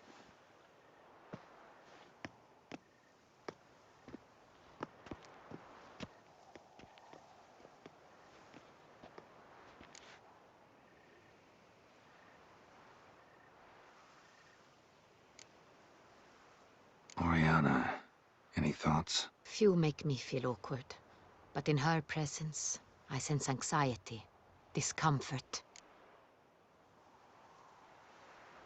The drawing. It's on the same type of paper the victims' names were written on. Drawn with the same ink, too. Seems the work of our blackmailers. Who were not only behind the beast's murders, but also stole the Son Real and sought to steal the heart of Toussaint. Look, the wine, the jewel, both tied to you intrinsically. Coincidence? Not something I'm willing to believe. Worried about one thing. That somewhere at the end of this scheme, plan might call for an attempt on your life. It could be something else altogether.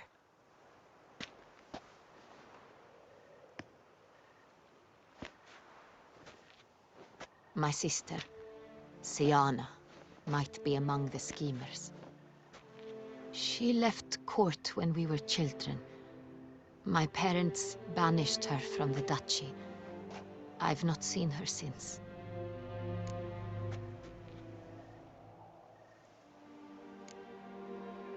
What did your sister do to get banished? Siana was cursed. Parents run afoul of some mage? No. She was born at an inopportune moment. They said she was touched by the curse of the Black Sun. Geralt, is it true? Can an individual be evil because they were born during the wrong lunar phase? Could be the case. Could also be because they were treated like lepers from birth. Isolated, prodded, ostracized. Couldn't have had it easy, Siana. She was angry at the whole world. She felt inferior, felt pain, though she masked this with confidence, arrogance even. She could also be cruel at times. I recall one such situation. She persuaded Cedric the Coolbird that she could see the future in her dreams. We were children, and Cedric's brother was smitten with me. It was an innocent childhood crush. Siana knew of it.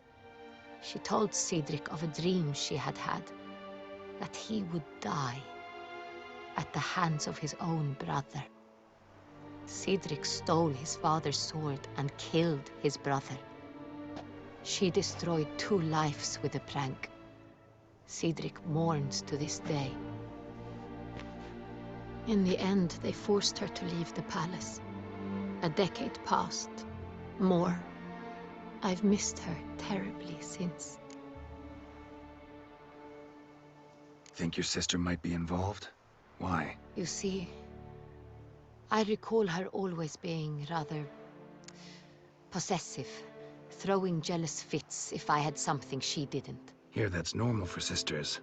Rivalry. True. I suppose I gave as good as I got. There are times I miss that very much. The wine, its theft, was the first clue.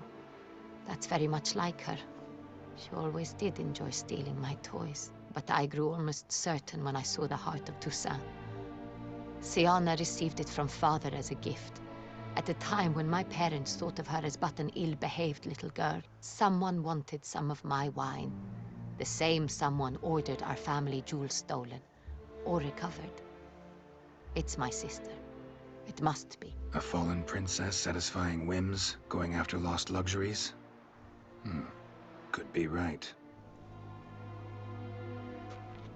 Your mission has gained new import. You must go to Dun Tyne, and if Sienna is there, you must find her. No matter what she did, she is not to be harmed in any way, shape, or form. You must make sure of that.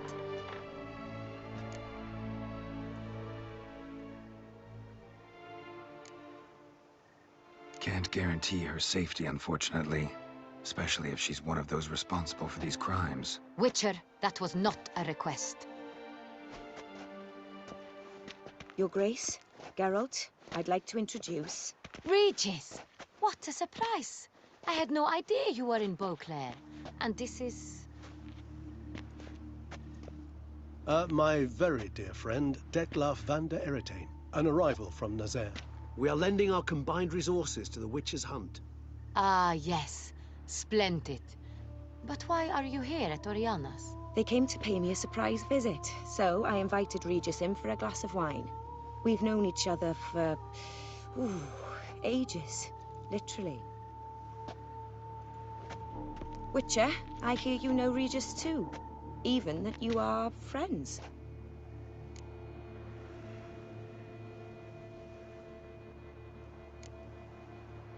Seems surprised. Why? I never would have suspected Regis to find common ground with a Witcher. Don't be fooled, dear. Geralt has many merits. He merely hides them from the world very diligently. You said you're both aiding him with his contract. It involves the Beast of Beauclair, I suspect. Master Witcher, maybe you could satisfy my curiosity. What's it like going toe-to-toe with a monster, knowing you've only two options, to kill or be killed? Despite what you might have heard, I don't lunge at every monster I see, sword in hand. Talking gets the job done, for some.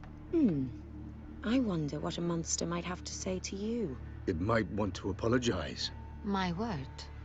For what might a monster wish to apologize to a Witcher? For killing. Though at times there is no choice, when loved ones are at risk and require protection.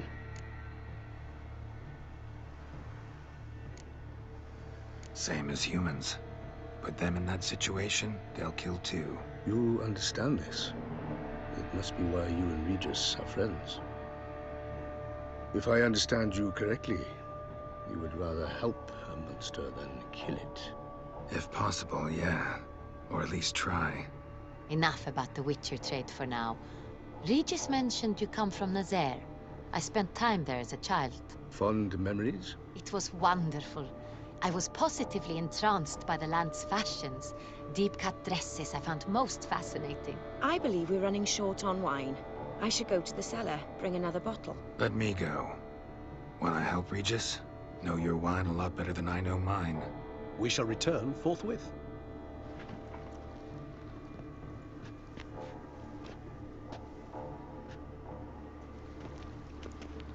An exceptional conversation, don't you think? Vampires, a Witcher, and the Duchess of Toussaint? My. Highly exceptional, Regis. Wanted to talk to you in private. You crazy bringing Detlaf here? Geralt, allow me to explain. No, let me explain. He's dangerous, and you were gonna watch him. But that is precisely what I'm doing. Detlaf believes you'll succeed in your task, and he'll not need to kill anymore. That is, not until he gets his hands on the men who kidnapped his Renner.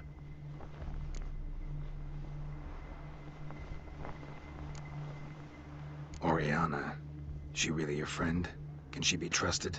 I met her years ago, before I met you, and before she settled in Beauclair. We'd not seen one another in...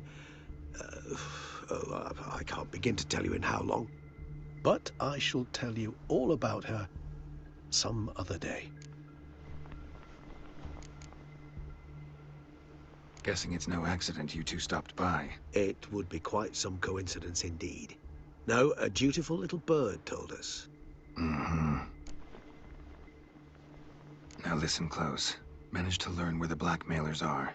They're based at Duntine Castle. That's splendid news. If they are there, Renna must be there as well. Duchess expects we'll find her long-lost sister there, too. Thing is, she might be involved. Could be behind the blackmailing. Do you mean to say your task now is to extract 2 women from the castle? Mean to say we can't breathe a word of this to Detloff, who wants revenge above all else. Geralt, you must trust me. I've got a way with... No, Regis. Can't risk it. Gotta keep Detloff here while I go to Duntine. Alone? Alone. That way I can make sure neither woman will come to any harm. I hope you know what you're doing. Fine. I shall see to Detloff. Good luck, my friend.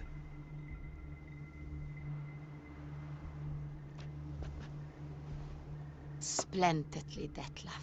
Ah, I'm grateful you brought back those memories. You're back. It took you long enough. Contrary to what common folk believe, choosing a wine is not nearly as easy as it might seem. Especially a wine to be served to 2 exquisite ladies. Regis, gallant as ever. I regret all the more that I shan't finish this second bottle with you. Duty calls. Your Grace, always a pleasure. I thank you for your help. It's been invaluable. Geralt, will you see me out?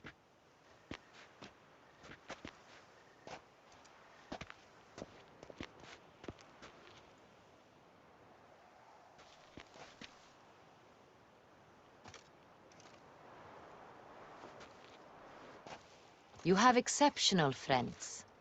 This Detlaff, an intriguing man to say the least.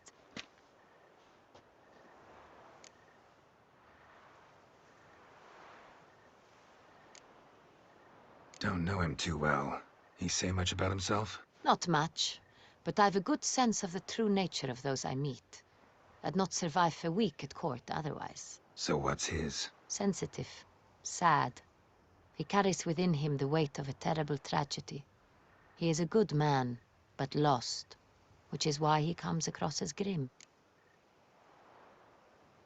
Didn't expect the evening to end like this. Neither did I. But I have not drawn you out for a romantic stroll. I wish to make certain you know what you are to do. Mm-hmm.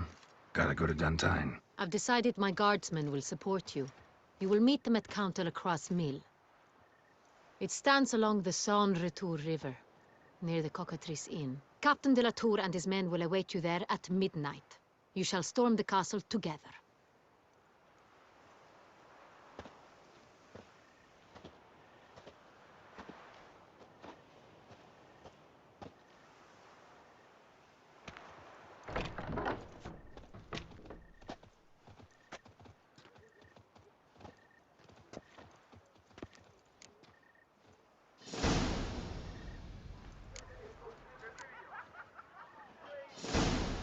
Stole my brother's sling. Will you go rat hunting with me?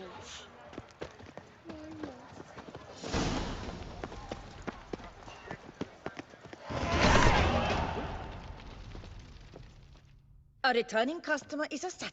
Let me...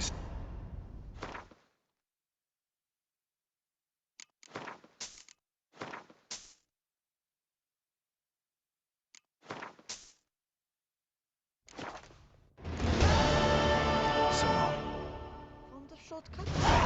Be careful you do not trample any herbs. Won't go. I simply won't do it. The work I shall go. Or perhaps I won't. Prepare to witness wonders at the annual chivalric tourney. Surfing as patron this year, Lady Vivienne de Tabry. Valiant knights from all corners of the world. Welcome.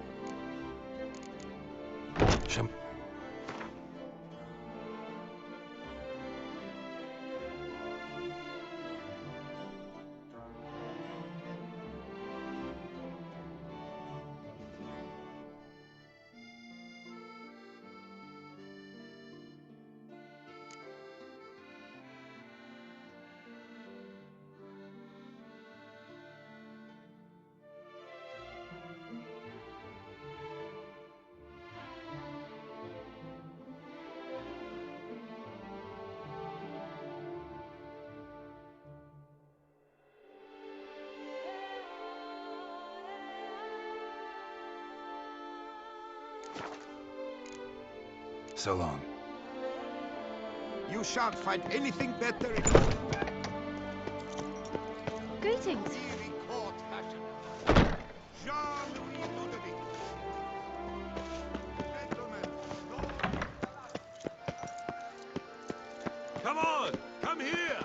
I shan't bite you! This is Beauclair, and everything's peachy.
Hey, Blondie, who blows your porridge when the bears are out to forage?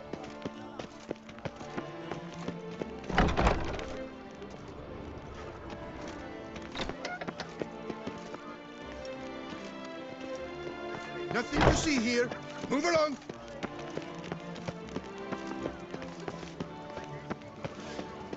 Veel jachten bij Stamai.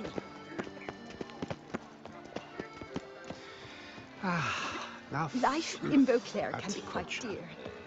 Death, though, that's always free. Not good.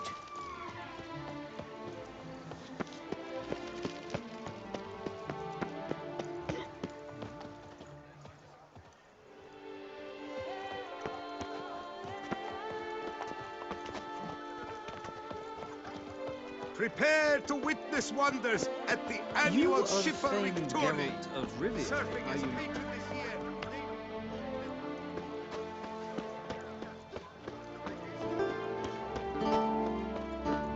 The Duchess summoned him.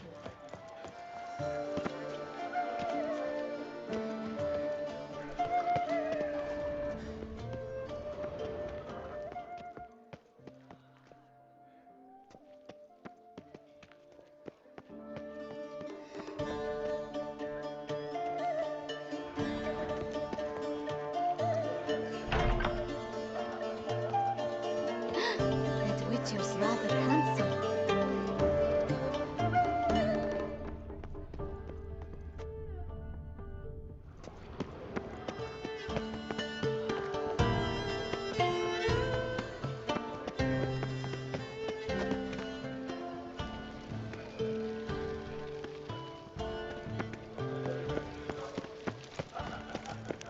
Around here, it's wine, wine, and more wine.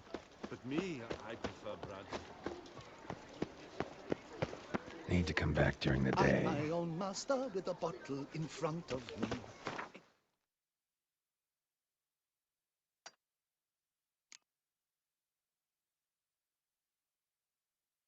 Disaster, not like a frontal lobotomy.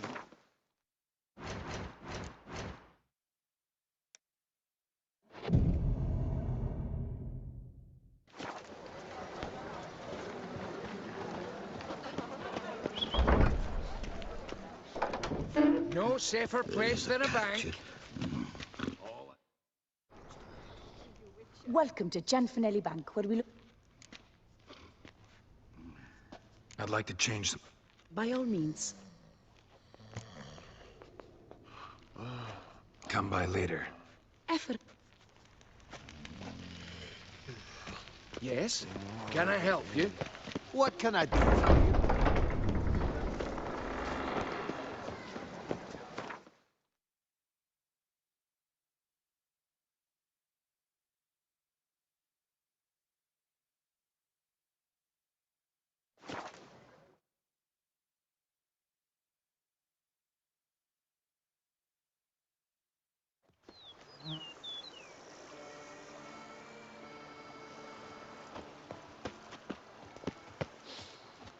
You smell that? Those are the vapors of Tucson. Every day the same. Wine, wine, and more crack smuggling wine.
Renovations coming along all right, Barnabas Basil?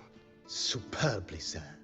General refurbishment has been completed, and I took the liberty of adding 2 racks, each upon which you might hang weapons and armor, if you've some pieces you'd like to display. Likewise, I have prepared a few spots in which new paintings might be hung. In other news, the laborers dusting out the cellar have made a most unusual discovery. I believe it's something you'll wish to see. Fine, but maybe later. Something I'd like to ask you right now. I am all ears. Starting to really like this place. Maybe we should keep going, refurbish some more. What do you think, BB? As you wish, sir. Shall we see to the house or the grounds this time?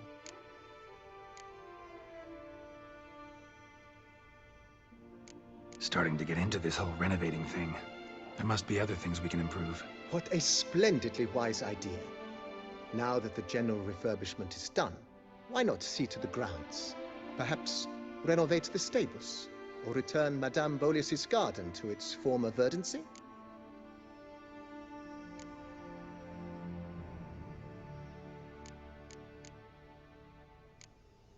So, sometimes I have to brew a potion, but I can't find the herbs I need growing anywhere nearby.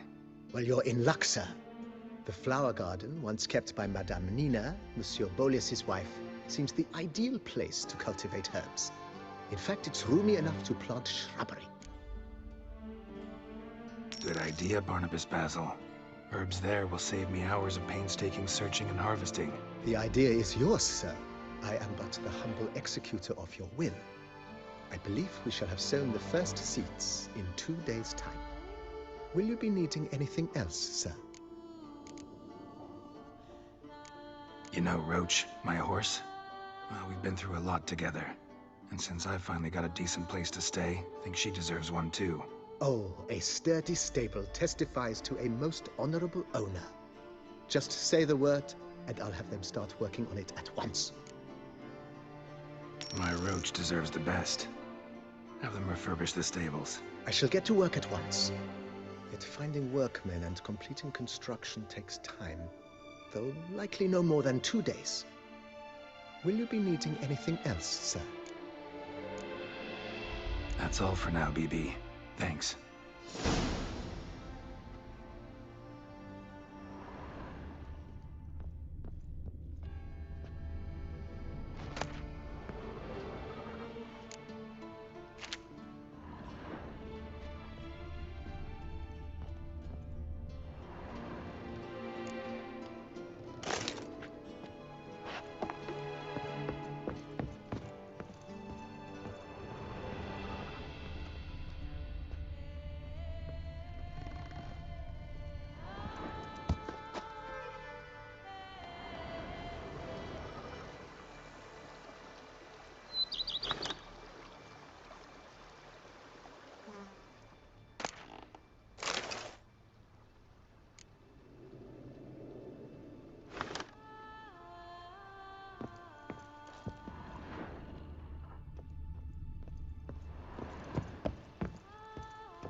The book of lust is hard and girthy. No one can grip the dam. Oh, I'd stomp wine with that one. We would stomp till we were red.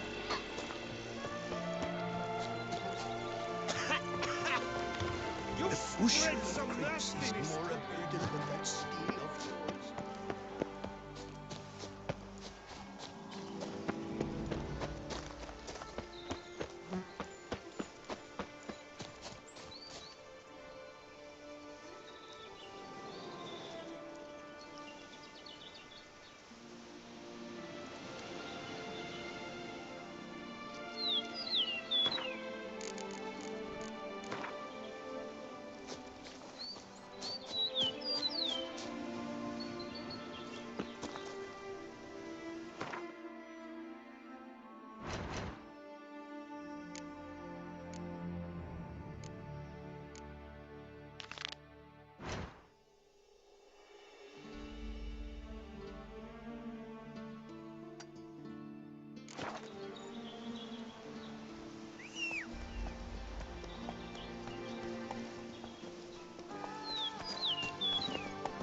Run, Roach.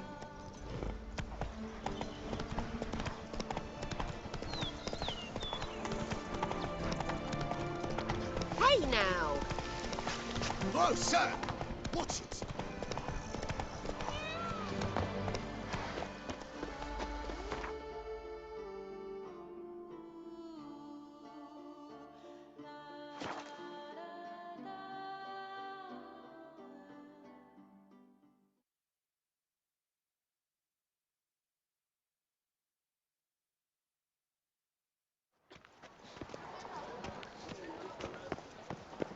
Ah!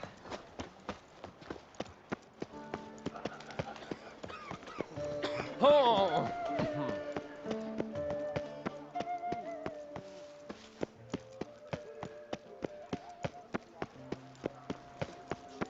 Duversace! 4 factions since time immemorial Gwent's had, and it's in bigger and still.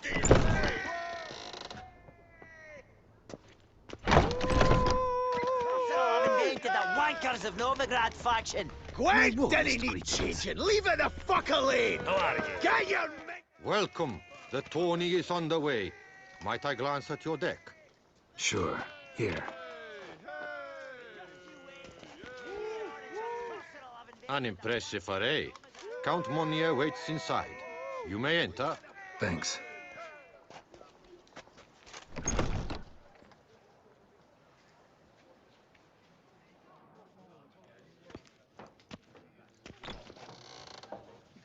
There you are. A pleasure to see you again. The Skellige faction, how do you find it?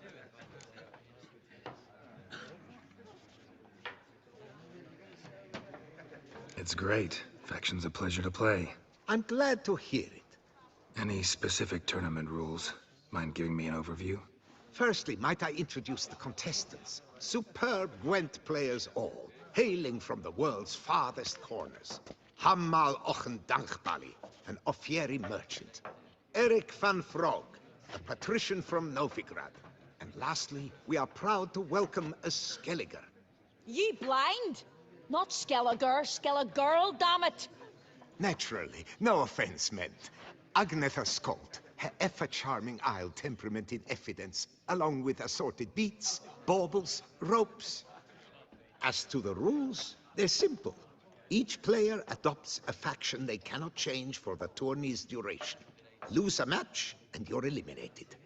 The winner from among you shall advance to the semi-final to face the winner of the tourney's previous edition, His Excellency the Ambassador of the Empire of Nilfgaard, Master von Hin. The winner of that match shall in turn face none other than me, your humble servant. Hands off our Gwent! No new fucking factions!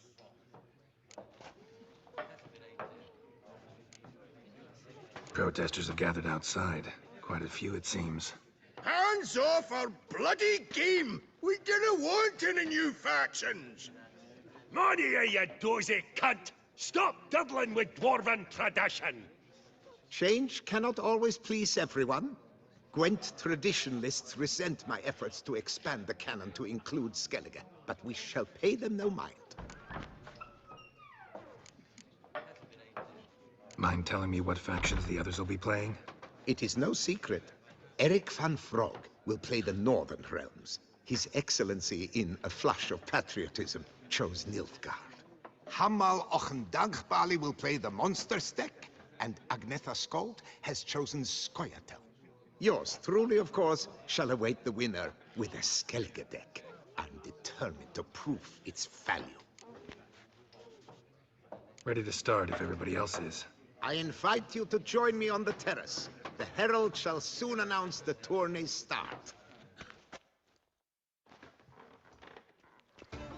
Let the tourney begin! In round 1, Agnetha Skolt faces Eric von Vrog, and Geralt of Rivia plays Hamal on Gangbali. Let's grab a table. A wager would you wish to make? What did you have in mind? Weapons do I collect, and your sword of silver my eye has caught. Should I win, I should take it. Should I lose, to you another equally precious shall I give. All right. So be it.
match. Thanks. And upon your victory, congratulate I you. What drove me to wager a sword against you know I not. Clearly to guide me the universe ceased. Here, you may serve well. I'd never have lost if you hadn't cheated. And my land folk who slander like that don't live long, because we don't let them. Accuse me of cheating again, and I'll cut your tongue out. Enough! Hands to yourselves! As Gwent is a gentleman's sport, we expect all its players to demonstrate impeccable manners, and we cannot tolerate any disturbances. Thus, by decision of Count Monnier, the contestants from Novigrad and Skellige are hereby disqualified. Gentlemen's sport. Well, I'm a lady, and we ladies don't give a flying fart about a tourney where any measly prick can accuse us of cheating. With round 1 completed, the standings are as follows. Agneta Skolt and Eric van Vroeg both disqualified. Geralt of Rivia has defeated Hamal Ong Dengbali of Ophir. In the semi-final, Gerard shall face the defending champion, Ambassador Von Hind. I am honored.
special. It seems you had a stroke of ill luck.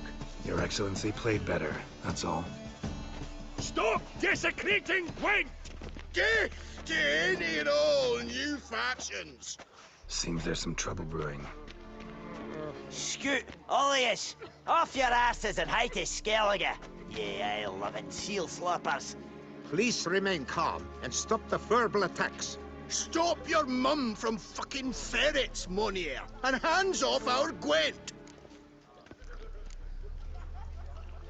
Maybe instead of hollering threats, you ought to just explain what it is you want. We've said it plenty of times, yet no one ever listens. Got me listening. Gwent's an ancient pastime. Its rules were set ages ago. Exactly. Determined in keeping with the laws of nature. There should be 4 factions. That is the optimal number. We'll not tolerate the introduction of any others. It would disgrace the tradition. Aye, leave our Gwent the fuck alone. Enough of this! Didn't come here to jabber, but to break fucking heads in defense of tradition! Come on, lads!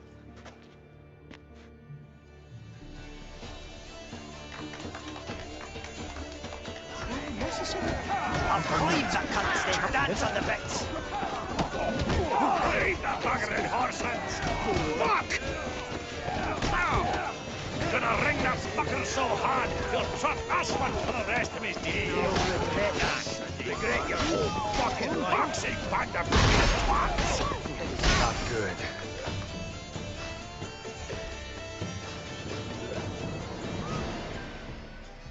Cooled you off a bit? Fuck. Seeing triple. Quadruple, even. Enough! I shall summon the guard. I got this, Count. Sure, you can shut this tournament down, but there'll be another, with who knows what new rules. If you don't like them, don't enter. Play somewhere else however you want, but you'll never stop other folk from playing however they like. Bollocks! Like my good friend Zoltan Chive says, if one says you're talking bollocks, they could be right, they could be wrong. But if multiples say you're talking bollocks, well, you probably are. So let's take a vote. Who else here thinks I'm full of it? Zoltan Chive? Haven't seen that rascal in ages. How's he doing?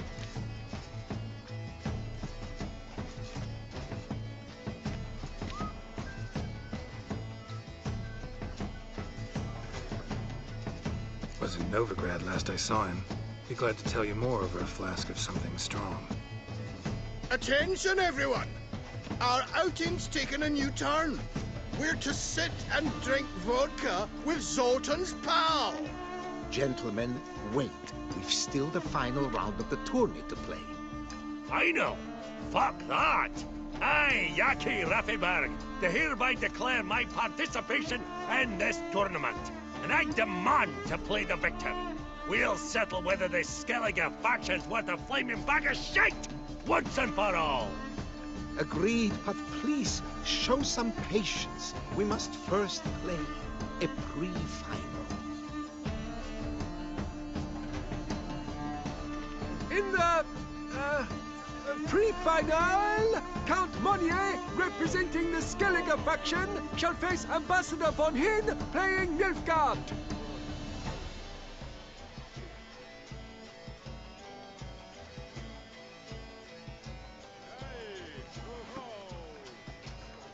Skellige won. What a bundle of pish. Tournament's not done. Now, it's my turn. That is what we agreed. Let us resolve our differences here and now. The grand finale! Witness it now!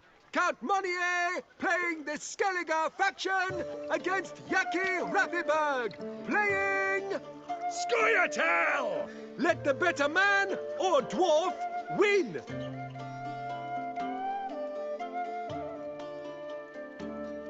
Well played. Thank you for a scintillating game.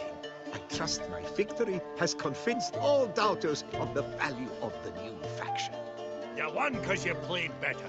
Even if you hadn't played as plowing Skellige, you would have won anyhow. Congrats all the same. Yaki Raffiberg's no sore loser. Come on, lads! Let's get soused! No, you must stay, for I wish to treat you all to a tipple. We must toast the premier of the new faction. And if anyone wishes to play a friendly match of Gwent, I see no reason why not. Thank you for everything, Witcher.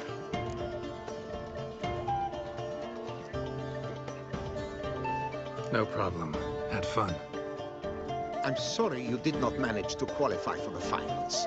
I'd hoped to face you, but participation alone counts for something. The consolation prize. Thanks. Thank you once more for deigning to take part in my little tournament. I hope we shall meet again. Who knows? Farewell. Was that truly necessary?